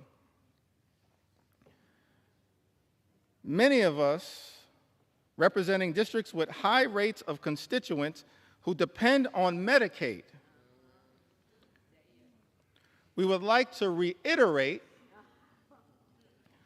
our strong support for this program. By the way, a program that the one big ugly bill now will cut and devastate, gut, Mr. Speaker, by almost $1 trillion. In this letter, 13 Republicans say we would like to reiterate our strong support for this program that ensures our constituents have reliable health care. Balancing the federal budget must not come at the expense of those who depend on these benefits for their health and economic security. Mr. Speaker, that's their words, not our words.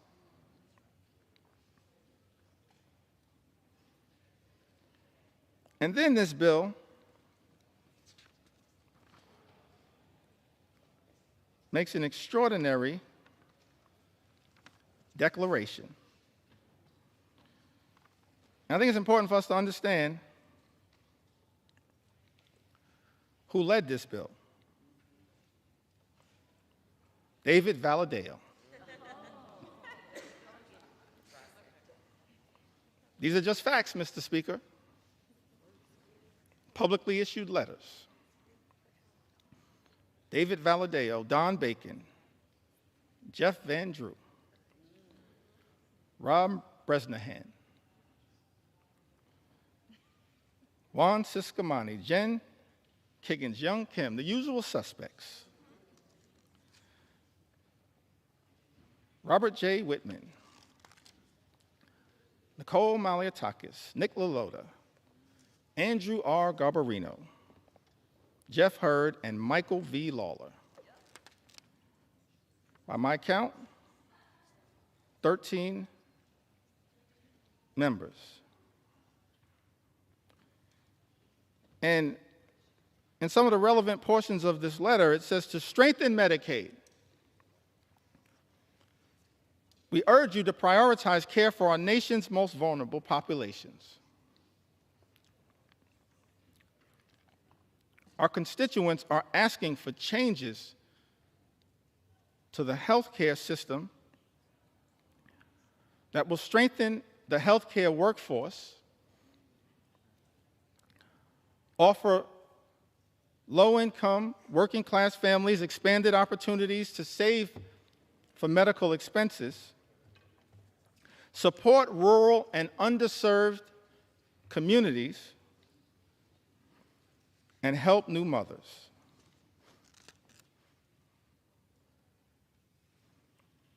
And in the second paragraph of this letter dated April 14, 2025, Mr. Speaker, these 13 members of the House Republican Conference make this extraordinary representation. It says, however, we cannot and will not support a final reconciliation bill that includes any reduction in Medicaid coverage for vulnerable populations. This bill represents the largest cut to Medicaid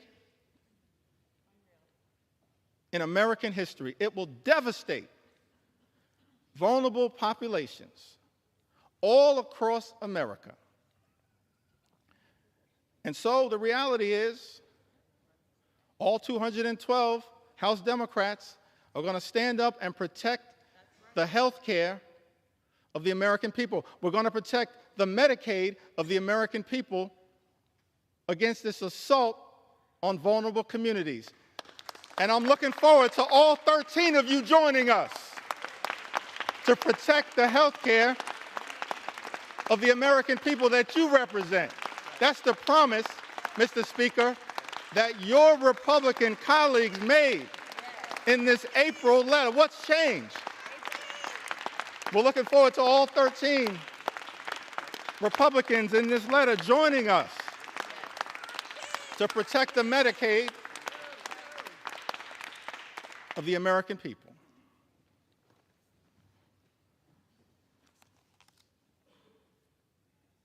And,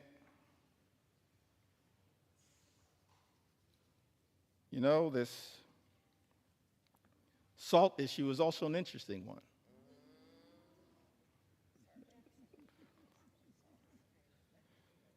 Statement was issued on May 8th from my colleagues in the New York delegation: Elise Stefanik, Andrew Garbarino, Nick LaLota, Mike Lawler. Just facts right now. Big talk about standing up to protect the state and local tax deduction. And what's interesting, let's make sure we set the record straight here.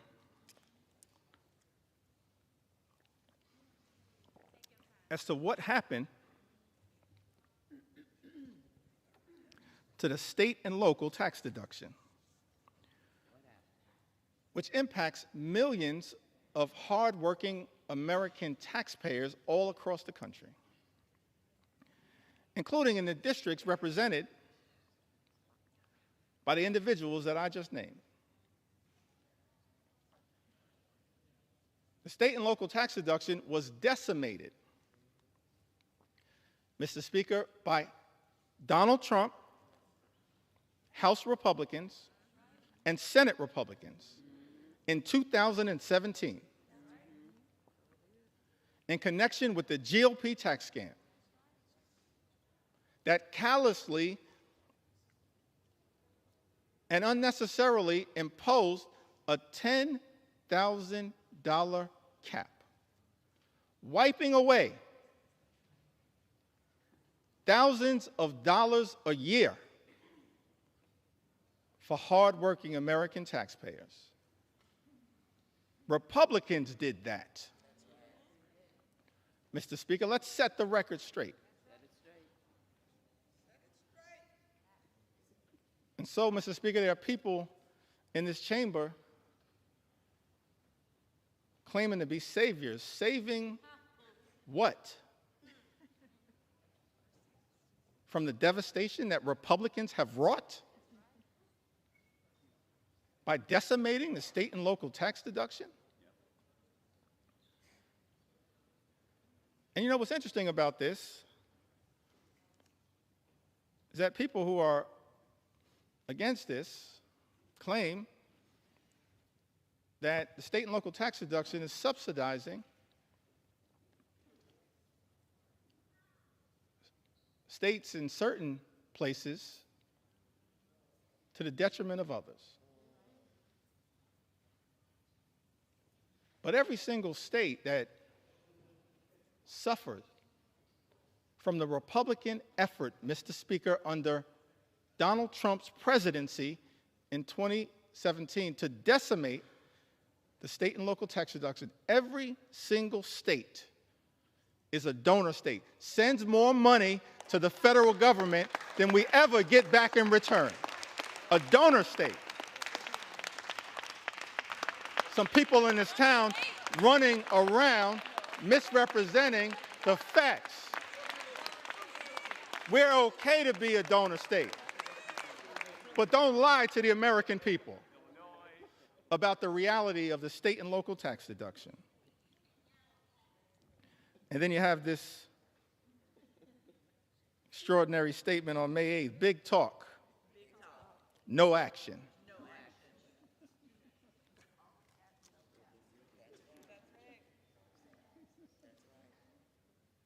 I guess in Texas they say all hat, no cattle.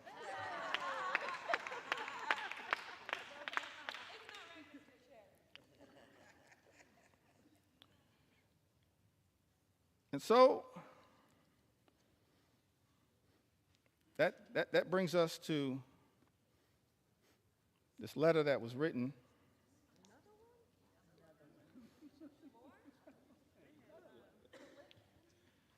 prolific writers, Mr. Speaker, in the House Republican Conference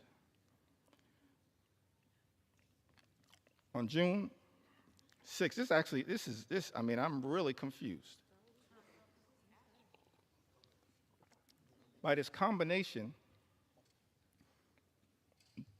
of this particular letter,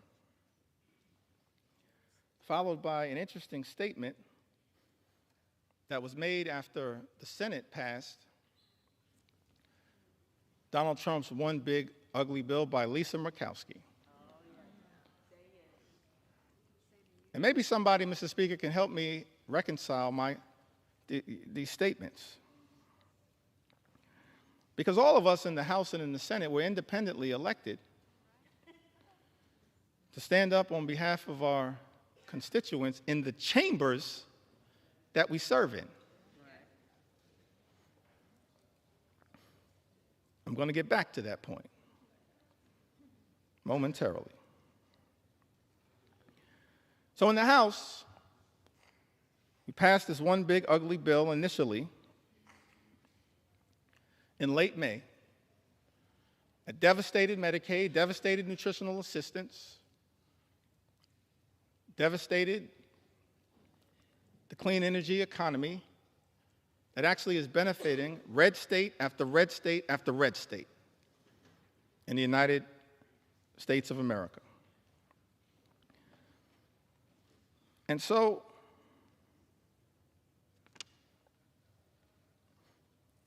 members of the House Republican Conference wrote to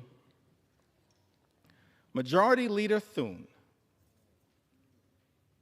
and Chairman Crapo. This is after passing a bill in the House of Representatives that devastated the clean energy tax cuts that they are talking about in this letter on June 6th. It says, as members of the House Republican Conference, we write to express our continued support for common sense energy policy and to urge the Senate to substantively and strategically improve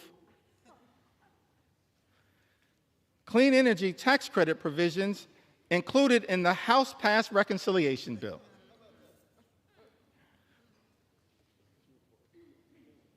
I mean, what is happening right now? Maybe I don't understand the legislative process. So in this letter,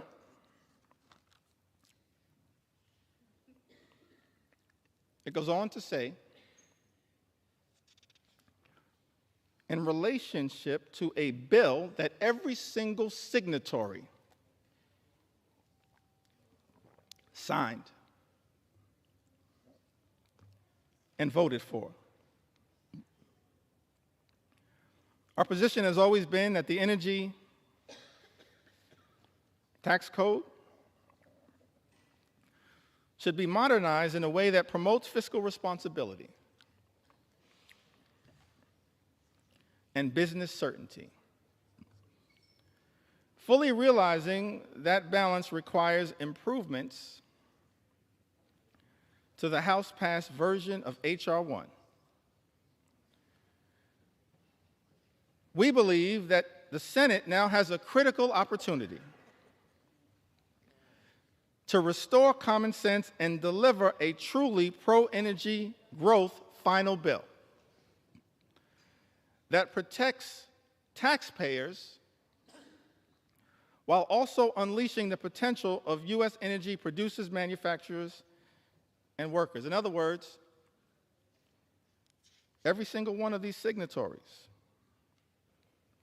Jen Kiggins, Brian Fitzpatrick, Juan Ciscomani, Nick LaLota, Mike Lawler, Andrew Garbarino, Don Bacon, Mark Amadei, Gabe Evans, Young Kim, David Valadeo,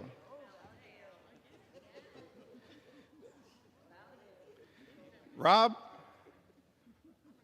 Bresnahan, and Thomas H. Kane, Jr. Every single one of these signatories voted for a House bill that undermined the clean energy economy, noted that it would hurt their own constituents, voted for the bill anyway, and then begged the Senate to make a difference. That's not how we should be legislating in the United States House of Representatives. That's not how you legislate, particularly when every single House Democrat voted against the bill. It left the House, limped out of the House by a single vote. So every single signatory on this letter could have stopped the bill that you yourself, Mr. Speaker, indicated the signatories of this letter damaged the very thing they claim to be fighting for. I'm confused, perplexed, flummoxed at what the heck is going on. Extraordinary.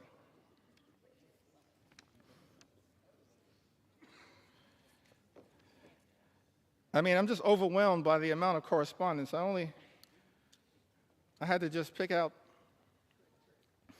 the ones that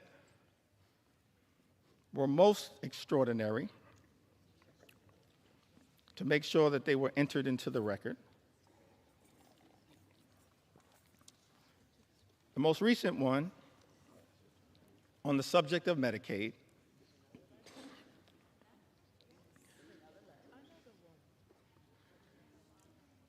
was written on June 24th. It was directed to the Honorable John Thune, Majority Leader of the United States Senate, the Honorable Mike Johnson, Mr. Speaker, Speaker of the U.S. House of Representatives. I think it had, by my count, 16 members. No surprise, y'all. It was authored by David Valadao.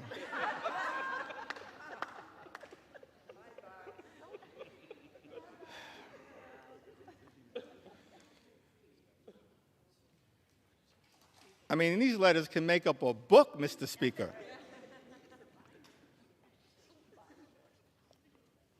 David Valadao, Juan Ciscomani,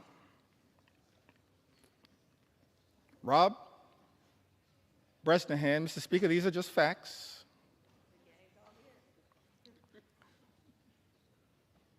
Chuck Edwards, Young Kim, Andrew Garbarino,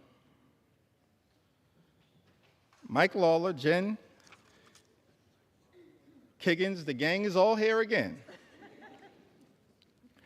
Jeff Van Drew, Don Bacon, Dan Newhouse, Zach Nunn, Robert J. Whitman, Nicole Maliotakis, Marionette J. Miller Meeks, and Jeff Hurd. 16 members, Mr. Speaker, of the House Republican Conference, in a letter written to you, Mr. Speaker, and the Honorable John Thune, Majority Leader of the United States Senate, on June 24th, and here's the most extraordinary statement that was written in this letter. In the second to last paragraph, I think we call that the penultimate paragraph.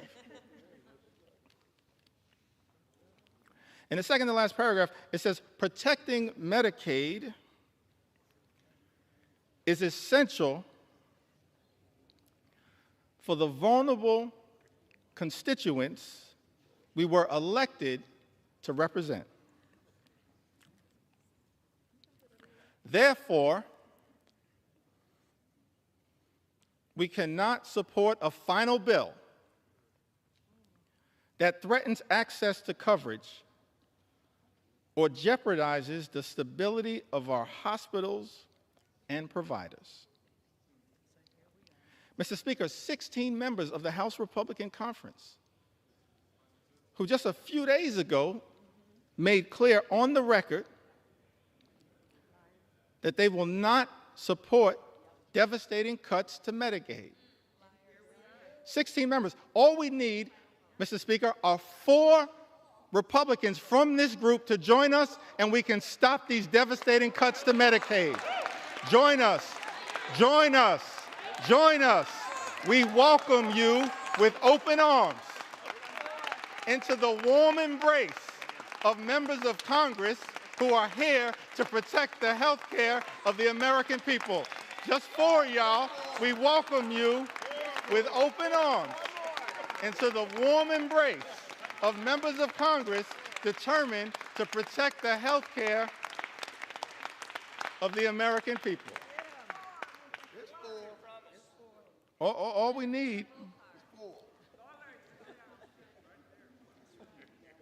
are 4. And so many of y'all are on record. So as I conclude this section of this particular presentation, and we still got some ground to cover.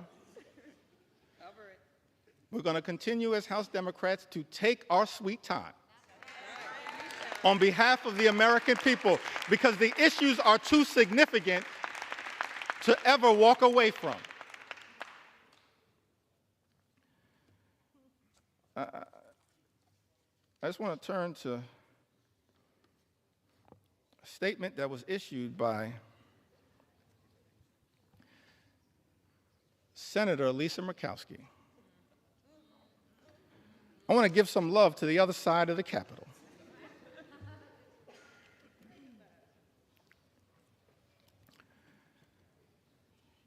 And again, Mr. Speaker, these are just the words that were issued.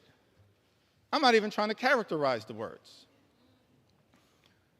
But the American people need to hear these words from the people that were sent to Congress to protect their interests.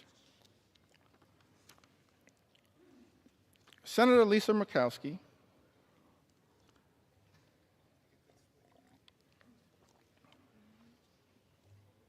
says this was one of the hardest votes I have taken during my time in the Senate. Let me just editorialize there briefly. This should not be a hard vote, Senator Murkowski. This should be a hell no vote on behalf of the people you were sent to Washington to represent. It's a hell no vote for us because we're standing up on behalf of the American people. It should be a hell no vote. But, Mr. Speaker, these are the words.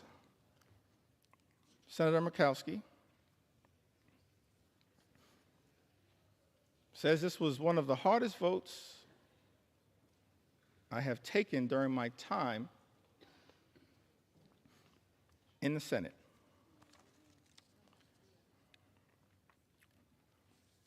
And then she keeps it real. As far as I can tell, she says,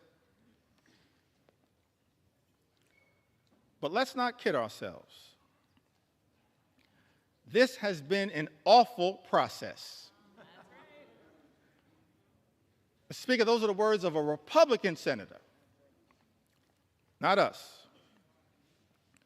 This has been an awful process, a frantic rush to meet an artificial deadline that has tested every limit of this institution.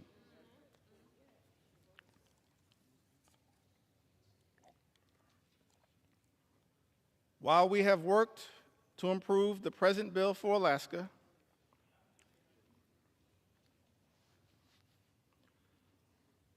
it is not good enough for the rest of our nation. And we all know it. Yes, Senator Murkowski, we all know this one big, ugly bill will devastate everyday Americans across this country.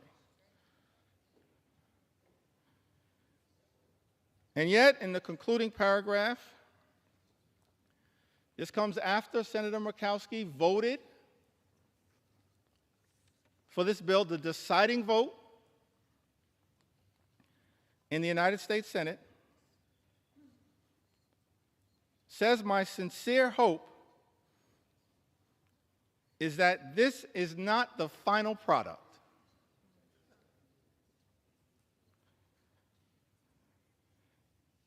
This bill needs more work across chambers and is not ready for the President's desk. We need to work together to get this right. So let me get this straight. I think the number was 16 House Republicans, Mr. Speaker, vote for a bill they know will hurt the communities, Mr. Speaker, that they represent, vote for the bill anyway, when any one of them could have stopped this bill from ever leaving the House of Representatives, and then write a letter to the senators in the other side of the Capitol saying, fix this bill. When any single one of them could have stopped the bill dead in its tracks. And then Senator Murkowski, in her chamber, turns out to be the deciding vote for a bill that she says, Mr. Speaker, is not good enough for the rest of the nation, and we all know it, votes for it anyway, and then begs the House to fix the bill. That is not how the people's business should be done in the United States Congress. We have a responsibility to stand up for what is right and stand up for what is right in the chamber that we serve in. That's what we should all be doing. And so our House Republican colleagues, Mr. Speaker, have one last opportunity to join us as Democrats, every single Democrat who's going to stand up and protect the health care of the American people, stand up and protect the nutritional assistance of the American people, stand up and protect our farmers, stand up and protect our veterans, stand up and protect the clean energy economy, stand up to protect our public schools.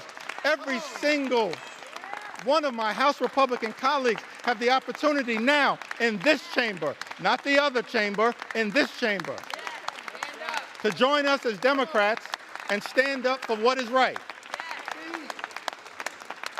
The eyes of America are watching. Started this process, Mr. Speaker, 3:28 in the morning, this debate. Took to the House floor, maybe an hour and a half after that. And we still have a lot to say. On behalf of the American people. For such a time as this. Every single one of us have an opportunity to stand up for what is right here in the United States of America. I want to speak for just a few moments about some of the people who've been targeted in a callous way by this administration, some of the stories that need to be told on behalf of the American people. I mentioned, of course, Mr. Speaker, throughout this process, we have been thankful for the stories shared by everyday Americans who went to bed last night fearing the worst and have woken up this morning horrified by Donald Trump's one big ugly bill that will hurt everyday Americans and rewards billionaires with massive tax breaks that will serve to devastate the social safety net and explode our nation's debt. And so I want to tell a few stories on behalf of our nation's veterans who've also written to us to share their concerns with this one big ugly bill. Victoria from Arizona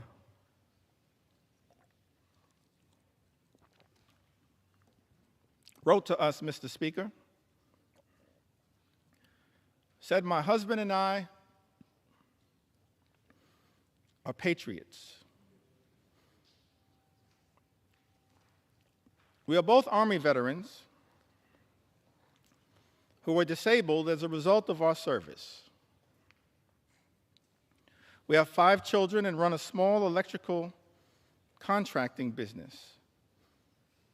We live on a fixed income and, like most families, have struggled with rising costs. One of our sons is adopted. He is a wonderful, loving 7-year-old who has autism and ADHD. He qualifies for Medicaid because he was adopted, and it has been the saving grace for his health and well-being. Medicaid is the reason we were able to get his formal diagnosis of his autism and ADHD. It also covers his regular doctor's visits and dental care. We use Medicaid to access in-home therapy for him, and it was a huge help. Slashing Medicaid will have especially dire consequences for rural communities like ours. Forcing hospitals to close.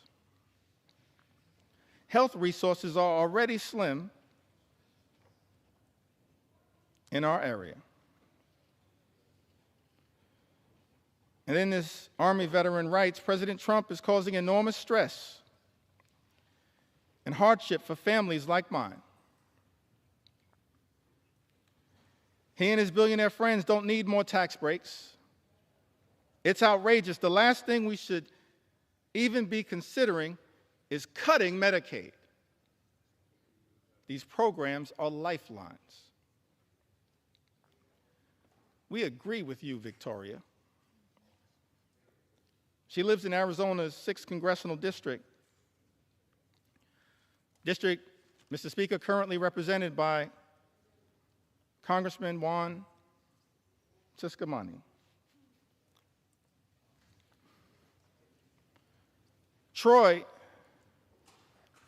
another veteran, lives in California, Mr. Speaker. Lives in a district currently represented by Jay Obernolte. That's California's 23rd congressional district, I believe. He writes to us and says, I was in the U.S. Army and went to Kosovo in 2001, Iraq in 2003, and 2005. I depend on the VA as I am too disabled to work. I depend on VA health care. My children are now on Medicaid. I have worked from when I was 14 years old to 42. I am suffering from long COVID. And until I can return to work, I need help from the American people. I have had your backs. Time for you to cover my back. Writes Troy. Mr. Speaker, I need NIH's help. Now is the time to stand up for all Americans. Stop the assault on the VA, NIH, Medicaid, and the rest of Americans.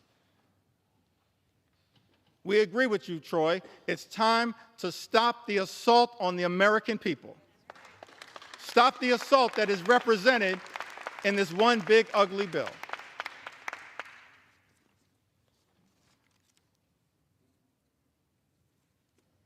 Christy, another veteran, wrote to us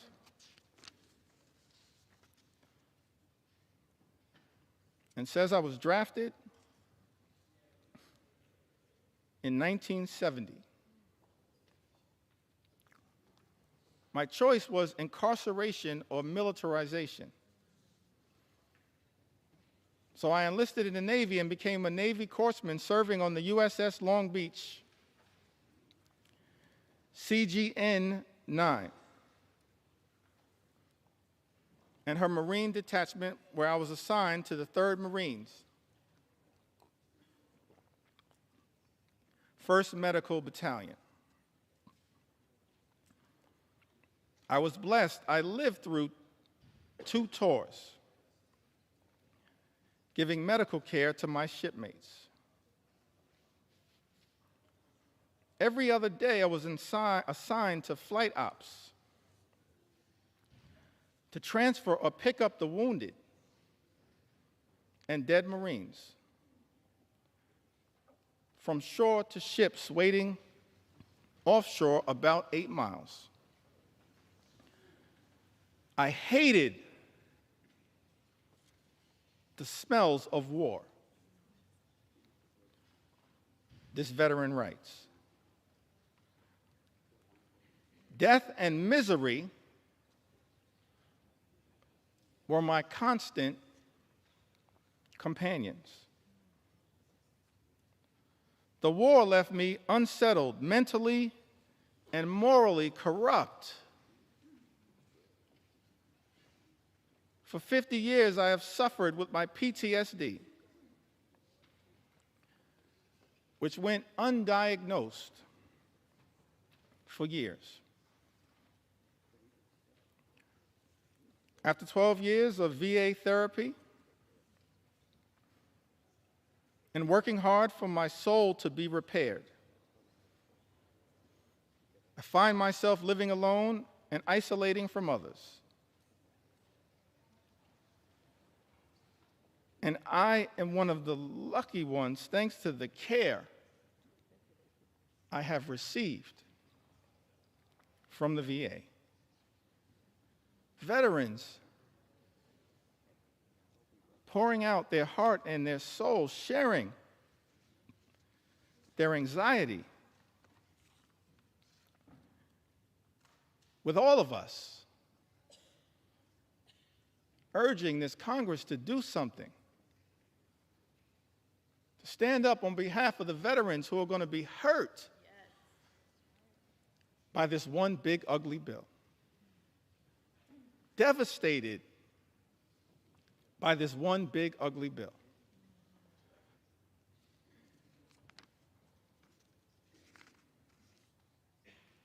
We also heard, Mr. Speaker, from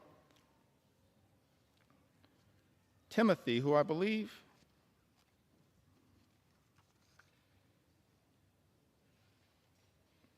may have written to us from the Commonwealth of Kentucky. He says, my name is Timothy.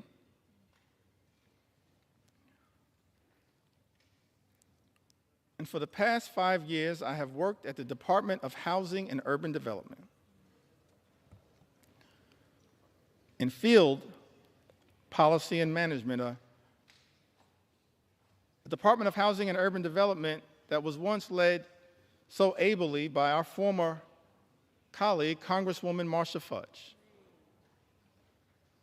and now has been taken in a very different direction. Timothy writes,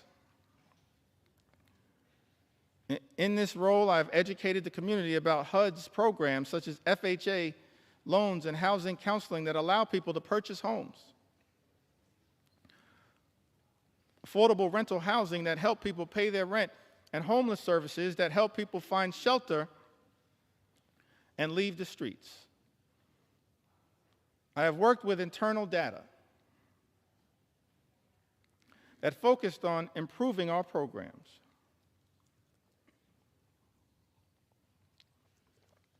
Most recently, I worked with a team that hired people from housing authorities and Job Corps with the goal of providing people a career and a way off government assistance. Those incredible people, along with myself, have been fired by Elon Musk's Doge.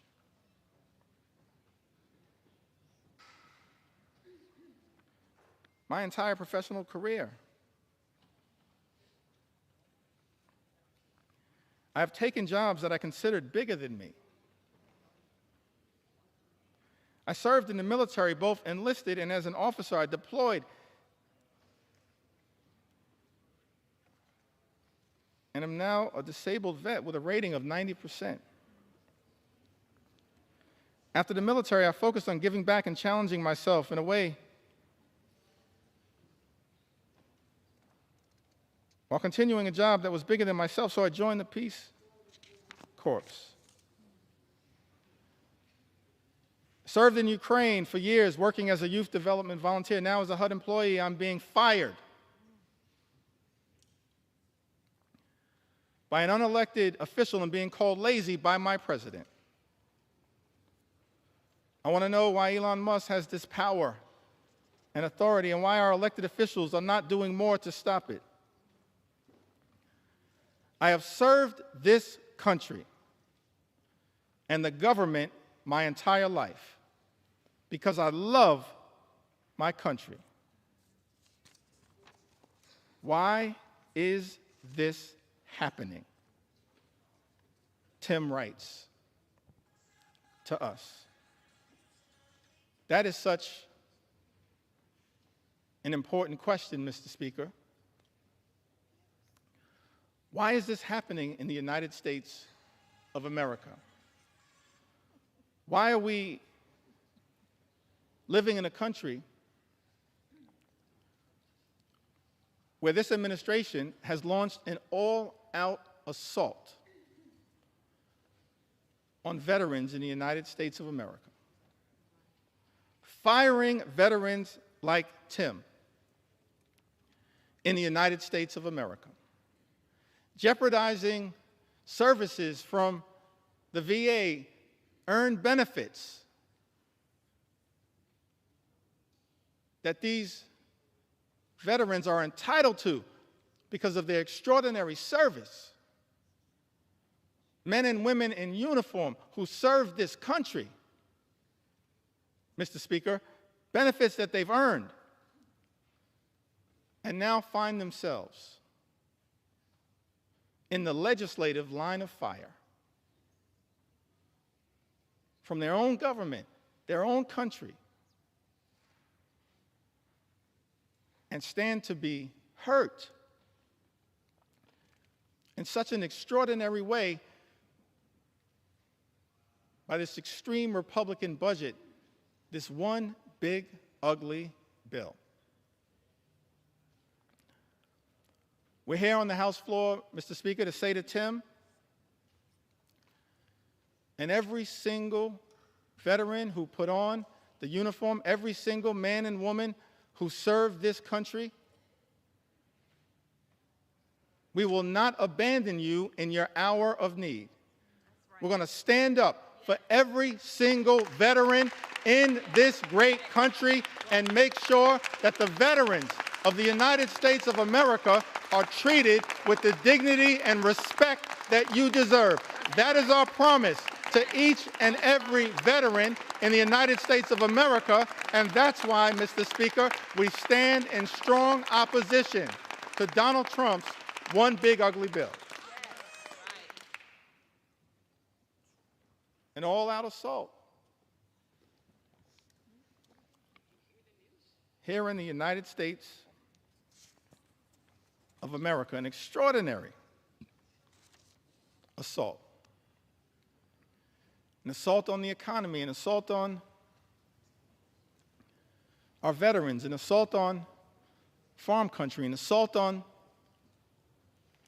healthcare, an assault on nutritional assistance. And of course, this one big ugly bill and the Trump administration, I wish it was not so.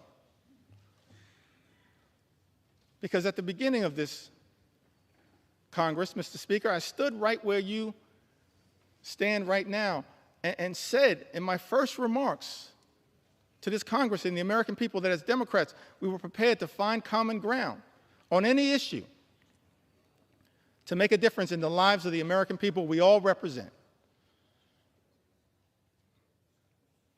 But then, Mr. Speaker, beginning on January 20th, a flood of extremism, the likes of which have never before been seen in the United States of America, has been unleashed on the American people. An all-out assault on the American way of life. An assault on small businesses that is underway here in the United States of America. We should all recognize that small businesses represent the heart and soul of the American economy. And if we're going to stand up for any group of people here in the United States of America, in addition to our veterans, our men and women in uniform, and I'm proud that I stand here as the son of someone who once wore the uniform. My father, he's in heaven right now. Hakeem Jeffries grew up in Newark. His nickname was Pudding. One of my regrets is that I never got to ask him, how did he get the nickname Pudding? But he left Newark as a high school graduate and put the uniform on, enlisted in the Air Force, and served in Germany during the Cold War. We have to stand up for our veterans, stand up for small businesses. And we've heard a lot throughout this process about concerns from small business entrepreneurs here in the United States of America. Heard from Mercedes, lives in the great state of Colorado. Mercedes writes, my husband and I are the owners of a small business. Without the ACA, my family would not be able to afford health insurance. My daughter also receives free dental coverage as a result of the ACA. I still have major issues with our health care system, but at least we have health insurance. My mother, who is retired, also receives benefits from Medicaid in addition to her Medicare. She would not be able to afford health insurance or dental insurance due to the fact she lives on a fixed income. Any cuts to these programs would be detrimental to our health and welfare as a family. I want to thank Mercedes for reaching out and sharing her story because it helps to put to bed the lie that's been told, Mr. Speaker, by some people in this town. That the people, the everyday Americans who are participating in have access to programs like the Affordable Care Act are unworthy, aren't hardworking American taxpayers. They are hardworking American taxpayers. A group of people that real leaders in this country, beginning in modern American history, as I illustrated earlier from President Franklin Delano Roosevelt all the way through, our most recent president, who we served with in the last Congress, have recognized that we have a sacred obligation to stand up for everyday Americans who are struggling right now, including our small business entrepreneurs, the heart and soul of the American economy, who right now are dealing with such economic uncertainty because of the erratic, reckless, and dangerous Trump tariffs that have unleashed so much chaos and uncertainty, raising costs for small business owners all across the country, undermining their ability to fully achieve their entrepreneurial dreams. This is not who we should be in the United States of America. Small business owners under assault by this administration. And there's a target on the back of many of these small business owners as a result of this one big, ugly bill. Janice wrote to us. She's from the great state of Michigan, the heartland of our country. So thankful to all the members of the Michigan delegation and what they represent. Janice, however, she resides, Mr. Speaker, in the 7th Congressional District, represented by Congressman Tom Barrett.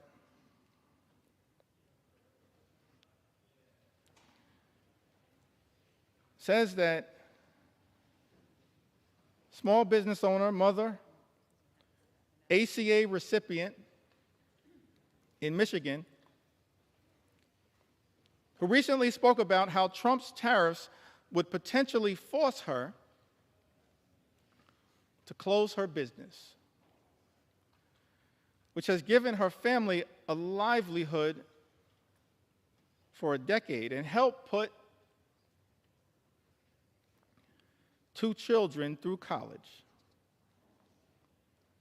I just don't understand why Trump thinks putting tariffs will help American businesses. It's not. She writes, it's going to decimate us. People like us will be hit the hardest. But then Janice shows the great resolve of the American people, the great spirit of resilience of the American people, the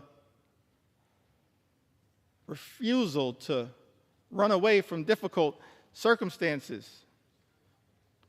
Janice writes, people like us will be hit the hardest. But,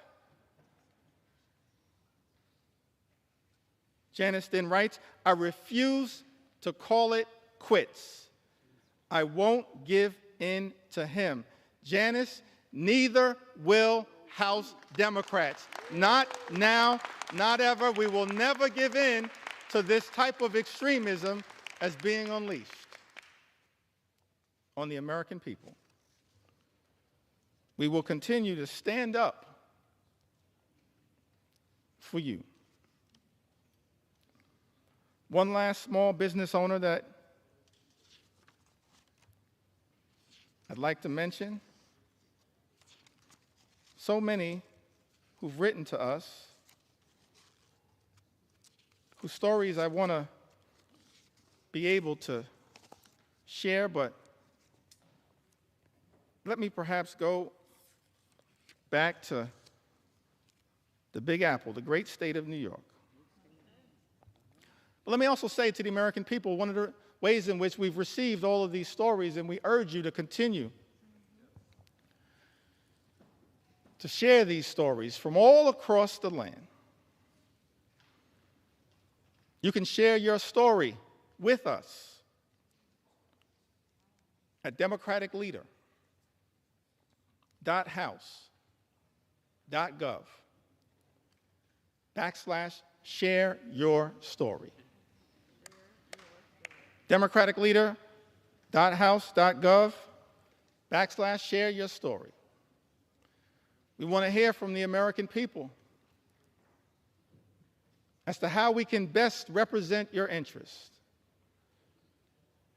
on this day and on all days moving forward, because your stories are powerful.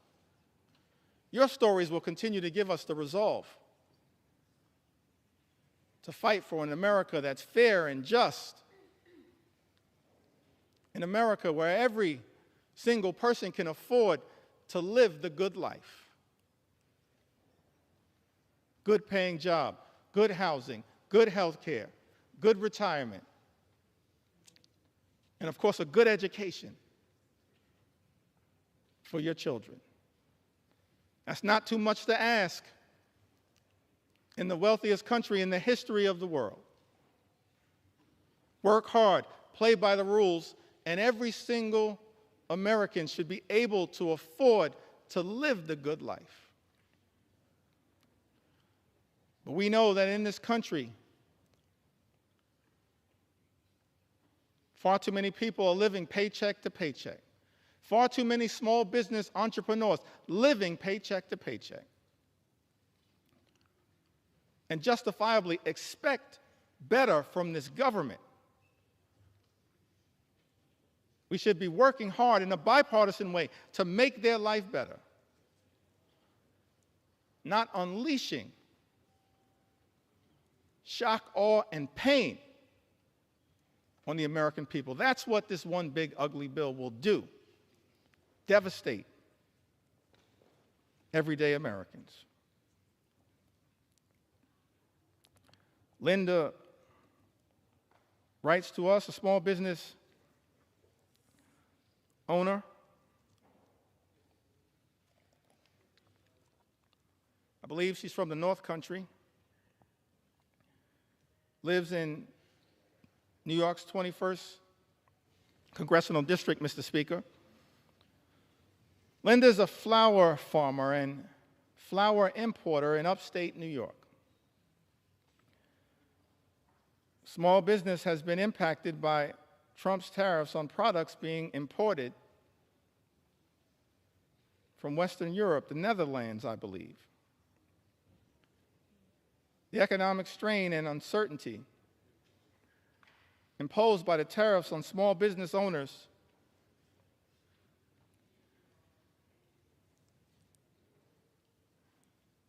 operating on slim margins has caused Linda and her customers to incur additional expenses. Linda tells us, Mr. Speaker, everything was going really well until the tariffs. And now she worries the business will go bankrupt and be forced to close if the tariffs stay in place. How is it that we're living in America where President Trump, Mr. Speaker, and House Republicans promised to address the high cost of living in the United States, promised to lower costs on day one. But costs aren't going down, they're going up. And as a result, of these Trump tariffs are now at risk of experiencing thousands of dollars per year in additional costs. And there is nothing in this one big ugly bill that is going to meaningfully make the lives of everyday Americans, of hardworking American taxpayers, of working class folks, of middle class folks, of all those Americans who aspire to be part of the middle class, of the poor and the sick and the afflicted. Nothing in Donald Trump's one big ugly bill that will meaningfully make their life more affordable. An all-out assault on the economy. We're dealing with an all-out assault on health care, on Medicaid, on the Affordable Care Act, on the Children's Health Insurance Program. All-out assault on the care, Mr. Speaker, being provided by Planned Parenthood, the medical care being provided by Planned Parenthood that is jeopardized in this very bill. All-out assault on hungry children, on hungry veterans, and on hungry seniors, millions of people who will lose their nutritional assistance, will go hungry. Food is being ripped out of their mouths by this one big, ugly bill. Mr. Speaker, that so many of my Republican colleagues seem prepared to support, notwithstanding their prior statements on the record to the contrary. All-out assault on veterans. An all-out assault represented in this bill on small business owners and entrepreneurs who are the heart and soul of our economy. And this bill also represents an all-out assault on law-abiding immigrant families. And Mr. Speaker, we are going to tell their stories as well. We're going to tell their stories. We're going to tell their stories. Because what's happening in this country, an all-out assault on law-abiding immigrant families, is unconscionable, unacceptable, and it's un-American. Because this is a country that should continue to pride itself as a nation anchored in the rule of law, and at the same time, a nation anchored in our journey as one of immigrants from all over the world. And we should never abandon that journey. We're approaching the 249th birthday of this great country, this exceptional country. And I believe, and we can go directly, if necessary, Mr. Speaker, to the words that were initially issued by Thomas Jefferson, the author of the Declaration of Independence. And he went through a whole series of indictments against the king. That America, 13 colonies, which became the 13 states, were working hard to break free from. I mentioned earlier the Declaration of Independence, and of course some of the aspirational aspects of it. There are really two parts, as I can tell. I'm not a constitutional scholar. I'm thankful for the constitutional scholars that serve in this Congress. No one more constitutional and more scholarly than my friend and colleague, the top Democrat on the Judiciary Committee, Jamie Raskin, who continues to lead the charge, standing up for the Constitution here in the United States of America. But as I read the Declaration of Independence, there seem to be two parts to it. There's the aspirational part, Mr. Speaker, of the Declaration of Independence. Of course, we hold these truths to be self-evident, that all men are created equal. We understand that now in a more enlightened way. All men, all women, all children, all of God's children created equally. That they are entitled to certain unalienable rights. That among these are life, liberty, and the pursuit of happiness. And so we spent a little time talking about what that could look like, our commitment to bringing about the American dream, the good life for every single person in this country, everybody. Work hard, play by the rules. You should be able to afford the good life in the United States of America. That's what we're going to continue to work on. Bring the American dream to life, consistent with that aspirational part of the Declaration of Independence, the life, the liberty, and the pursuit of happiness.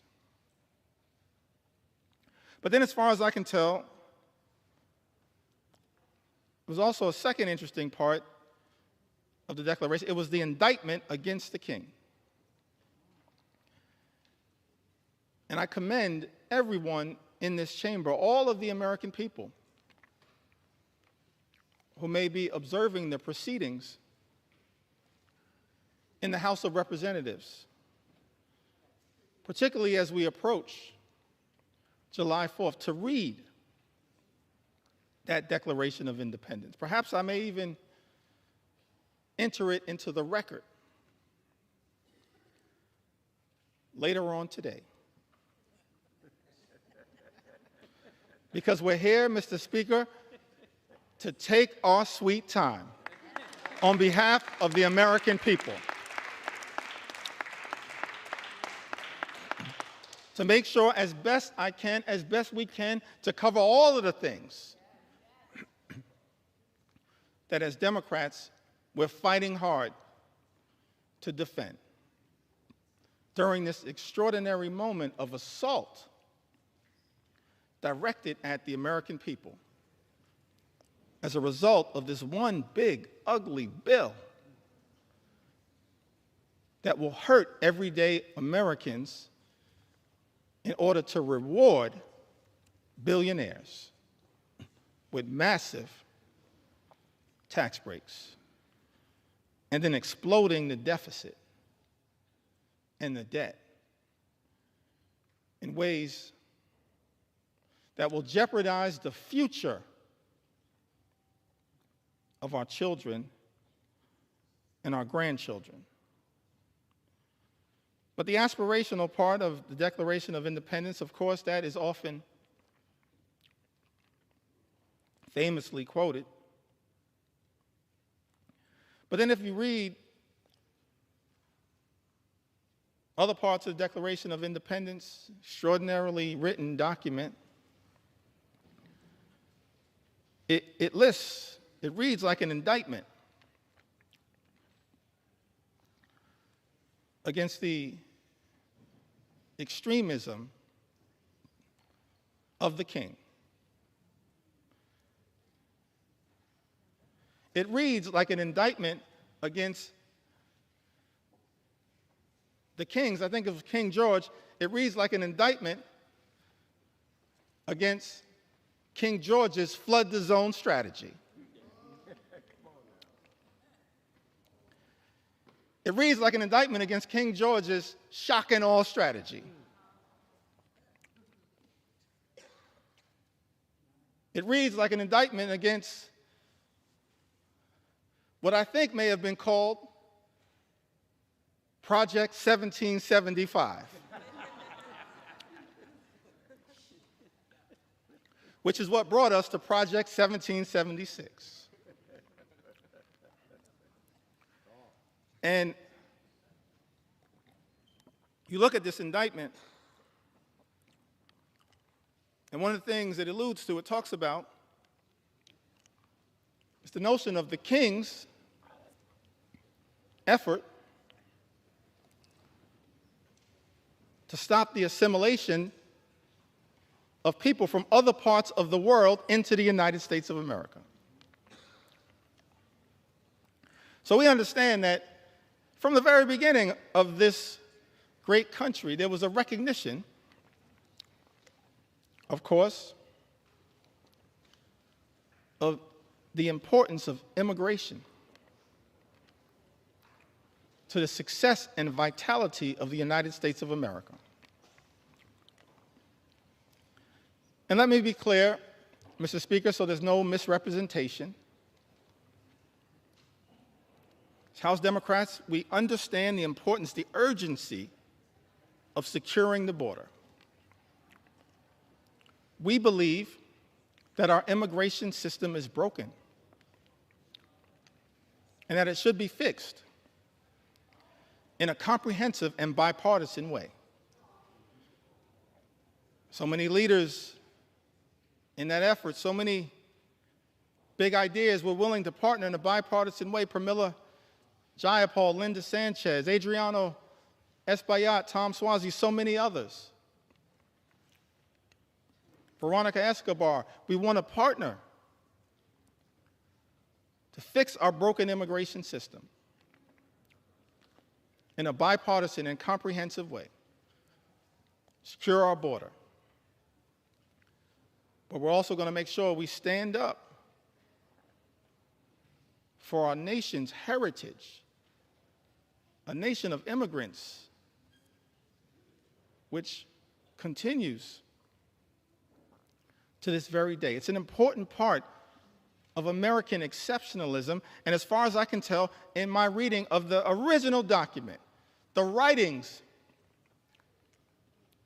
of the founders of this great country, the framers of the Constitution, they recognized it from the very beginning. They weren't perfect. We didn't have a perfect start. But of course, as the preamble to the United States Constitution set forth, we the people, in order to form a more perfect union. Mr. Speaker, we've been set on this magical course, our march toward a more perfect union. And the immigration journey has always been an important part of the American journey. That's why it's heartbreaking to see some of the things that are happening in the country right now. The targeting in such an extraordinary way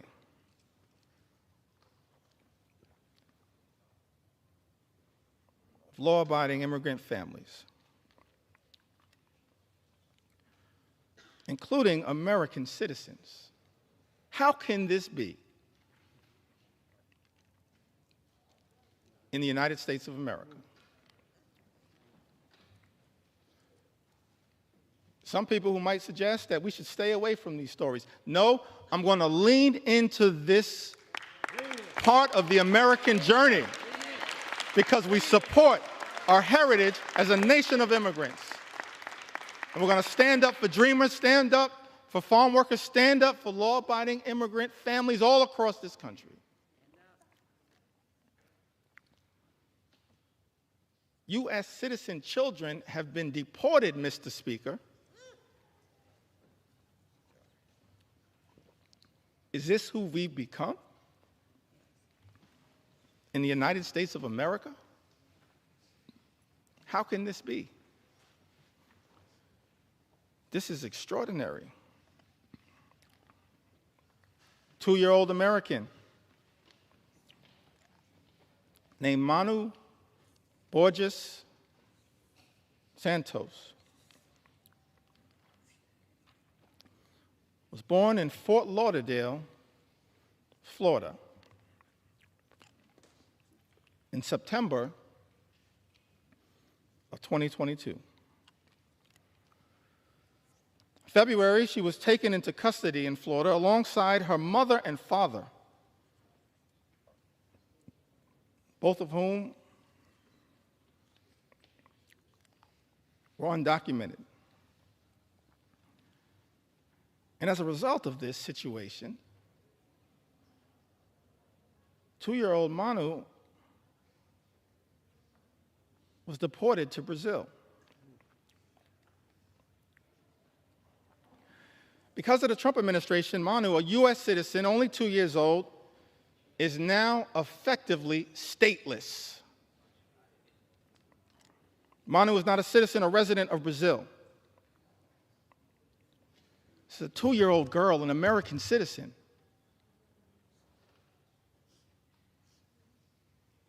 Removed from her homeland, but can't get legal status in her parents' ancestral home.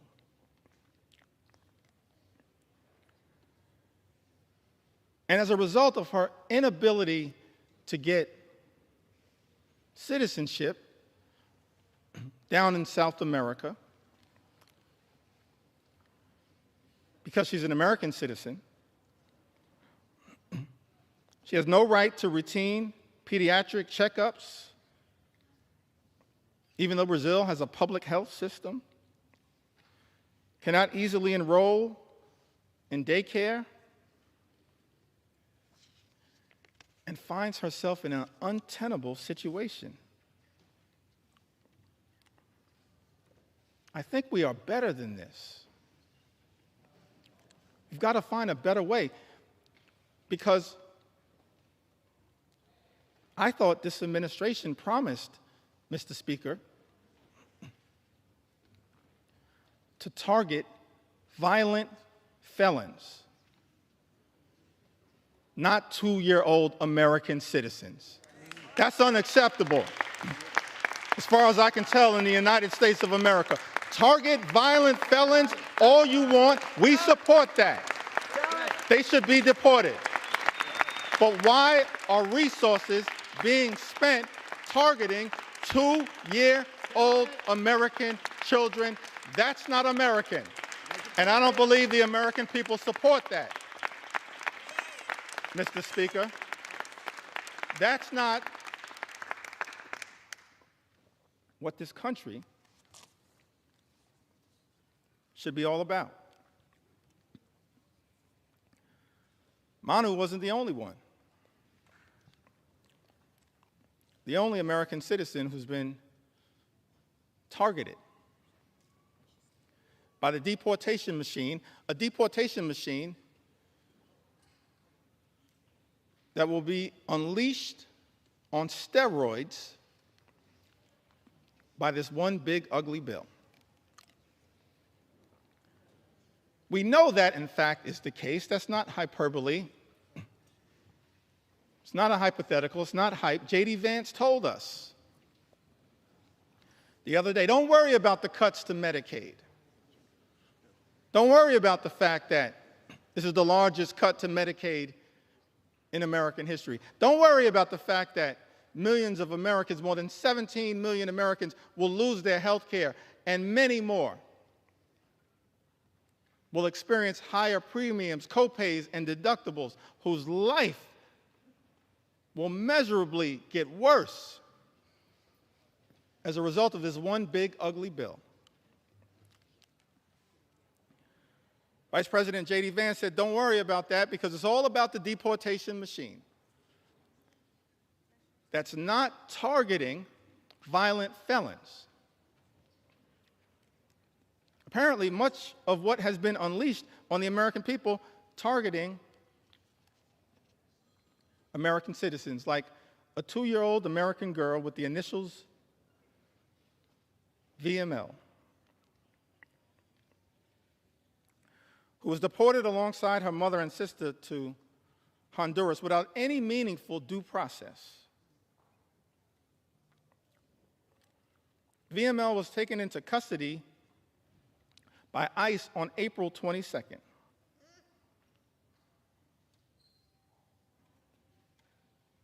April 22nd happens to be the birthday of my mom. I love you, Miss Lanita Jeffries. If you're watching right now, I love you. My younger brother and I, we thank you for what you did, for your sacrifice in raising us, to try to be the best citizens that we can be. VML was taken into custody by ICE on April 22nd while attending a routine check-in at a New Orleans immigration office with her mother. VML's undocumented mother had no criminal history. And had she been allowed due process, they could have contested the removal.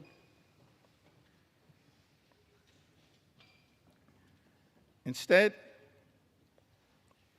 this 2-year-old American citizen was never given a chance to exercise her rights by the Trump administration. That is not who we are. We are better than this in the United States of America.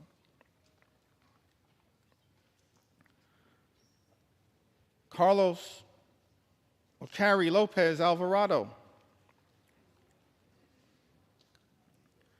a U.S. citizen, arrested while she was 9 months pregnant, masked men wearing Border Patrol uniforms, followed by a white truck into a building's private parking in the city of Hawthorne. In that truck was Carrie's partner, Brian, when she tried asking questions about who the agents were and what authority they had to arrest her partner. She was arrested. And Carrie, an American citizen, recounted that they started grabbing me from both sides, and I ducked down to sort of shield my stomach because I was afraid. An American citizen afraid that they were going to hurt me.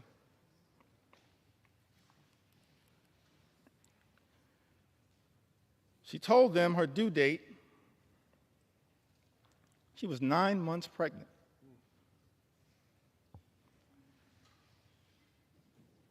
Apparently, these CBP officers responded, okay,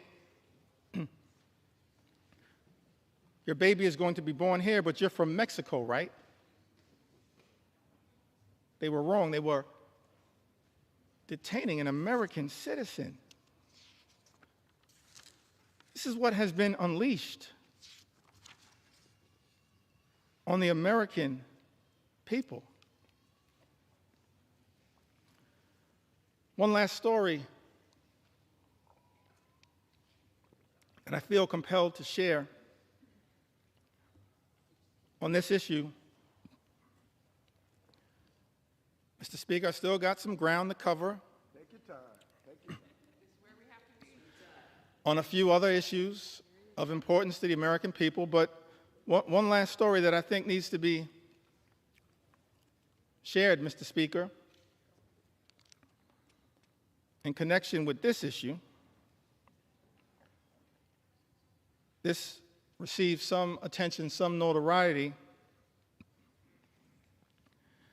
Americans were horrified, should be horrified. All of us should be horrified. I'll never forget the journey that we were originally on. Set forth, spoken to by the founders of this country. E pluribus unum, out of many, one. How can we forget that at this moment in time? One last story in this area that I feel compelled to share, Mr. Speaker. Story of Narciso Barranco, 48-year-old undocumented landscaper who has been in the United States since the 1990s and has no criminal record.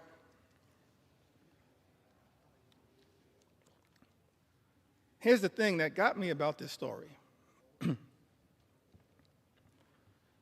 Caused me to ask the question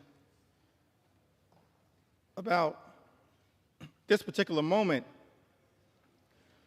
the type of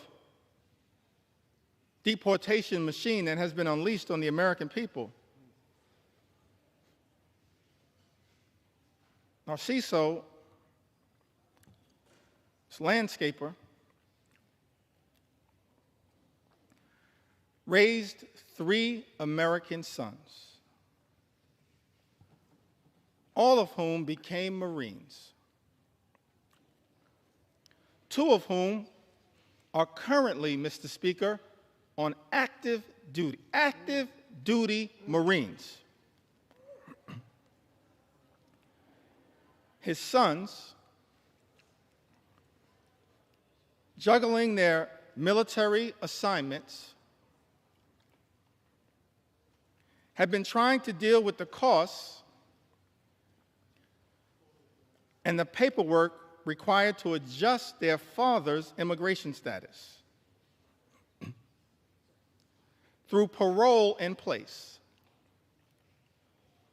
a program which allows undocumented members of military families to apply for a green card.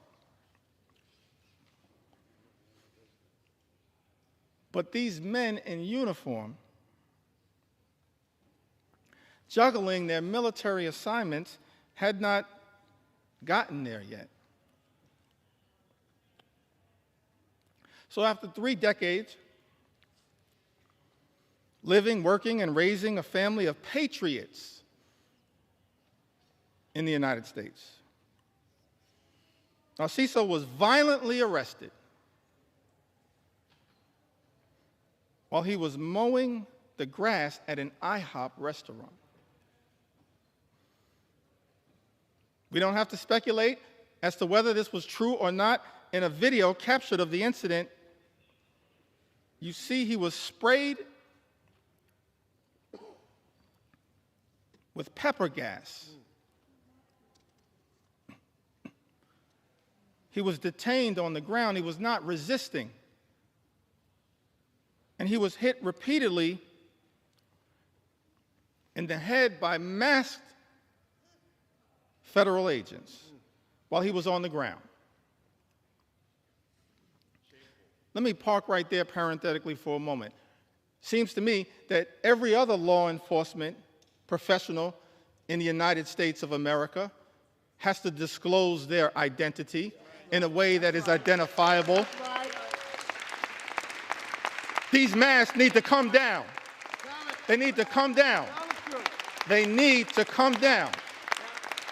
These agents should just be held to the same set of standards as every other law enforcement officer in the United States of America. And if you don't understand the righteousness of that position, just study the case of Narciso. His oldest son a Marine veteran, said in an interview, what we weren't prepared for and didn't prep him for was these guys attacking him. We never expected anything like that. We expected these guys to act professionally.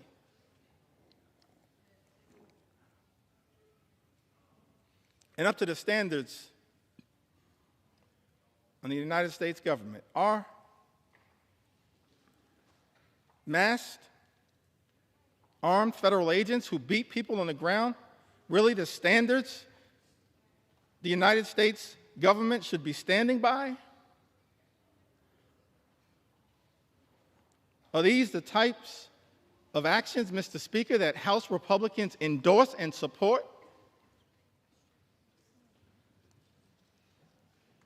This is not the way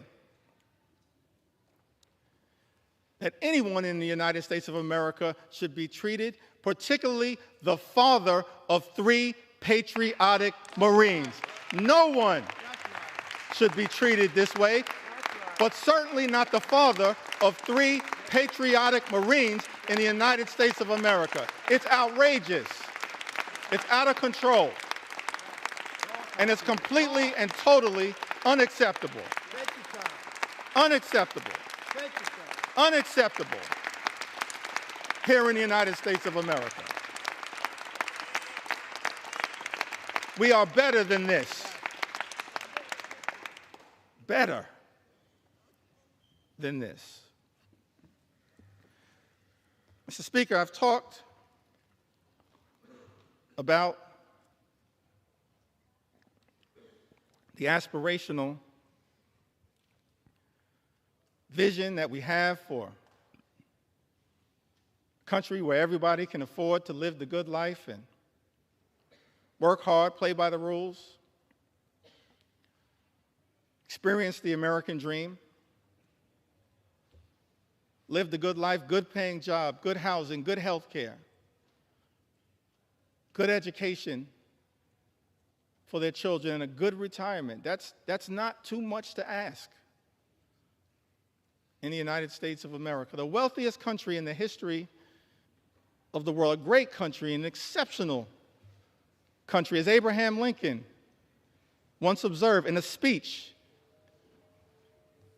in the chamber of the House of Representatives. America, the last best hope of Earth. Spent a little time talking about the type of things, the type of America that we should be working hard at a bipartisan way to bring about, and spent some time critiquing this one big, ugly bill. And it's not like Republicans, Mr. Speaker, weren't given every opportunity to try to address the concerns that we have raised. I'm thankful for my colleagues in all of the committees of jurisdiction who worked hard, pulling all-nighters, offering amendments to try to improve this one big, ugly bill. We've actually introduced throughout this process, Mr. Speaker, hundreds of amendments. Just yesterday before the Rules Committee, hundreds of amendments. And before that, in late May, when the initial bill was being debated in a marathon session before the Rules Committee, more than 125 or so Democrats offering more than 500 different amendments to improve this bill, to stand up for the American people. Doing so over and over and over again throughout this process. And so, Mr. Speaker, I think it's important for the American people to understand what exactly House Republicans have rejected? What changes have House Republicans rejected to this one big, ugly bill?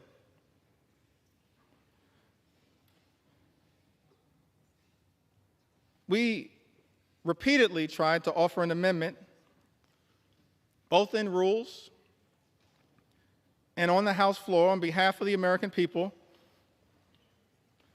to strike every single provision that would cause the largest cuts to health care and food assistance in history, which will result in 17 million people or more losing health coverage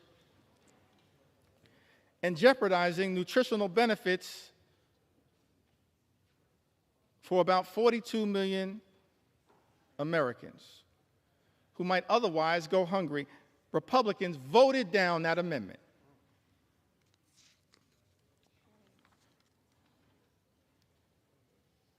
I believe it was Representative Amelia Sykes had an amendment to strike the Medicaid cuts in the bill to prevent millions of people from losing their health insurance and to stop hospitals and nursing homes from shutting their doors. Republicans voted down that amendment. Representative Judy Chu had an amendment striking cuts to the Affordable Care Act. Cuts that are in this one big ugly bill that will cause millions of everyday Americans to lose their health insurance or experience having their costs go up. Mr. Speaker, you know that Republicans voted down that amendment. Representative Lauren Underwood from the great state of Illinois had an amendment, and I wish I could go through all of the amendments that have been introduced, but I'm going to highlight as many as I can. Representative Lauren Underwood had an amendment to ensure that people who get their insurance through the ACA, Obamacare, will not see their premiums increase. As I mentioned earlier, that as a result of this one big, ugly bill, Mr. Speaker, premiums, copays, and deductibles are going to go up for millions of Americans. Many will lose coverage. And so this amendment was introduced to ensure that people who get their insurance through the ACA will not see their premiums increase this year, which is expected to cause 5 million people to lose coverage. Mr. Speaker, Republicans voted down that amendment.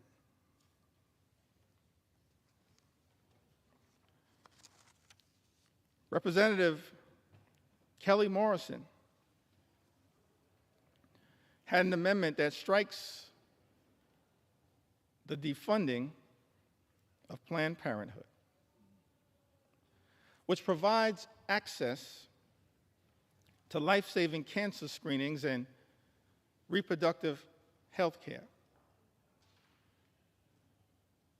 Now, last year, Republicans, Mr. Speaker, promised that reproductive health care, reproductive freedom was a state issue.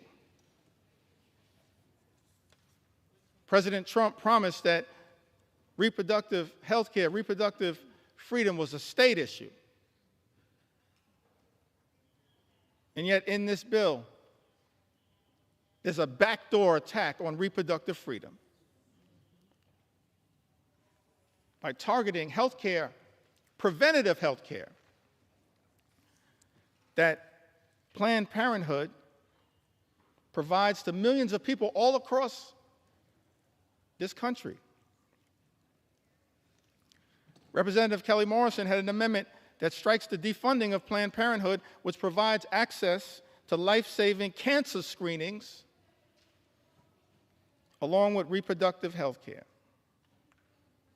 Republicans voted that down. Let me pause there parenthetically just to make one observation on this issue of reproductive freedom. What we're seeing right now in the House of Representatives, Mr. Speaker, Republicans unleashing a march toward a nationwide abortion ban.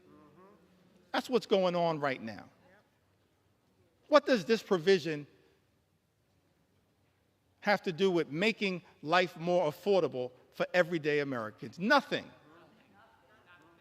This is all part of a right-wing ideological extreme effort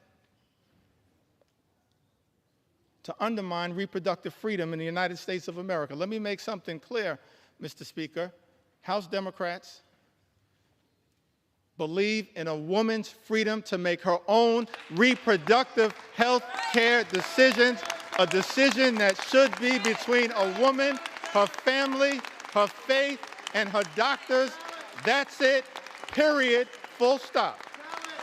And we will continue to fight for reproductive freedom in the United States of America.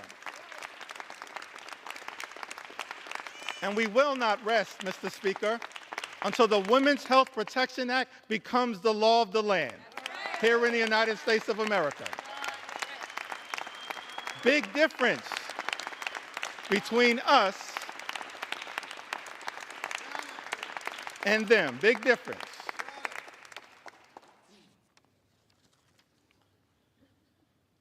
Mr. Speaker, Representative Johanna Hayes introduced an amendment to strike all provisions that would cut food assistance for children, seniors, and veterans. Republicans voted that down. How cruel. How cruel. Representative Shontel Brown had an amendment to strike burdensome red tape requirements that threaten nutritional assistance for millions of Americans and their families. Republicans voted that down. I mentioned earlier, Mr. Speaker, this notion that Republicans are trying to spin to the American people that the attack on nutritional assistance, imposing these paperwork requirements, or as Frank Pallone would say, red tape requirements, that's all about waste, fraud, and abuse. I think common sense suggests to us it has nothing to do with waste, fraud, and abuse. Mr. Speaker, I made clear earlier that as House Democrats, we believe that as custodians of taxpayer dollars, we need to make sure that we are spending that money efficiently, effectively, and equitably. And that we are committed to eliminating waste, fraud, and abuse wherever it may be found. I mean, one of the things that's interesting about this bill, this appears to be part of the deal that was negotiated by the senator from Alaska,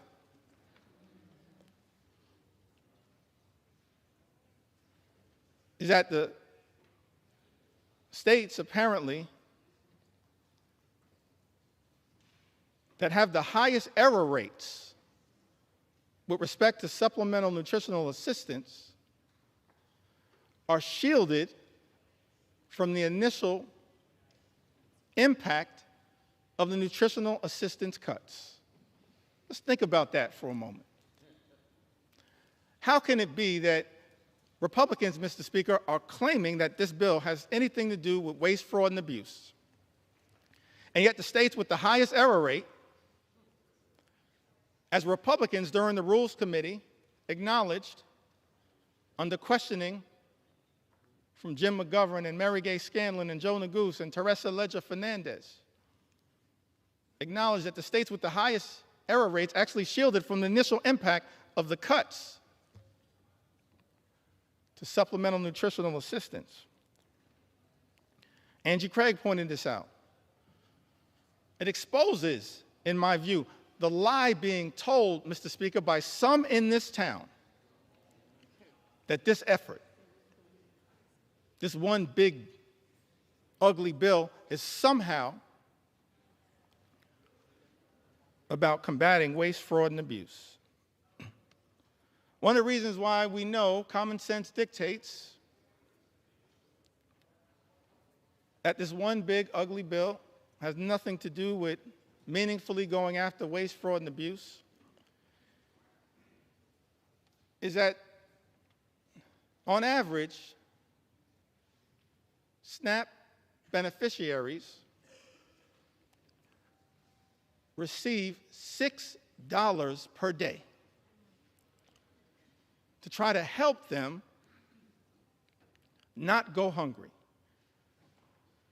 to try to make sure that veterans and children and seniors don't go hungry. Mr. Speaker, I think it's important for the American people to process. That's what SNAP on average provides, $6 per day. At the same time, Elon Musk, his federal contracts, as we understand it, amount to $8 million per day.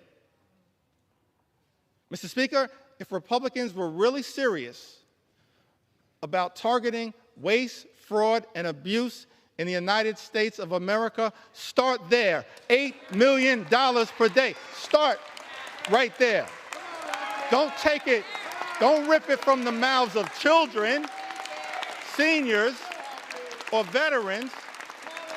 If Republicans were really serious about targeting waste, fraud, and abuse, start right there with Elon Musk. And we'll join you. We'll welcome you into the warm embrace of the House Democratic Caucus to target waste, fraud, and abuse. Start right there. You can start right there, Mr. Speaker. Start right there. Ranking members Jim McGovern and Bobby Scott had an amendment, Mr. Speaker, to prohibit the bill from going into effect unless cuts to Medicaid and SNAP would not result in fewer families being eligible for free school meals.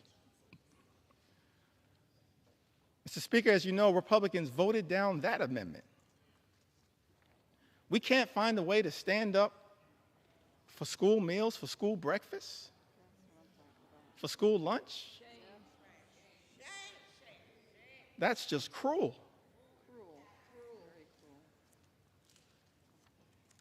It is callous. It's a corrupt perversion of this process,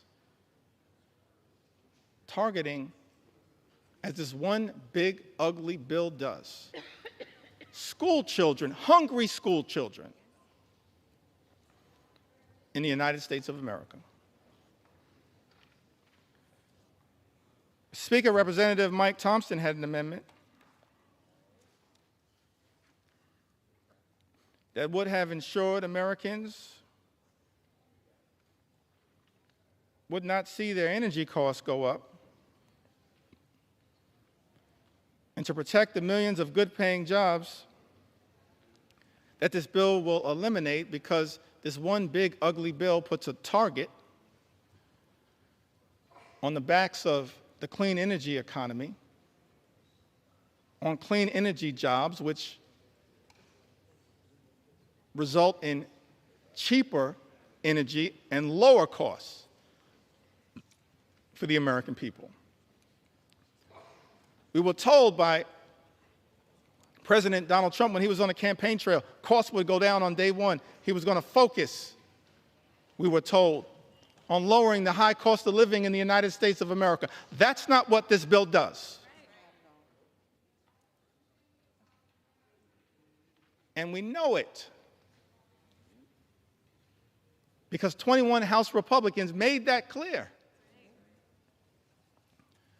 in a letter that I cited earlier that's now part of this public record. Representative Mike Thompson, supported by others, had an amendment. All of these amendments co-sponsored by members all across the gorgeous mosaic of the House Democratic Caucus. We're proud of the fact that we look like we represent, in the most intimate way possible, consistent with John Adams' original vision of the House of Representatives, that the House should be a portrait of the American people. That's what we represent. We're proud of that fact. The gorgeous mosaic of the American people. That's what we're all about, in the most intimate way possible. That's why we love the House. And what the House is supposed to represent, the best of the House, not what we're seeing on the floor right now. Mr. Speaker, Republicans voted down the amendment introduced by Representative Mike Thompson that was designed to ensure that Americans would not see their energy costs go up. It was also designed to protect the good-paying American jobs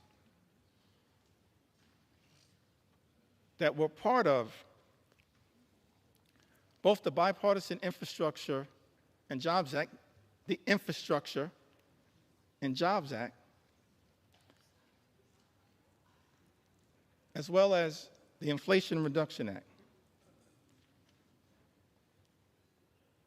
And so this amendment was designed to lift up the principle of actually trying to create good-paying union jobs that actually allow people to provide a comfortable living in the United States of America. Amongst this all-out assault that we are witnessing in the United States is an all-out assault on organized labor, an assault on collective bargaining, an assault on the freedom to negotiate.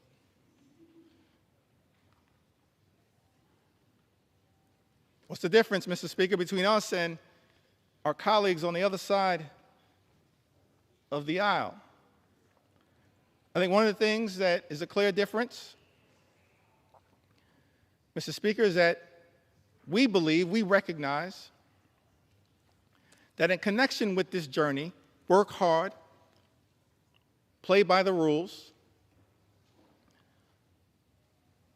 imagine and dare to dream the ability to live the good life, to experience the American dream. An American dream that when you work hard and play by the rules, you should be able to provide a comfortable living for yourself and for your family. Educate your children. Purchase a home. Have access to high-quality health care, go on vacation every now and then then one day retire with grace and dignity. That's the American dream. That's the ability to afford and access the good life. And we believe as House Democrats that no single force in the United States of America has done more to bring the American dream to life than organized labor, and we will continue to stand up for organized labor today, tomorrow, and always. Not undermine good-paying union jobs. That's what this bill, this one big ugly bill, does in the United States of America. We're going to stand up. Stand up. Stand up for organized labor.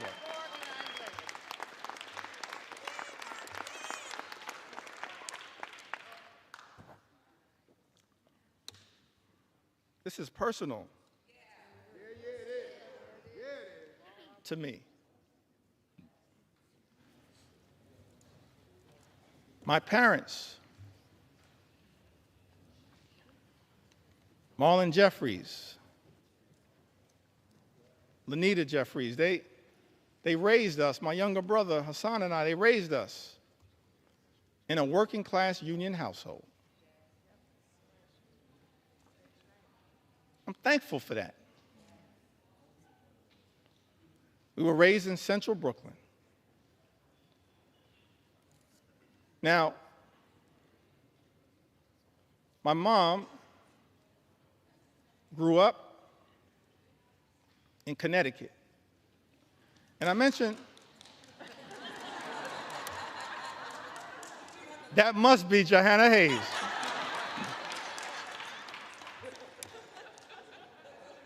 I don't see Rosa DeLauro on my sight line, but we're so thankful for all of the members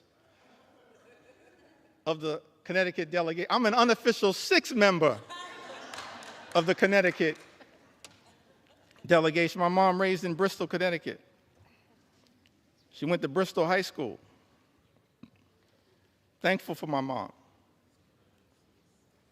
And my dad, I mentioned earlier, he grew up in Newark.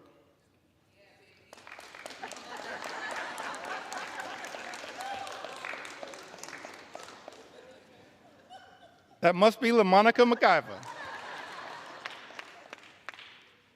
I grew up in Brick City. I mentioned earlier he had the nickname Pudding. I failed to ask him, but I'm going to see if my mom can unlock the key to that nickname for me. My mom grew up in Bristol, Connecticut, and my father grew up in Newark. And I mentioned earlier that he then went off to serve this country in uniform as an Air Force member, served in Germany during the Cold War. I think about that a lot. I didn't get to talk too much about it. I wish I would have had the opportunity to talk a little bit more with my dad about that. It's an extraordinary thing in the United States of America that someone could grow up in inner city Newark and then have the ability, in part, thanks to President Harry Truman, to serve with people of all races, to defend this great country. I wish I would have had the opportunity to talk to my dad a little bit more about his experience in Germany, because the one thing that I've been able to take away from that experience was that he came back having fallen in love with Heineken's and Beck's.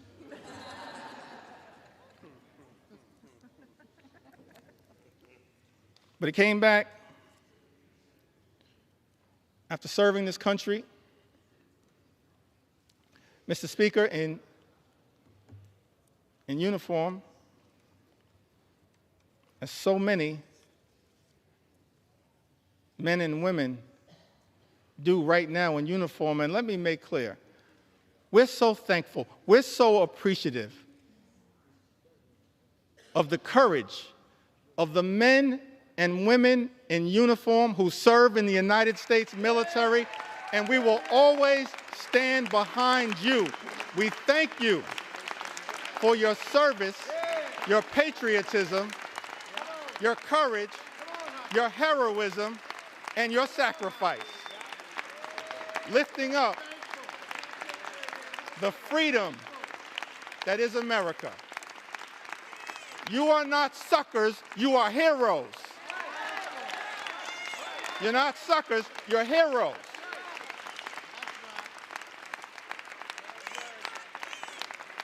We're thankful for your service.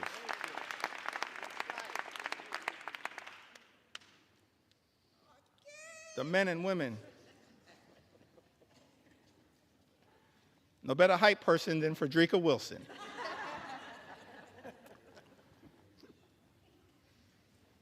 So my dad, as I mentioned, grew up in Newark. My mom in Bristol, Connecticut. So they meet at Central State University. Proud to note, a historically black college and university that has given so much. Historically black colleges and universities to the United States of America, and we will always stand behind you. Always stand behind you. We will always stand behind you. I wouldn't be here right now without a historically black college and university. I'll never run away from that. I will never run away from that. And we're proud of the fact, we can check the record, proud of the fact that over the last few years prior to this administration, historic investment in Hispanic serving institutions, in historically black colleges and universities, in higher education.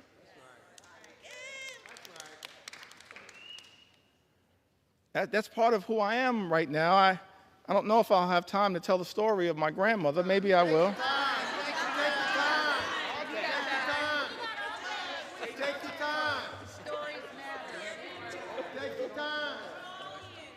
I got so many stories, I feel like I'm in a hip-hop studio right now.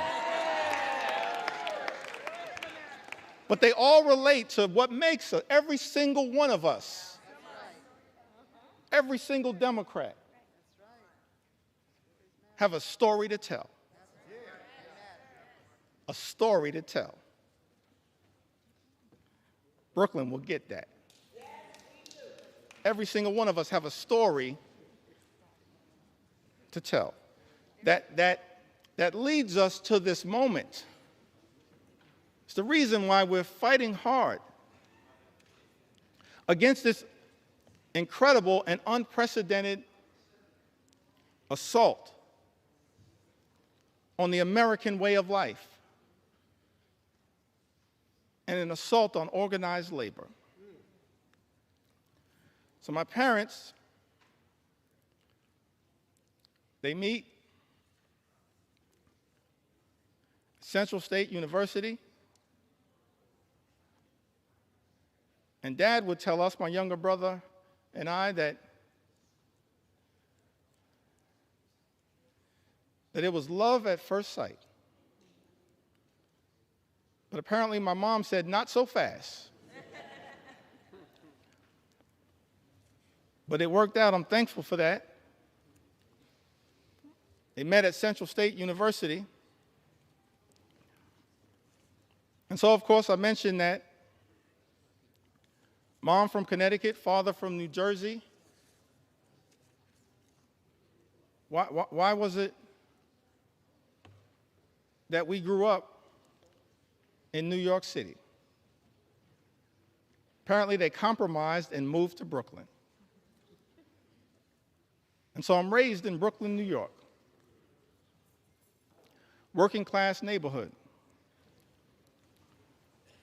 in the middle of the crack cocaine epidemic. Dangerous times in New York City.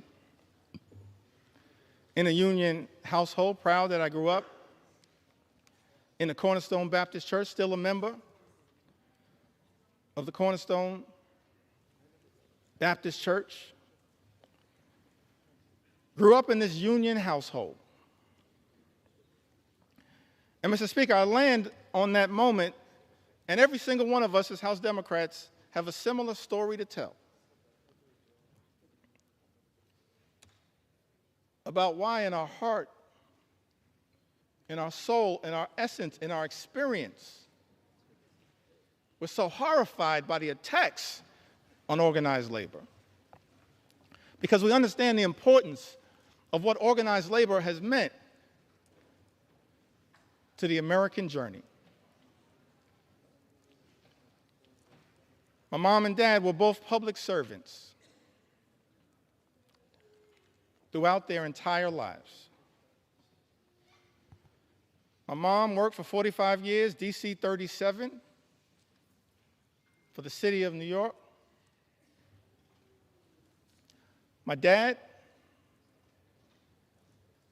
he worked for 30 years. He was a member of the Public Employees Foundation. He was a substance abuse social worker dealing with addiction.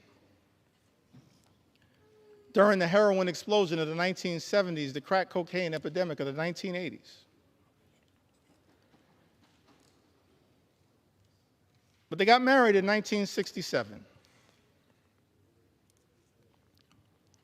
And they were newlyweds. And many people familiar with the history of the labor movement, particularly in New York City, know that in 1967, the Social Service Employees Union,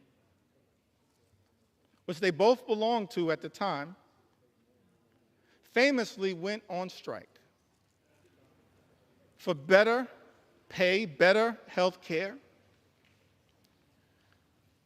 better working conditions, and most importantly, better service to the clients that they served. And I've thought about that fact. They were newlyweds. A few months in, and they had to make a decision when the Social Service Employees Union went out on strike, whether they would cross the picket line, because it was unclear, perhaps, how they would pay for food and rent and clothing as newlyweds in a new city. Or, Mr. Speaker, were they going to stand in solidarity with their union brothers and sisters? I'm so thankful, Mr. Speaker, when I learned that my parents made that decision to stand on that picket line for as long as it took in solidarity with their union brothers and sisters. That's part of our DNA. That's part of why we fight so hard. We can all trace a similar story. An inheritance from our parents and our grandparents, all of us.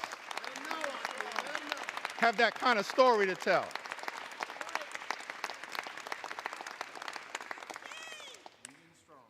Why am I so thankful? That my parents made what I believe was a tough personal decision, but of course the right decision. It's because what that union membership actually meant to my journey and my younger brother's journey. 1973, my younger brother was born with a serious heart condition. He's okay right now. He's doing well. Right now, he continues to say on social media that he's our mother's favorite son. Let me say from the House floor, no, you are not. I think she favors both of us.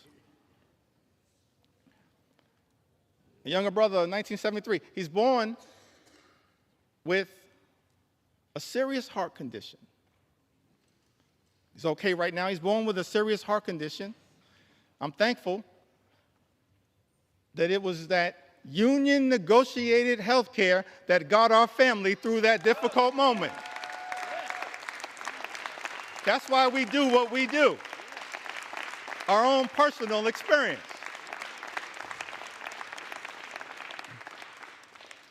And then in the early 80s, my parents, modest living.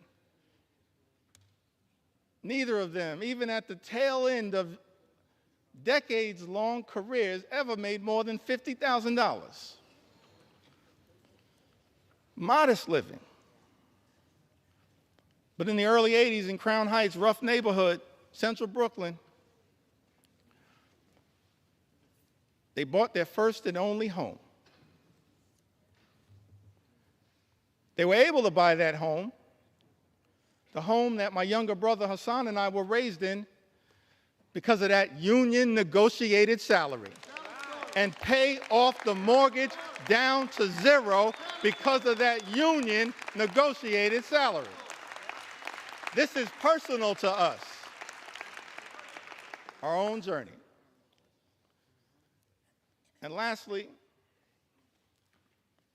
as it relates to this part of my journey, why we all fight for what we fight for,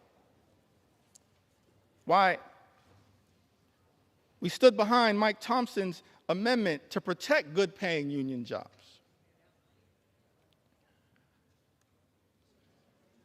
I went to college. I went to Binghamton University.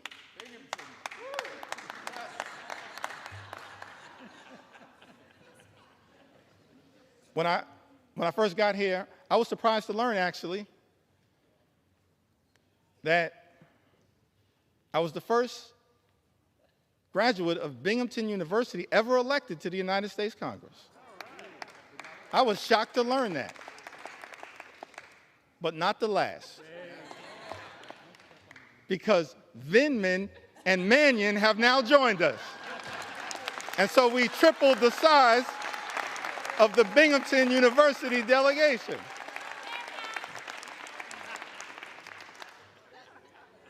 It's part of the reason why we stand up for higher education and public education. That's our own experience. So I graduated from Binghamton University.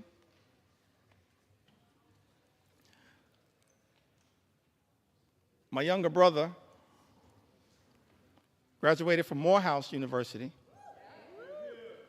I think that was Hank Johnson. Sanford Bishop.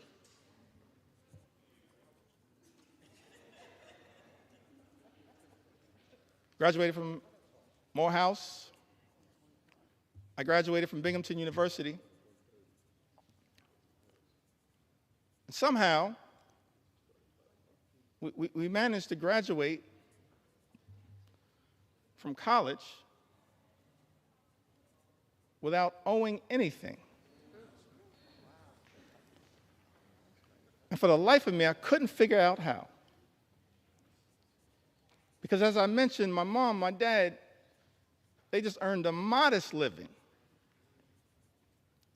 all throughout their careers. So one day I had a conversation with my mom and I was trying to figure it out. How did you pull that off? She said, well, I wanted to make sure my two sons could have a clean start to life. So I borrowed against my union negotiated pension to make sure my two sons could get free and clear of loans and get a higher education as part of our effort to experience the American dream. And so we all say to our brothers and sisters in organized labor, you don't ever have to worry about whether House Democrats are going to stand up for you, because you've always been there for us. You've always been there for us. You've always been there for us. That's our personal story. And every single one of us,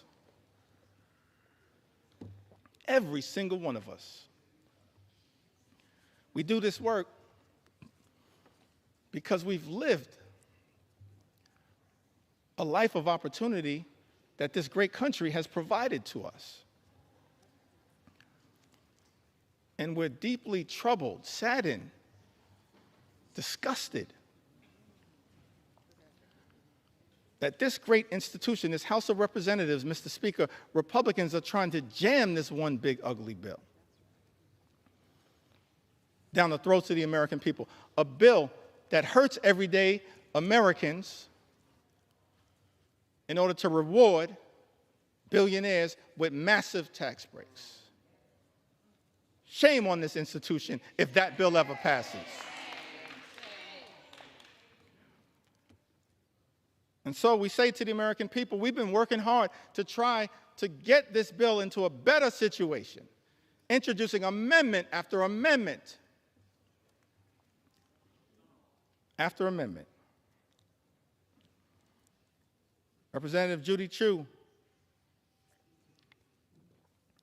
the Chair Emeritus of KPAC, one of our extraordinary leaders, my good friend Grace Meng, she now chairs KPAC, but Representative Judy Chu, she had an amendment that no one earning more than $10 million per year receives a tax cut to prevent this reverse Robin Hood and the ballooning of the debt by $4 trillion. Mr. Speaker, you know, Republicans voted down that amendment. We support, as Democrats, providing tax relief to everyday Americans. We're willing to work in a bipartisan way to deal with that issue under the leadership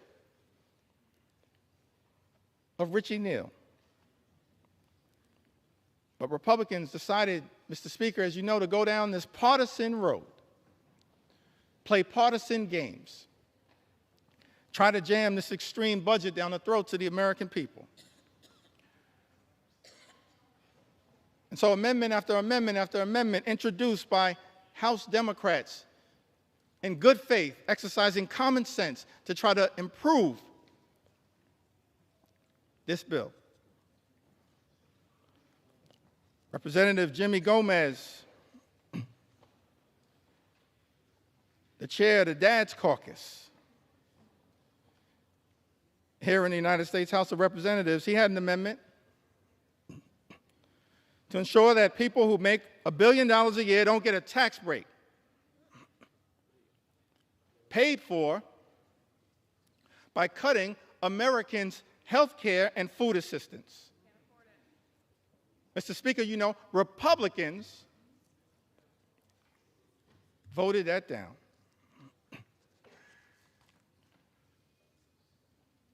My good friend and classmate, Representative Susan Del Bene, she had an amendment that would have made the child tax credit fully refundable. Susan Del Bene, a great champion of the child tax credit. Let me also shout out a person that I believe is the mother of the enhanced and expanded child tax credit as well. The top Democrat on the Appropriations Committee, Rosa DeLauro. We're thankful for your leadership, Rosa.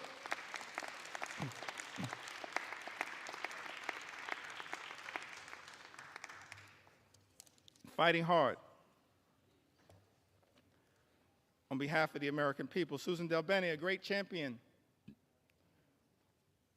of the child tax credit.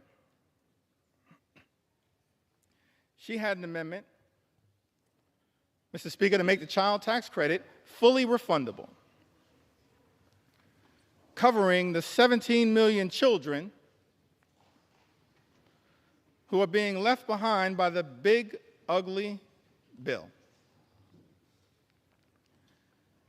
and increase the child tax credit for families. Because what Republicans are doing, Mr. Speaker, as you know, in this particular bill, not enhancing and expanding the child tax credit, you are undermining the child tax credit. And Representative Susan Del Bene, my classmate, along with Catherine Clark and others, the class of 2012. We used to be the new kids on the block, now we're just the OGs.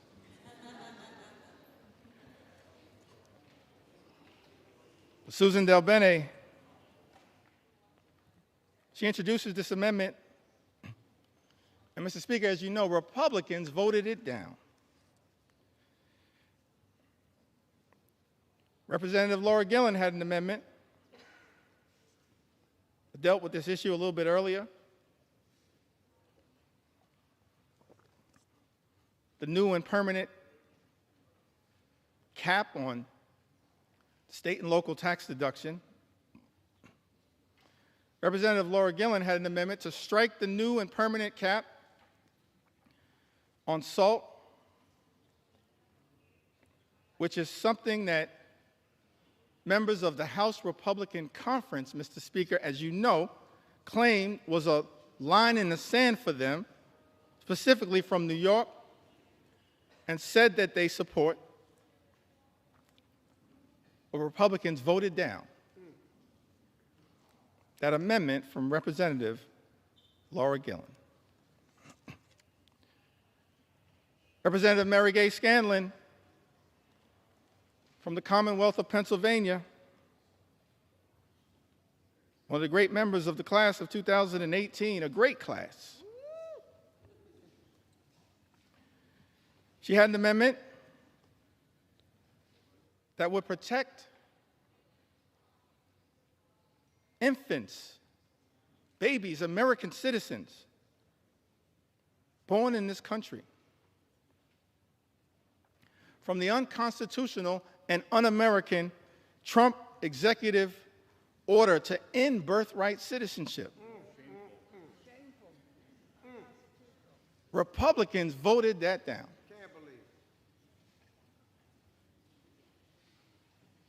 Let me make something clear.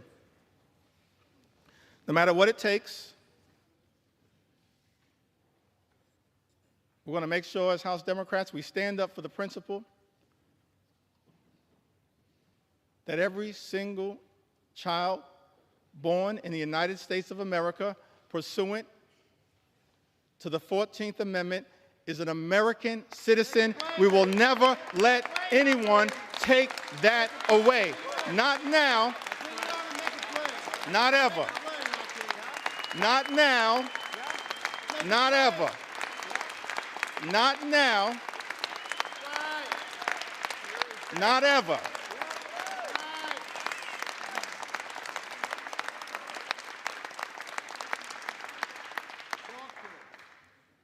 I think Mary Gay Scanlon, I'm appreciative of my big brother, Congressman Greg Meeks, my big brother in the United States Congress. We're a family as House Democrats, committed to working hard, standing up on behalf of the American people. It's an honor of a lifetime to be part of this family.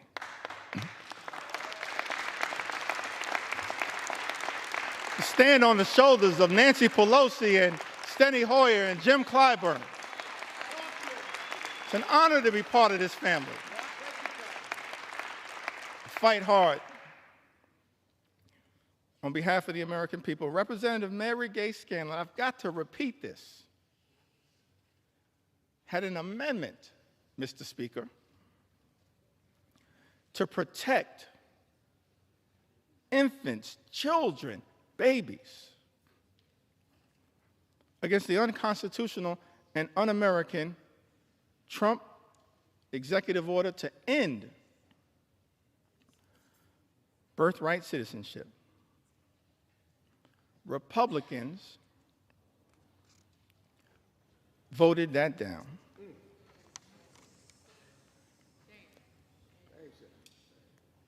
Representative Pramila Jayapal had an amendment to prevent ICE from deporting U.S. citizens. United States citizens, Mr. Speaker, that are being deported by the Trump administration. I documented some of that earlier today. We're happy to provide more examples. In fact, I'm happy to debate my colleague, Speaker Mike Johnson, on any of these issues anytime, right here on the floor of the House of Representatives. I sent you that invitation. I sent you that invitation. I sent you that invitation months ago. I'm still waiting to get a response. We're not running from the American people. We're ready to debate any of these issues anytime, any place, particularly right here on the floor of the House of Representatives. Representative Pramila Jayapal, she had an amendment, Mr. Speaker, to prevent ICE from deporting U.S. citizens. Republicans voted that down.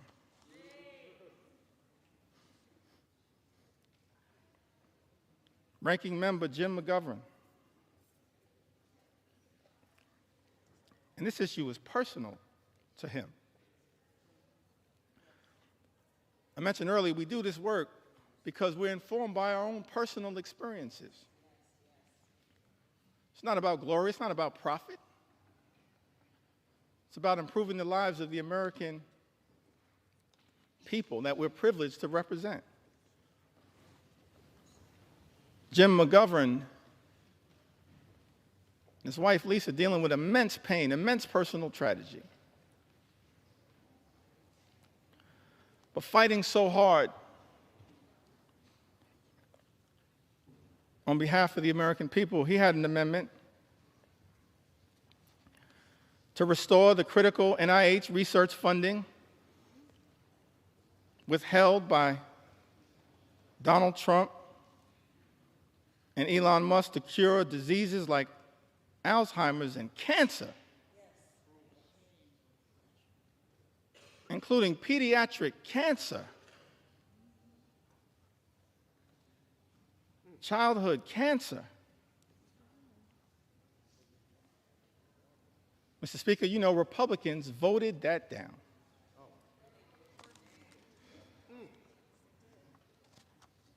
Hundreds of amendments introduced by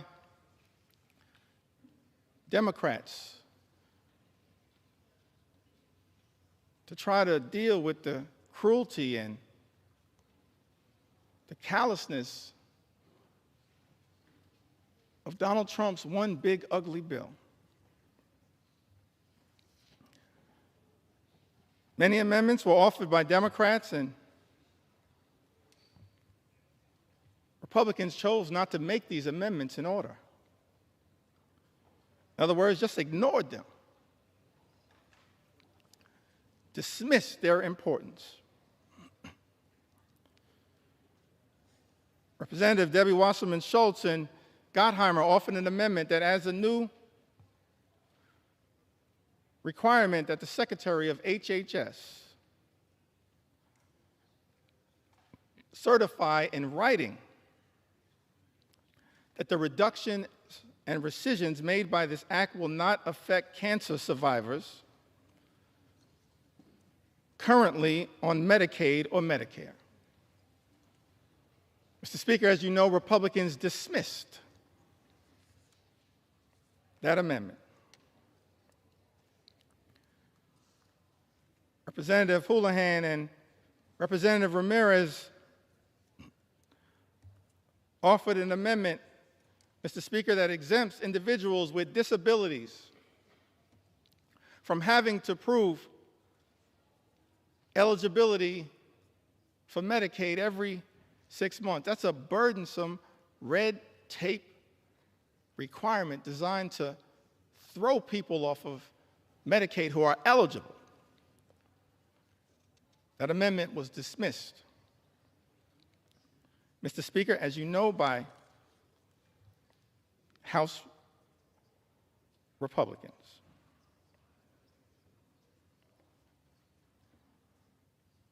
Representative Sarah McBride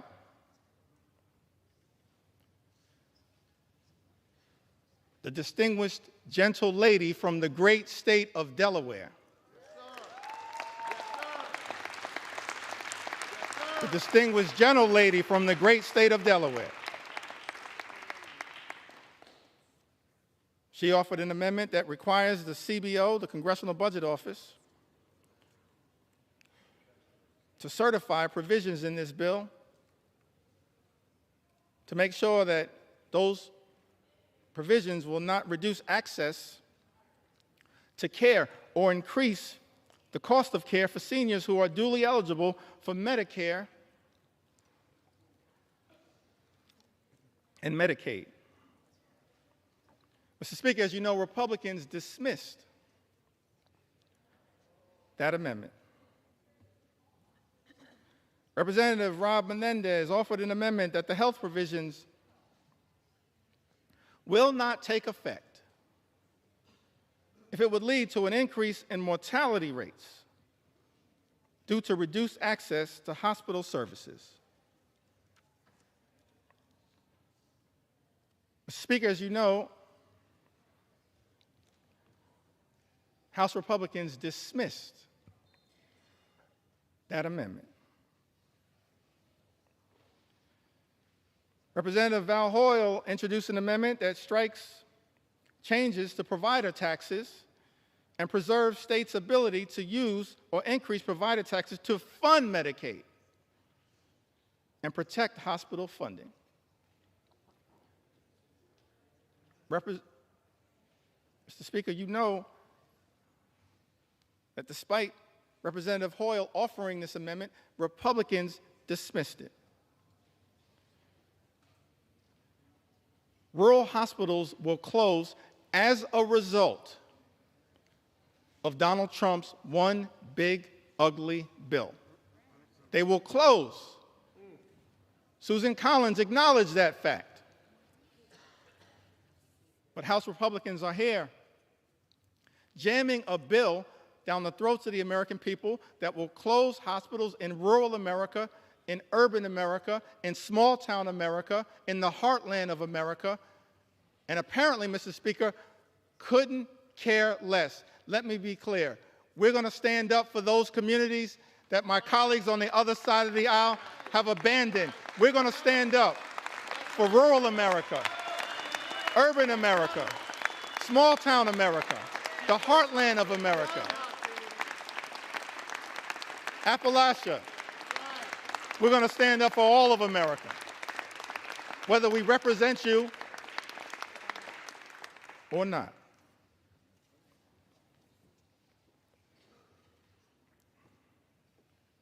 Representative Nanette Barragan,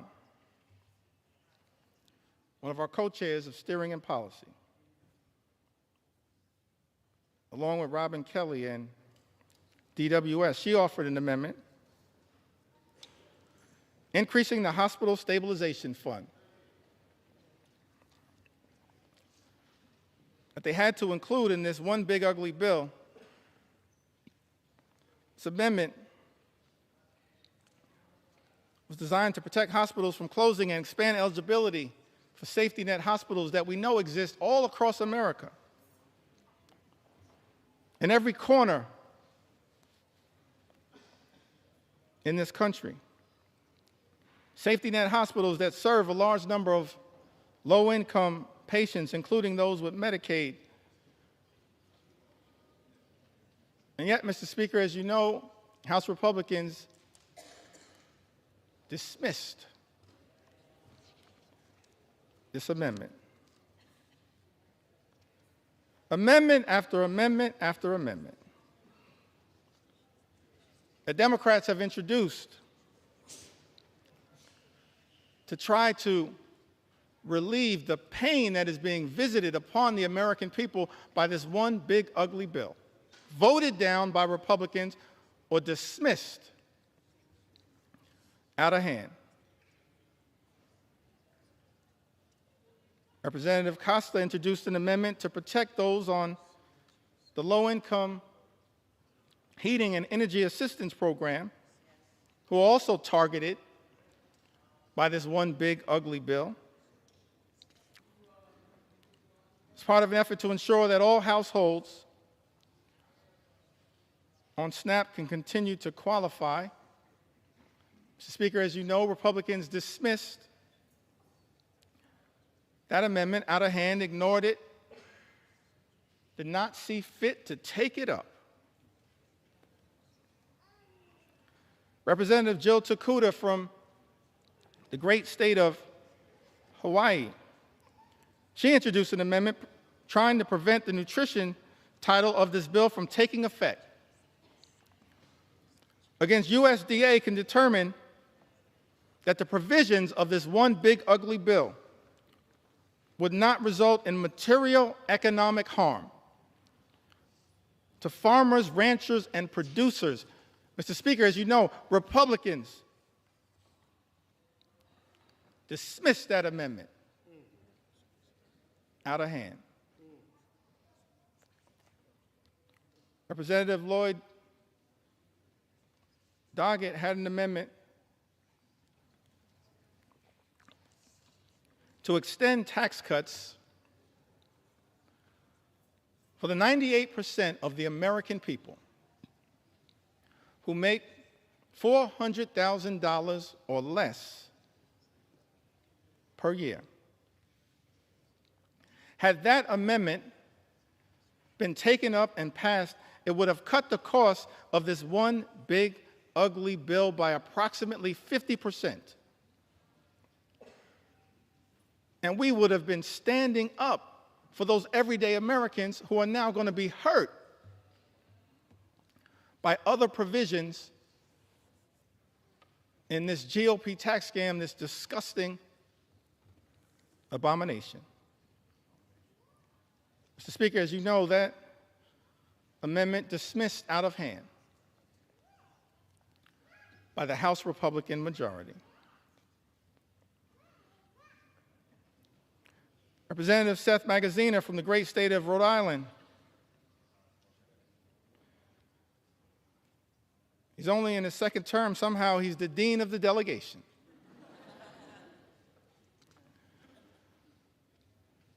Along with my good friend Gabe Amo, Seth Magaziner, he had an amendment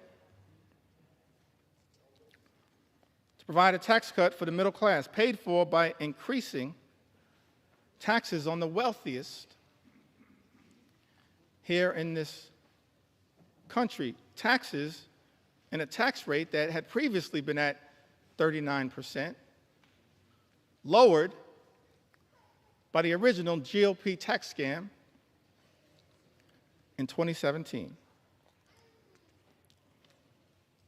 He had this amendment to provide a tax cut for middle-class Americans. Instead, Republicans are spending $1 trillion on massive tax breaks for the wealthiest amongst us.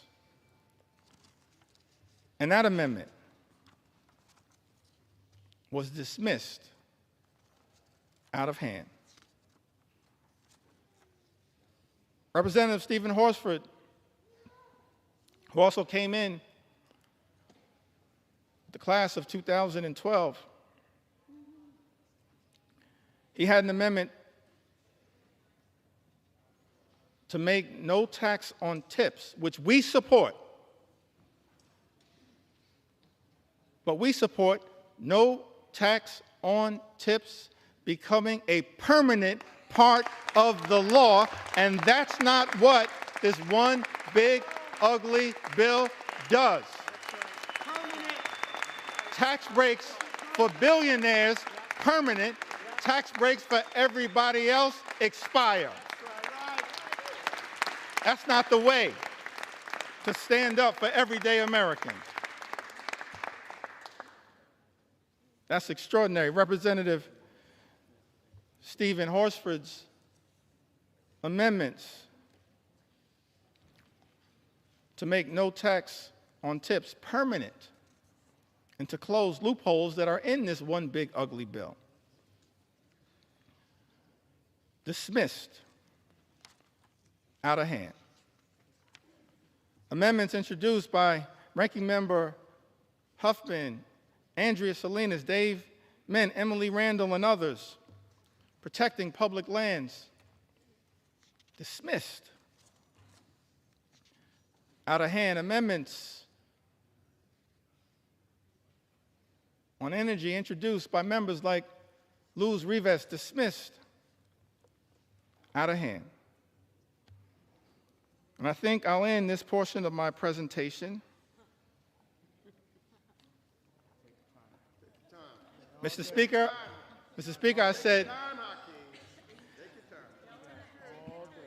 I said this portion of my presentation.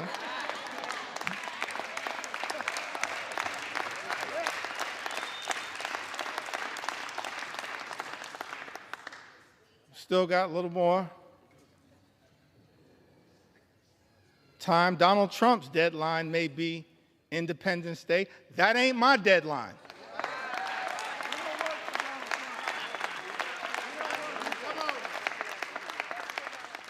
You know why? Mr. Speaker?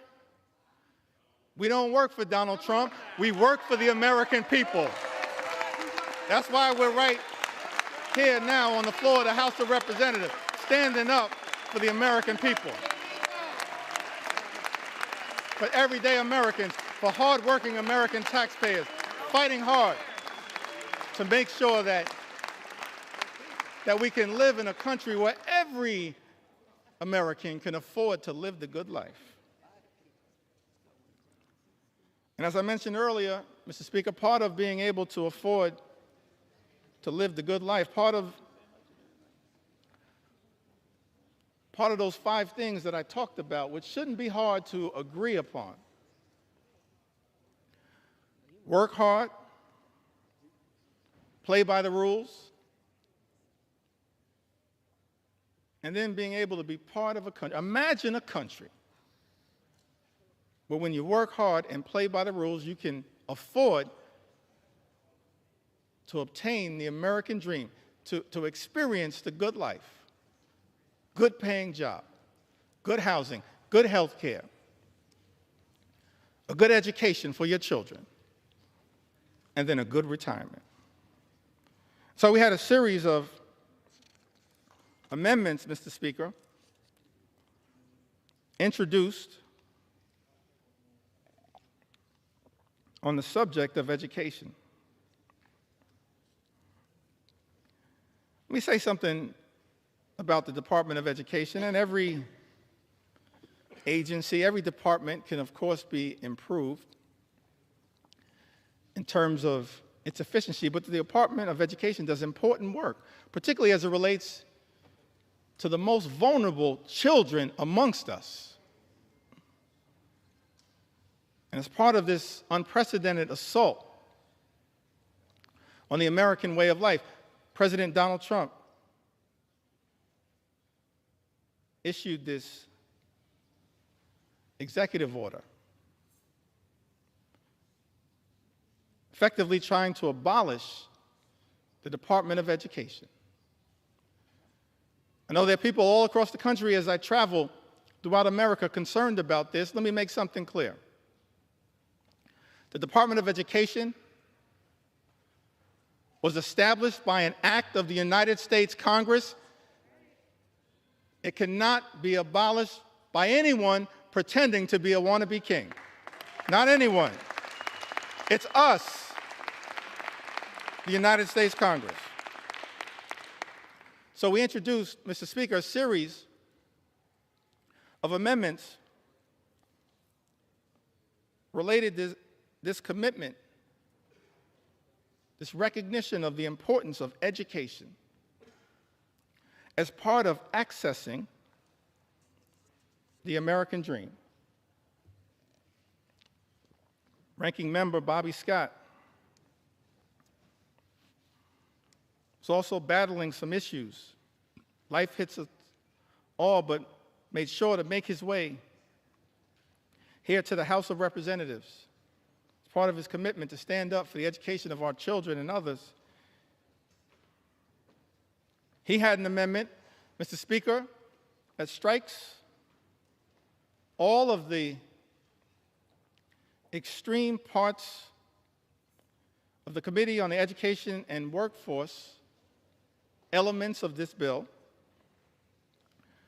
that make it harder for students to access high-quality education, jeopardizes child nutrition programs, and threatens financial student aid, all of which is being done recklessly, Mr. Speaker, by this one big, ugly bill. And as you know, Republicans chose to ignore this amendment, dismiss it out of hand. Representative Sarah Elfreth introduced an amendment to try to increase the amount that hard-working teachers and educators are able to deduct on qualified out-of-pocket classroom expenses. And that amendment was dismissed out of hand. Tax breaks for billionaires, Mr. Speaker, but Republicans have decided hardworking educators can't get an enhanced tax benefit for their out-of-pocket expenses. That's wrong, and as House Democrats, we will continue to stand behind the educators of the United States of America, the teachers in the United States of America, those to whom we entrust our most precious asset, our children. And House Republicans, Mr. Speaker, aren't standing up for educators, for the teachers of America. This is extraordinary. But we're going to continue to stand with our teachers and stand with our public schools all across the United States of America.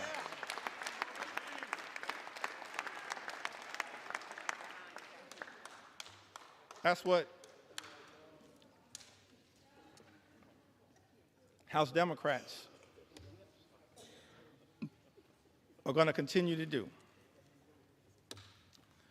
Representative Val Hoyle had an amendment to increase Pell Grant funding, Pell Grant awards, that are severely undermined in Donald Trump's one big ugly bill. Mr. Speaker, it's extraordinary to me that this reckless Republican budget manages to go after blue-collar jobs, organized labor, hardworking American taxpayers who don't shower before going to work but shower after work, that Donald Trump's one big ugly bill goes after blue-collar, good-paying, prevailing wage jobs here in the United States of America, and then also goes after access to higher education. Representative Val Hoyle had an amendment, Mr. Speaker, increasing Pell Grant awards that are severely undermined in this bill. House Republicans chose to ignore this amendment, dismiss it out of hand.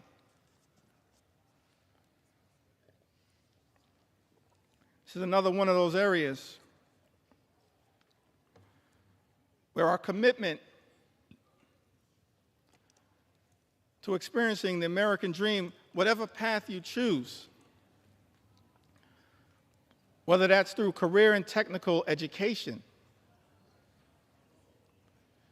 as has been the case by many members in their experience or their family experience. Don Norcross, one of our leaders in this regard, Debbie Dingell, others, Mark Pocan, part of the Labor Caucus, leaders in this regard. Mark Pocan, part of the trades movement. Don Norcross, part of the trades movement. Debbie Dingell, so close to the UAW and the trades.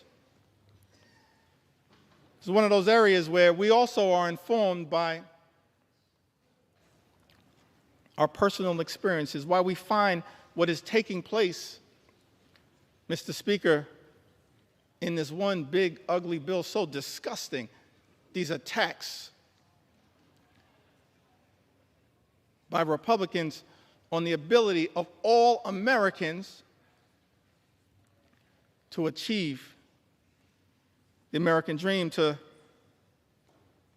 be part of imagining an America where everyone who works hard and plays by the rules can live the good life. Higher education is not the entire solution, but it certainly is part of it. This was taught to me by my grandma Nana.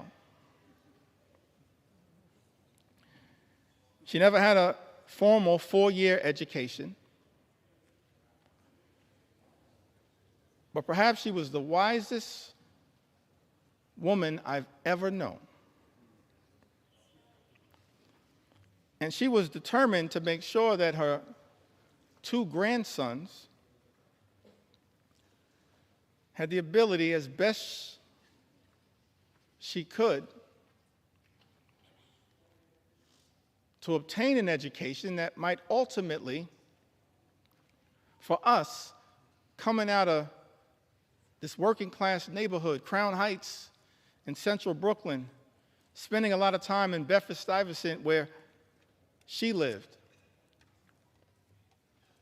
on the corner of Putnam and Lewis, right down the block from the Cornerstone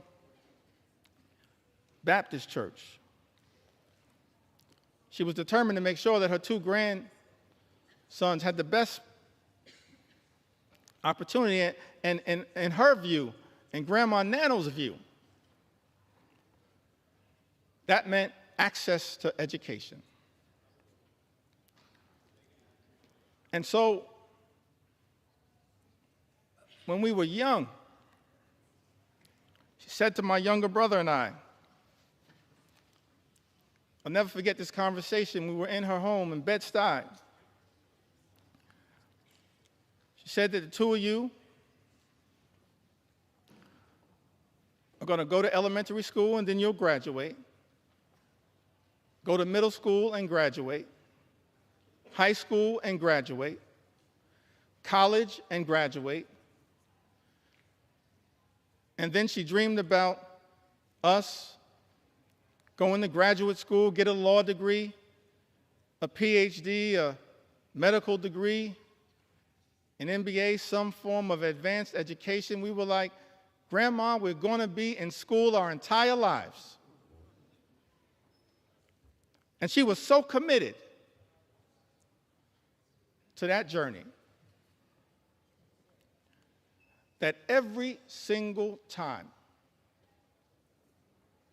we graduated, this is a woman of modest means. She gave my younger brother and I, whoever was the graduate, $500 in cash. I still don't know where Nano got that money from.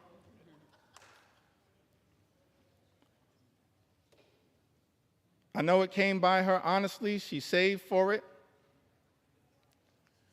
But it was designed to help incentivize her grandchildren to keep going through all of the obstacles. And Mr. Speaker, I made the mistake one day of telling that story, this $500 incentive, in front of my two sons. And they said, Dad, you've been shortchanging us our entire lives. Access to education is a part of the journey for many of us. Shocking to me that this one aspect, not the only aspect, this one aspect that Thomas Jefferson, the author of the Declaration of Independence, once articulated, the father of the University of Virginia. Ben Franklin, the father of the University of Pennsylvania, others saw an important role for enlightened education as just one path that we as House Democrats are trying to protect, while also making sure that every single hardworking American can get the type of career and technical education if they choose that path to experience the American dream. Mr. Speaker, as I perhaps approach the end of this particular journey,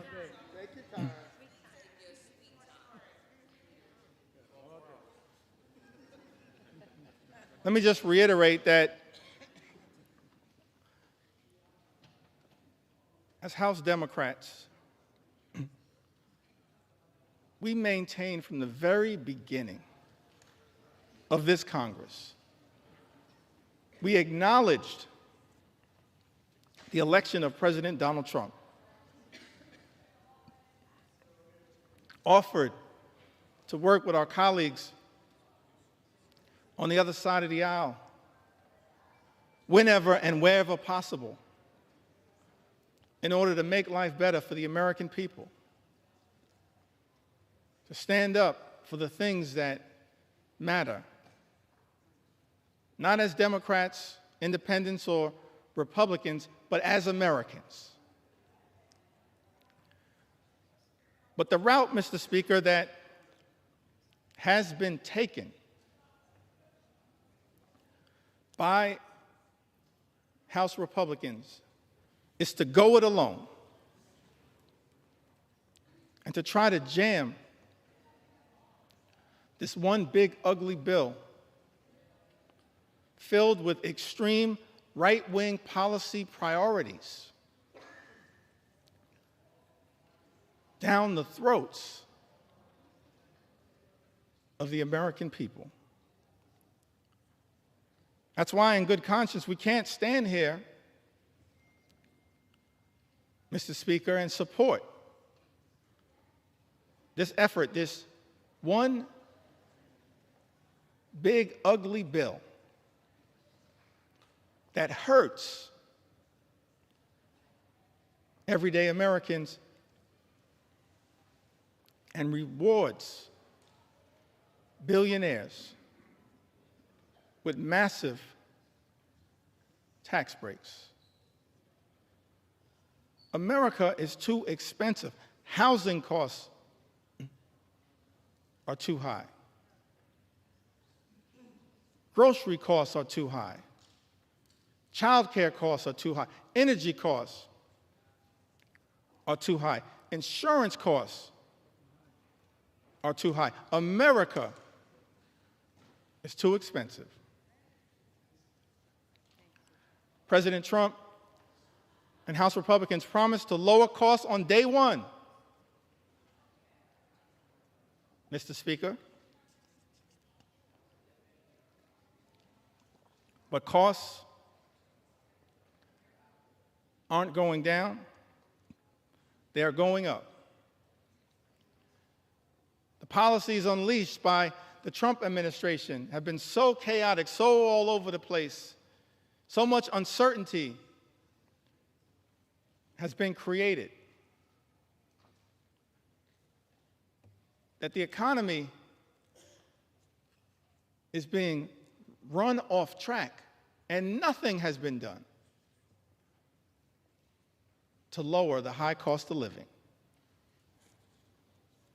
In fact, not a single thing in Donald Trump's one big, ugly bill will meaningfully make life more affordable for everyday Americans, and that's just one of several reasons why House Democrats are a hell no on this legislation.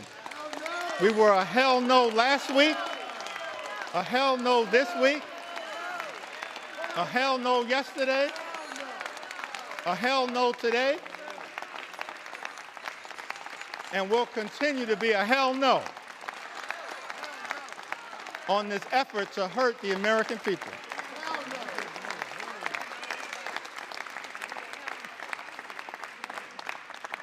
And I note for the record, Mom, hell is in the Bible.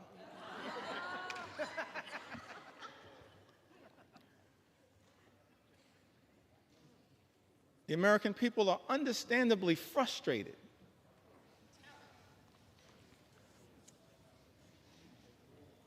by the high cost of living. Yes, they're frustrated by the unprecedented assault on the American way of life, on our democracy, on the rule of law, on due process, on health care, on Social Security, on nutritional assistance, but it's my sincere hope that we can find a path forward to actually address for the American people some of the underlying sources of their frustration. The fact that people, far too many people, you've heard the stories, Mr. Speaker, and that's just a fraction of the stories that have been shared with us, members of the United States House of Representatives, just a fraction of the stories that I've been able, on behalf of House Democrats, to enter into the record. They're frustrated by a lot of the things that have gone on in this country since January 20th. I'm frustrated by a lot of what has gone on, disgusted by a lot of what has gone on, Mr. Speaker, in this country. since January 20th. We are better than this. But it's also important, one of the things that I hope Mr. Speaker will be able to address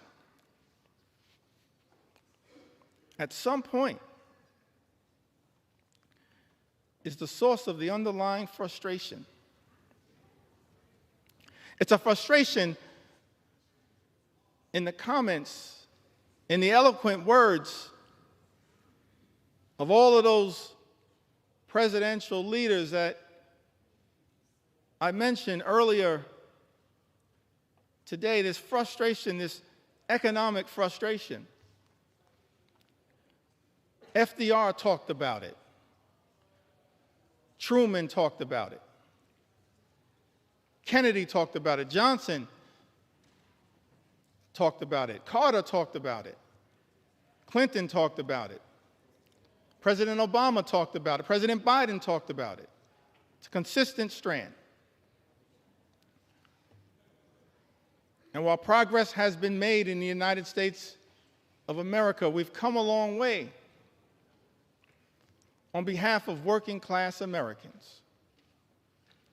There is still a way to go to ensure that in this great country, hardworking American taxpayers don't simply work hard and play by the rules just to survive, barely paycheck to paycheck, but are able to actually thrive. That's the America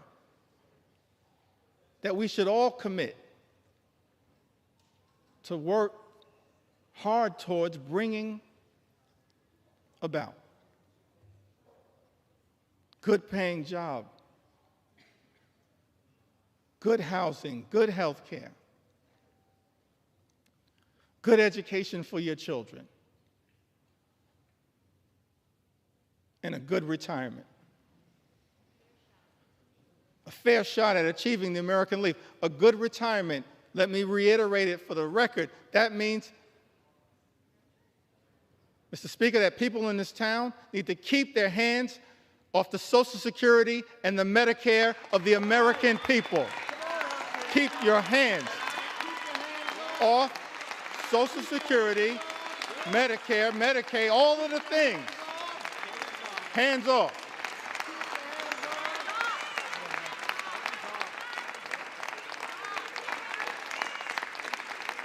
And one of the many reasons why we strongly oppose Donald Trump's one big ugly bill is because it will result in the largest cut to Medicare, sets in motion the largest cut to Medicare, more than $500 billion by some estimations in American history. The American people, understandably frustrated, not for years, but for decades, that far too many have dealt with a situation where the system is not building an economy that works for hardworking American taxpayers, for everyday Americans, for working class Americans, for everyone who aspires to be part of the middle class. It's our sincere hope that we can get to a place one day, perhaps in a bipartisan way, not connected to this extreme and reckless, dangerous, partisan bill, this one big, ugly bill that will hurt everyday Americans in order to reward billionaires, that we actually can get to the work of lifting up everyday Americans, because the deck has been stacked against you for far too long. And that's not the America that the American people deserve. part of the challenge, part of the problem, part of the issue as to why we find ourselves, everyday Americans, in this situation.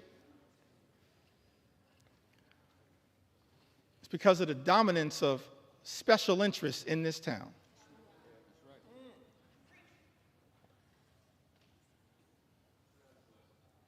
And this one big, ugly bill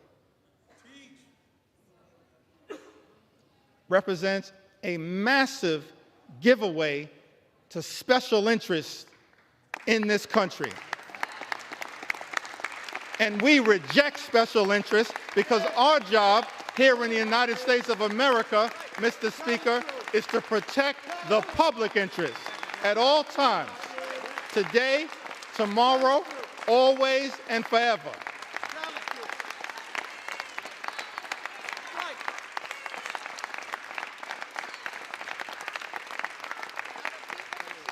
Extraordinary to me, Mr. Speaker, that you got folks in this town talking about draining the swamp. Guess what? You are the swamp. You are the swamp. You are the swamp. We've never seen anything like this. The type of corruption that has been unleashed on the American people and has poisoned, Mr. Speaker, this bill.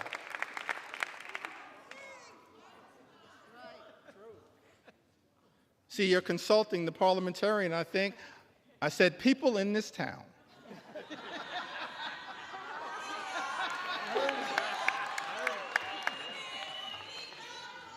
I'm thankful that my grandmother saw fit to have her grandson educated.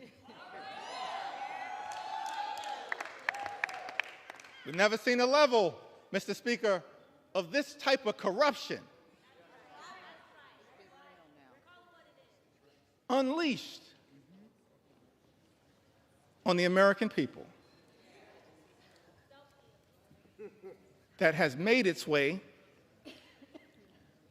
into this one big ugly bill. Extraordinary levels of corruption in this town, unleashed on the American people. Corruption on steroids would be an understatement. In terms of what the American people are now being subjected to. So one of the things we look forward to changing in this town, I want to make this commitment, House Democrats. We are committed to making sure that we end corruption once and for all in the United States of America, in corruption in Congress, in corruption at the Supreme Court, and in corruption with the administration. That's part of our agenda, an anti-corruption agenda. That's what the American people deserve. That's what we as House Democrats are committed to bringing about. The exact opposite, Mr. Speaker, of what we see in this bill. We're going to present to the American people an anti-corruption agenda, the likes of which have never been seen. Because it's too much. Fundamentally, it undermines the ability of government to deliver for everyday Americans. You see that politics, at the end of the day, is about the management of public money. That's why we need everyday Americans to participate in your democracy. Because politics, at the end of the day, is about the management of public money. It's about how taxpayer dollars are going to be managed. And what's extraordinary about this one big, ugly bill is that what we see, Mr. Speaker, is the management of public money, all of it being done in this highly partisan way. It's not designed to serve the best interest of the American people. It's being managed, Mr. Speaker, in this GOP tax scam, this disgusting abomination, this one big, ugly bill. The management of taxpayer money being misused and abused to hurt everyday Americans in order to reward billionaires with massive tax breaks. That's a dereliction of duty. Mismanagement of public money. It's an abuse of the privilege that all of us as members of the United States Congress have.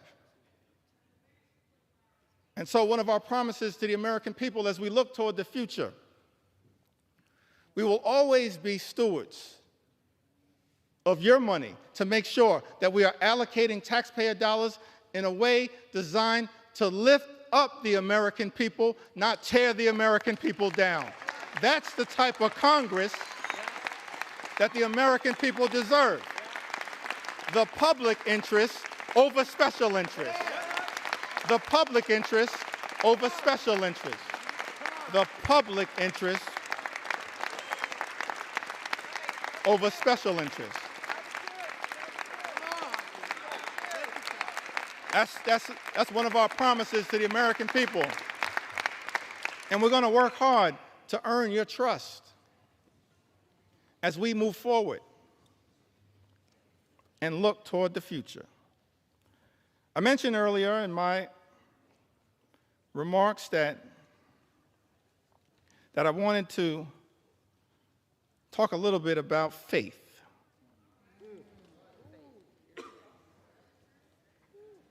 I grew up in the Cornerstone Baptist Church.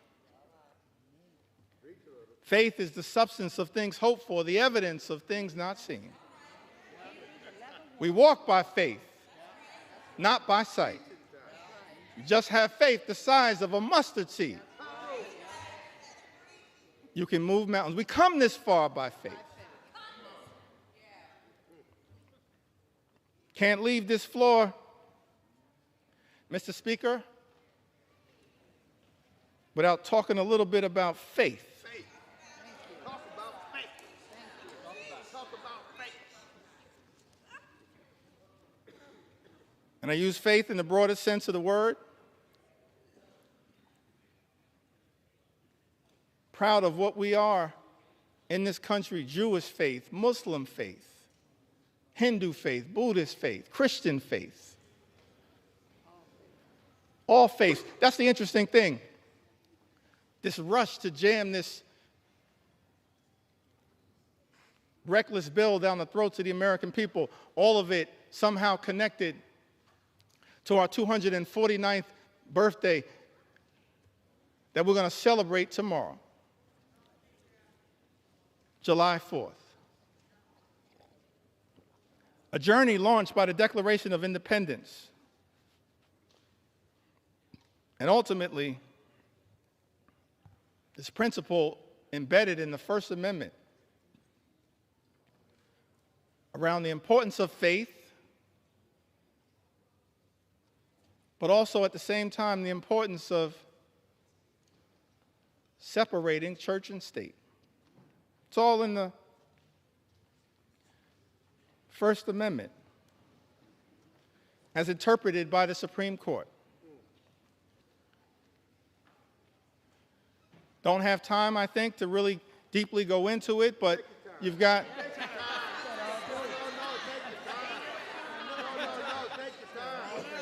Take your time. Explain it to me. Take your time.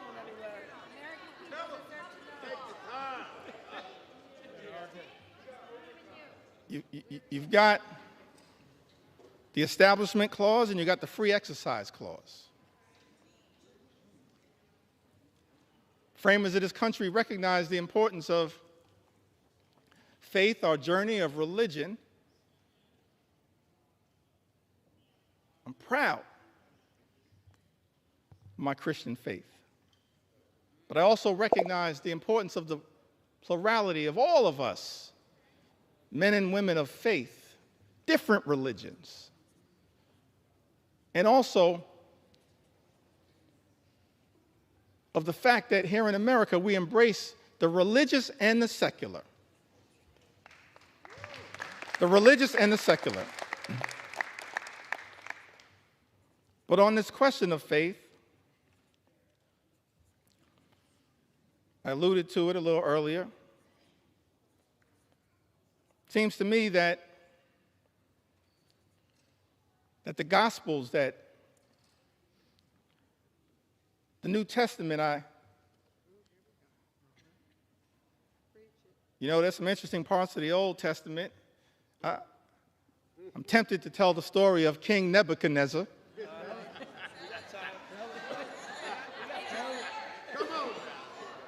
Mr. Speaker, a lot of parallels to what's going on right now. But I'm gonna focus at this moment on the New Testament prescription, the Gospels. I think it was mentioned earlier by one of my colleagues. I think Don Beyer mentioned it earlier. Matthew, the 25th chapter, verses 35 and 40. I think it's important that at this time, in this moment, in this debate, before I leave the floor of the House of Representatives, that this scripture be entered into the congressional record. For I was hungry, and you gave me something to eat. I was thirsty, and you gave me something to drink. I was a stranger, and you invited me in. A stranger, and you invited me in. E pluribus unum, out of many, one. I needed clothes, and you clothed me.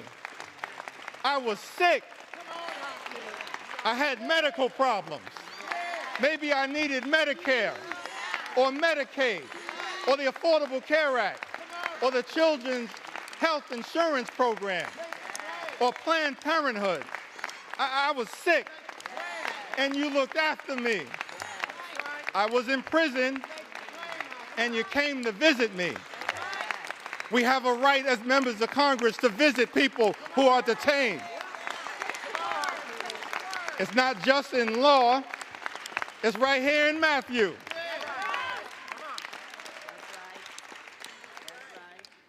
Then the righteous will answer him, Lord, when did we see you hungry and feed you? Or thirsty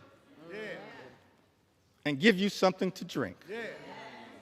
When did we see you a stranger and invite you in?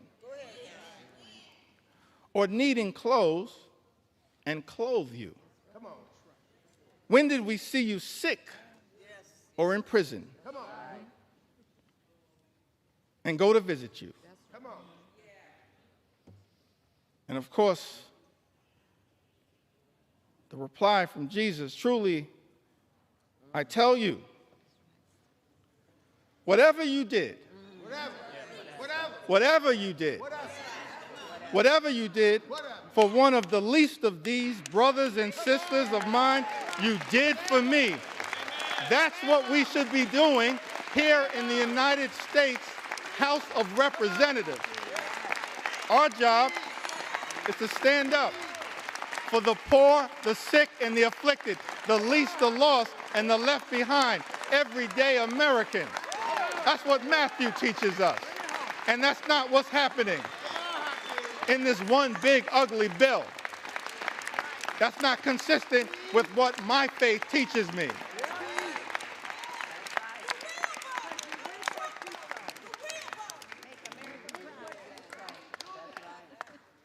I'm not down with this situation. I'm not down with this situation.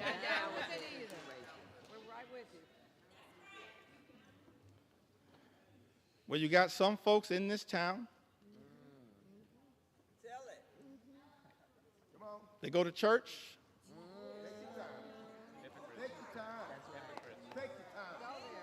Mr. Speaker, I said some folks in this town, they go to church. And I'm not questioning anybody's faith. I'm just making an observation.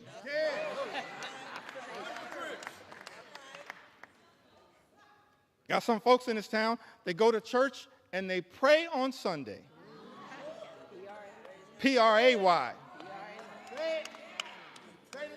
And then they come to Congress and pray P-R-E-Y on the American people. I'm not down with that kind of faith. That ain't my faith. That's not our faith. That's not the faith that comes out of the gospel.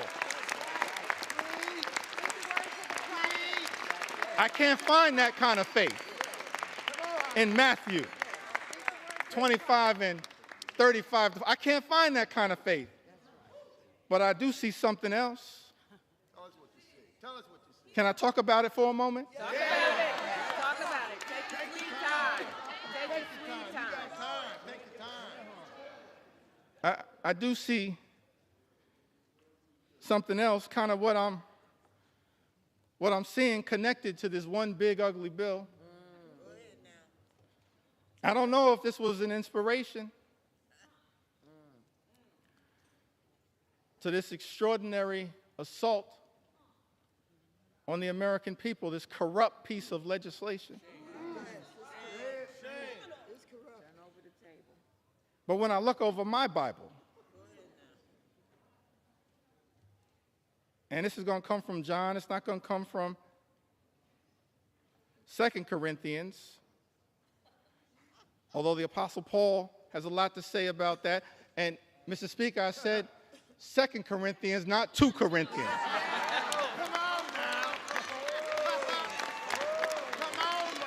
I don't know who I'm talking about, but if you're going to sell the Bible, you should know the Bible.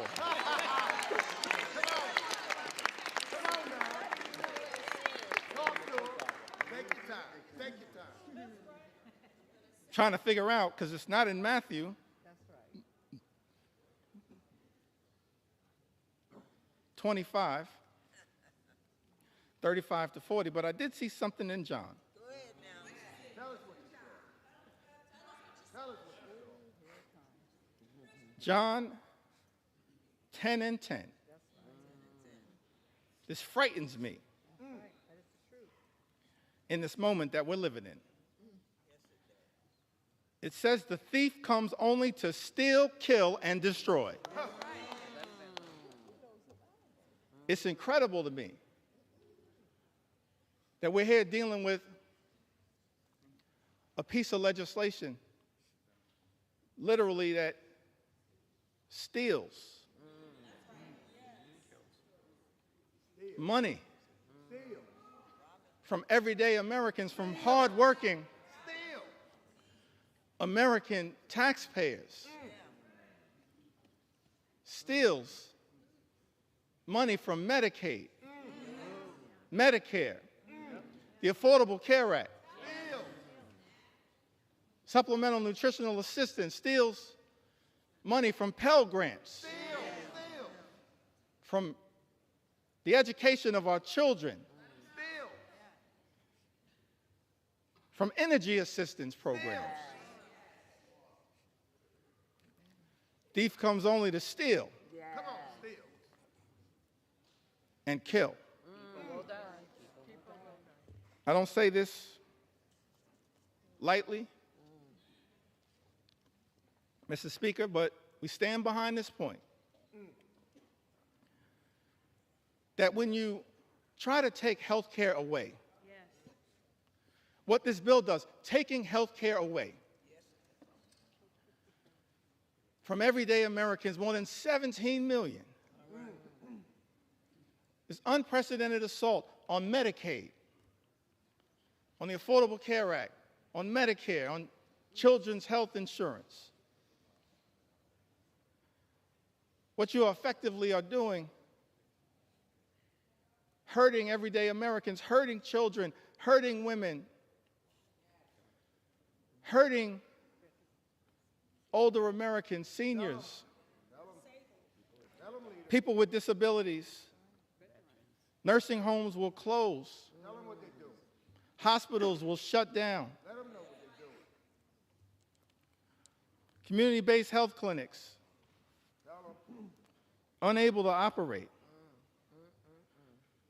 We're actually here debating legislation, Mr. Speaker, that will result in tens of thousands of everyday Americans losing their lives Tell them what they're doing. because of the inability to get health care that they now have Tell them. and is being ripped away Let them know. from them. John 10:10, the thief comes only to steal Steal. and kill Kill. and destroy. All-out assault on the American people. All-out assault on health care, the economy, Social Security, Medicare, Medicaid, nutritional assistance, veterans, farmers, law-abiding immigrant families, small business Tell them. owners. All of the things that we've spent some time on this House floor talking about. That this bill is trying to destroy. Destroy the American way of life. Make it plain. Can't find anything in the Bible and the New Testament, certainly not in Matthew 25 and 35. Matthew 25, the 35th chapter, and all the way through the 40th verse, but somehow I happened upon John 10:10. And thinking about this one big ugly bill.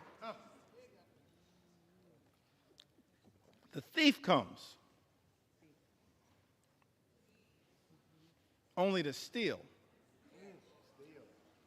kill, and destroy. But America is a resilient nation. We're an exceptional nation. We're a strong nation. We've been through turbulence, trials, and tribulations. And we always somehow have found a way to make it through. Because of the resilience, Mr. Speaker, of the American people. Yes. So whatever happens today as it relates to this one big ugly bill, if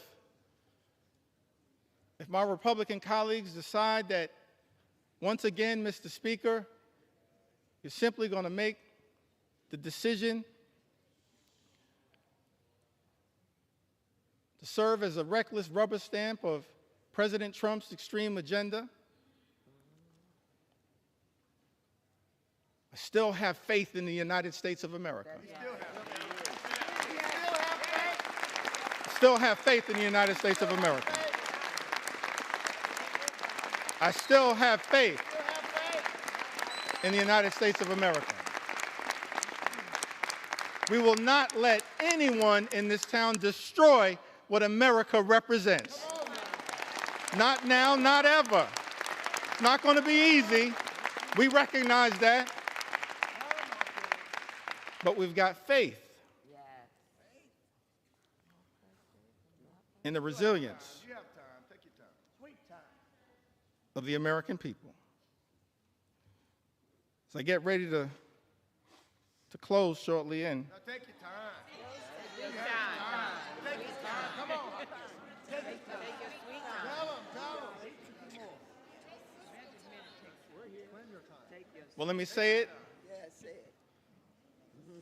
one more time. Our Republican colleagues tried to jam this reckless, extreme bill, Mr. Speaker, down the throats of the American people. Had the nerve to start this debate at 3:28 a.m. in the middle of the night.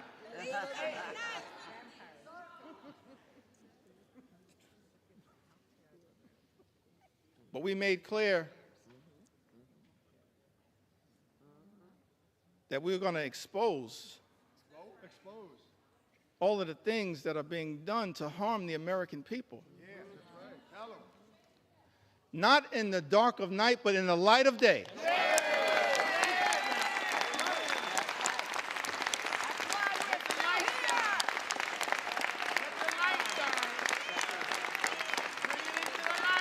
This little light of mine, we're going to let it shine on behalf of the American people.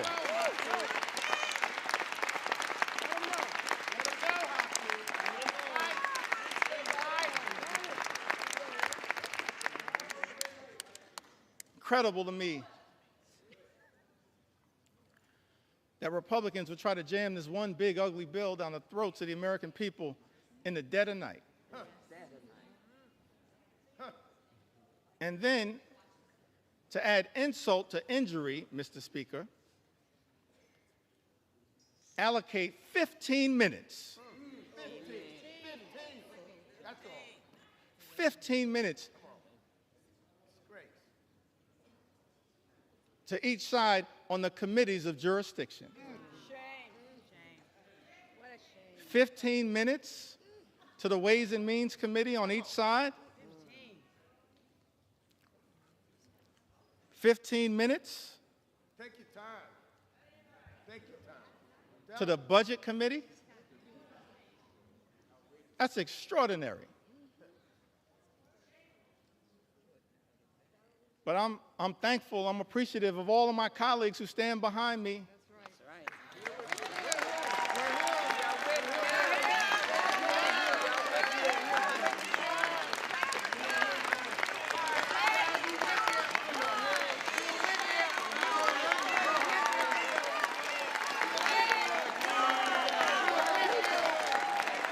I'm thankful.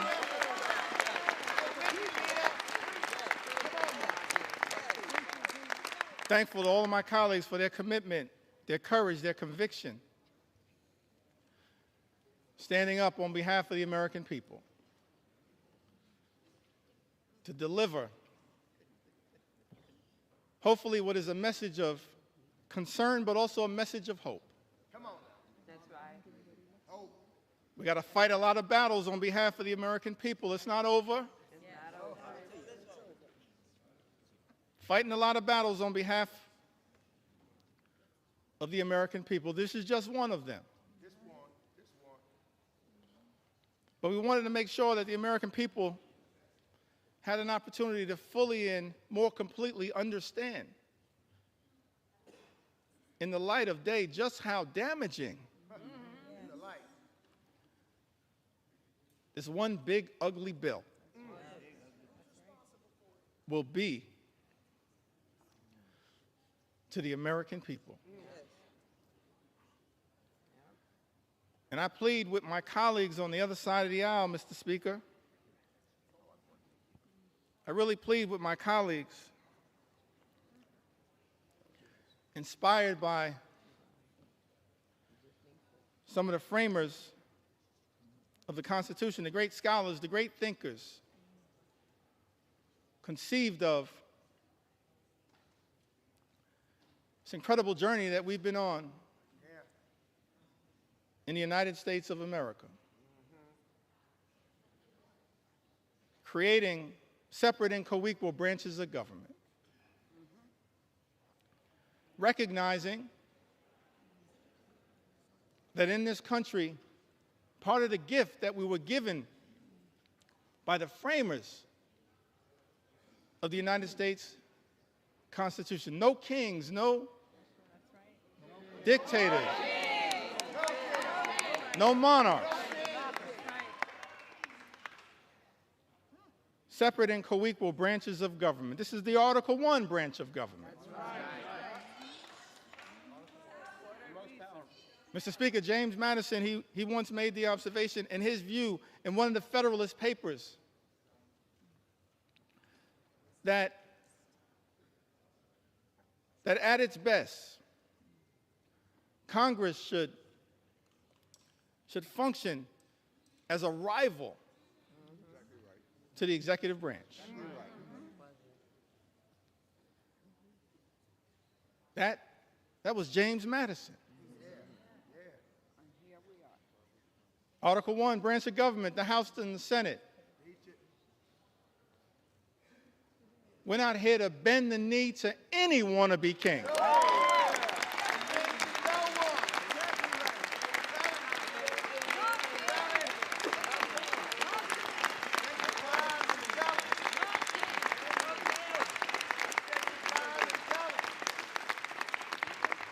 Mr. Speaker, we're not here to bend the knee to any wannabe king.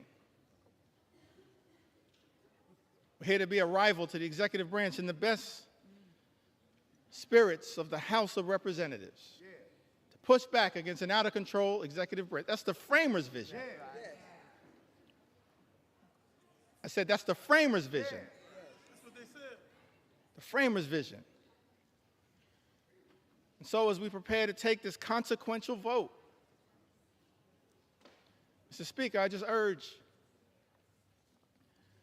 many of my colleagues Take your time.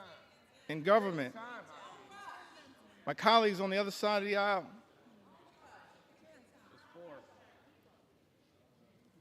Mr. Speaker, we don't work for President Trump.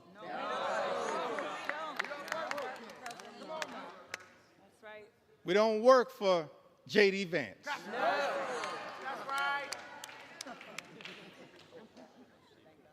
We don't work for Elon Musk. Mr. Speaker, as all of us prepare to cast this vote, I hope my Republican colleagues will come to the conclusion that we work for the American people.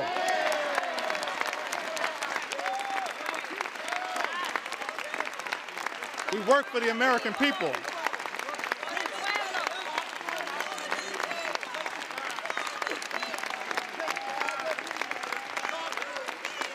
We don't work for any president. We work with American presidents.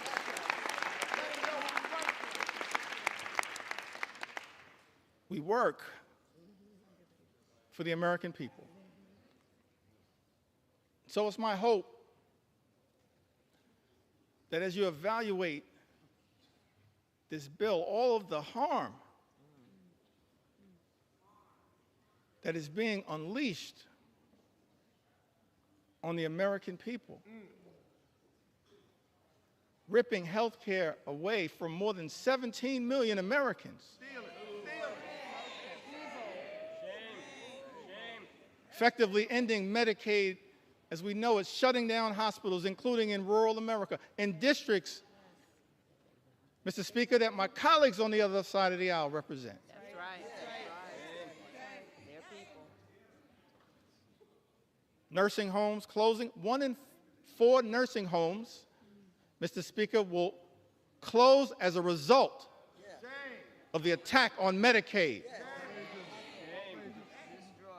and Donald Trump's one big, ugly bill. Mr. Speaker, this is extraordinary. This assault on everyday Americans, assault on children, veterans, seniors, people with disabilities. It's incredible to me. All of this in this one big ugly bill. Take your time. Ripping food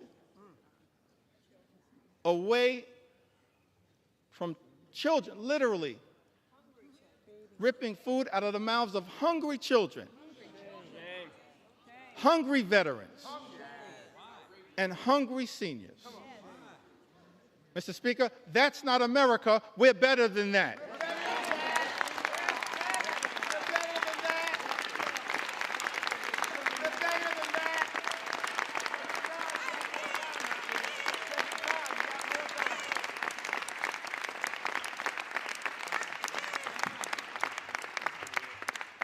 Mr. Speaker, we're better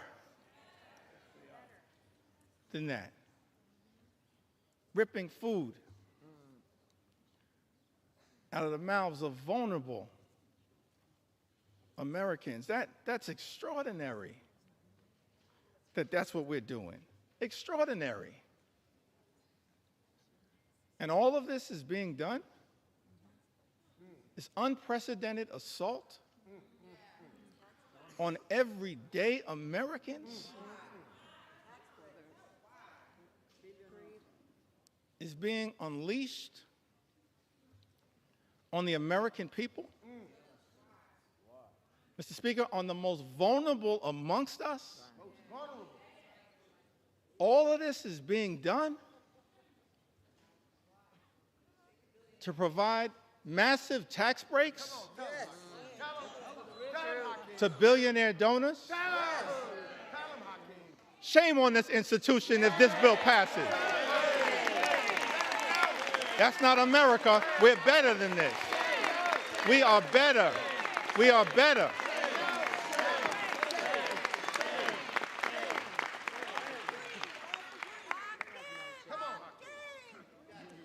We are better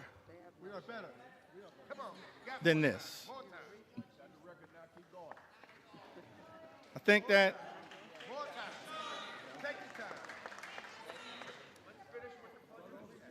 as we prepare to vote on this one big ugly bill, tough time for people in the United States of America. It's extraordinary extremism unleashed on the American people. Mr. Speaker, my colleagues on the other side of the aisle promised to address the high cost of living. Nothing in this bill will meaningfully lower the high cost of living in the United States of America. Nothing. It's incredible to me. All of the promises that were made by some people in this town. That the top priority was going to be to lower the high cost of living in the United States of America. And then, all of last year, ran away from Project 2025. Come on. Come on. Acted like it didn't exist. That's right. And then, Mr. Speaker, people come to town, they're in the majority now, and every single part of the extremism that we've seen unleashed on the American people is connected to Project 2025.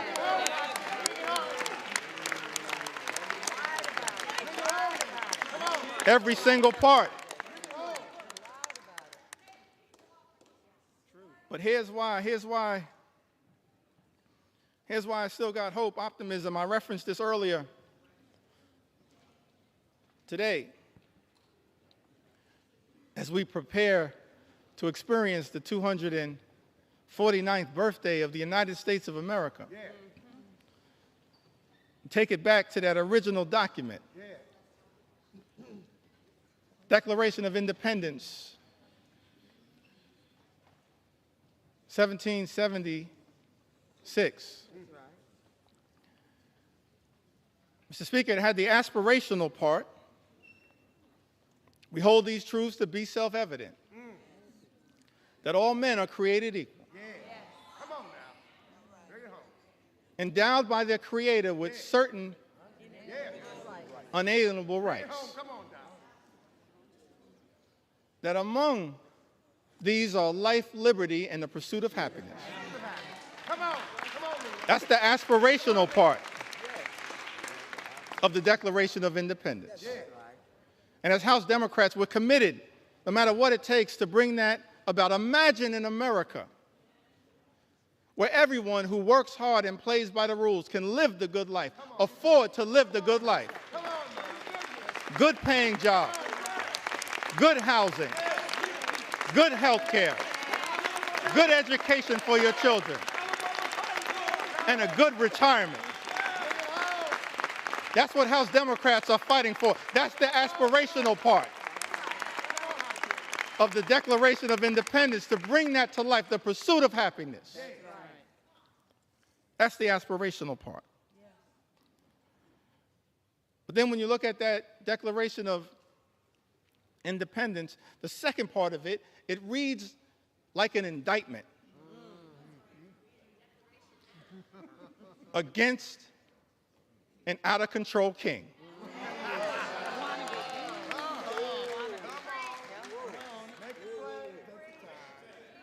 Reads like an indictment against an out-of-control king. I commend all Americans, perhaps sometime tomorrow, I'm going to do this myself, read that document in its entirety. And why was that indictment issued? I think it was because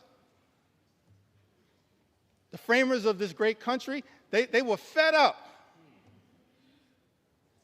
with Project 1775. And so they implemented Project 1776.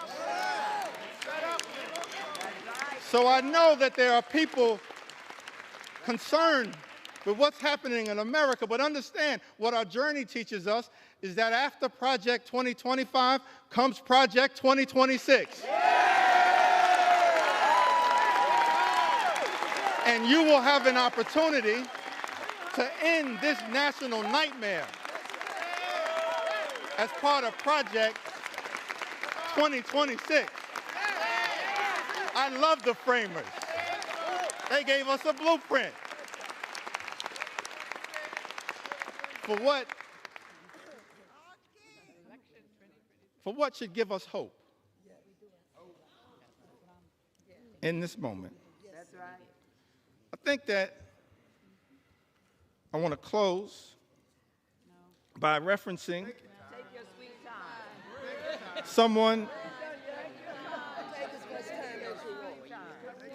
someone who we all serve with. I want to stand on the shoulders, if it's okay, on some of our civil rights heroes and foot soldiers. Yes, yes. Those whose character, whose conviction, whose courage should give the American people hope at a moment of great despair. Many of us had the great honor of serving with Congressman John Lewis.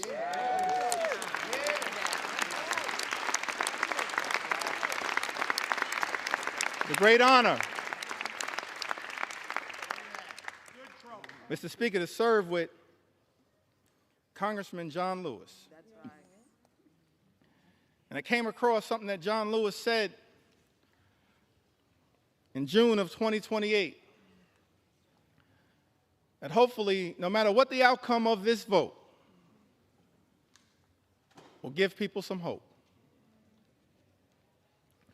Great John Lewis said, "Do not get lost in a sea of despair. Be hopeful. Be optimistic. Our struggle is not the struggle of a day, a week, a month, or a year. It is the struggle of a lifetime." That's our struggle. No matter what, Mr. Speaker, you decide to do today. That's our struggle. Standing on the shoulders of John Lewis. That's our struggle. Never, ever be afraid to make some noise and get into good trouble. Good trouble. Good trouble. Necessary trouble. Standing on the shoulders of giants. John Lewis would often talk to us about his admiration for Dr. Martin Luther King, Jr. Dr. King, who would refer to John Lewis as the boy from Troy. The boy from Troy. Now, what's interesting to me, that civil rights movement, we can learn a lot from it. Started December of 1955. And Rosa Parks sat down on that bus so that all of us could have the courage to stand up. That's right. Wasn't an easy struggle. All the odds were stacked against these civil rights heroes and foot soldiers. And during the early days of the movement, a difficult part of the movement, Dr. King, after they'd been targeted, arrested, beaten, harassed by the authorities,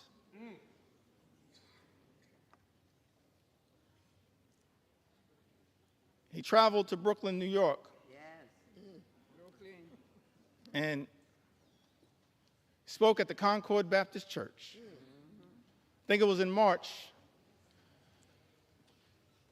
of 1956. And he said to a group of people of every race, every religion, every life experience, the Concord Baptist Church in Bedford-Stuyvesant, said to them, no matter what the odds, we've got to press on. Dr. King said that if you can't fly, run. That's right. If you can't run, walk. That's right. If you can't walk, crawl. But at all times, press on. And keep pressing. And so as I take my seat, I just want to say to the American people that no matter what the outcome is on this singular day, we're going to press on. We're going to press on. We're going to press on.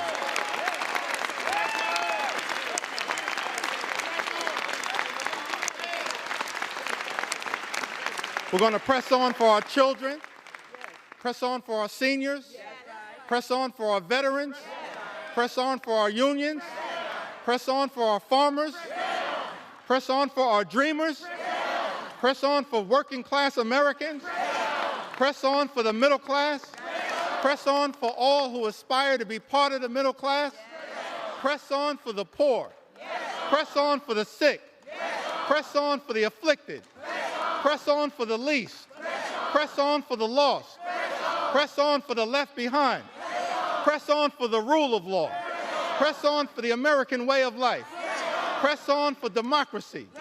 We're going to press on until victory is won. I yield back.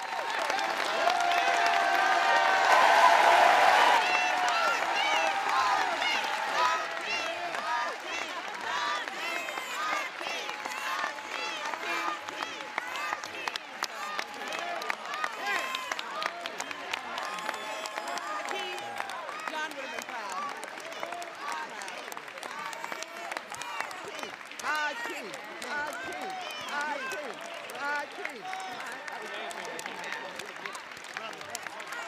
Hakeem, Hakeem, Hakeem, Hakeem. Awesome job. Thank you. That's awesome. Thanks. Did he do it?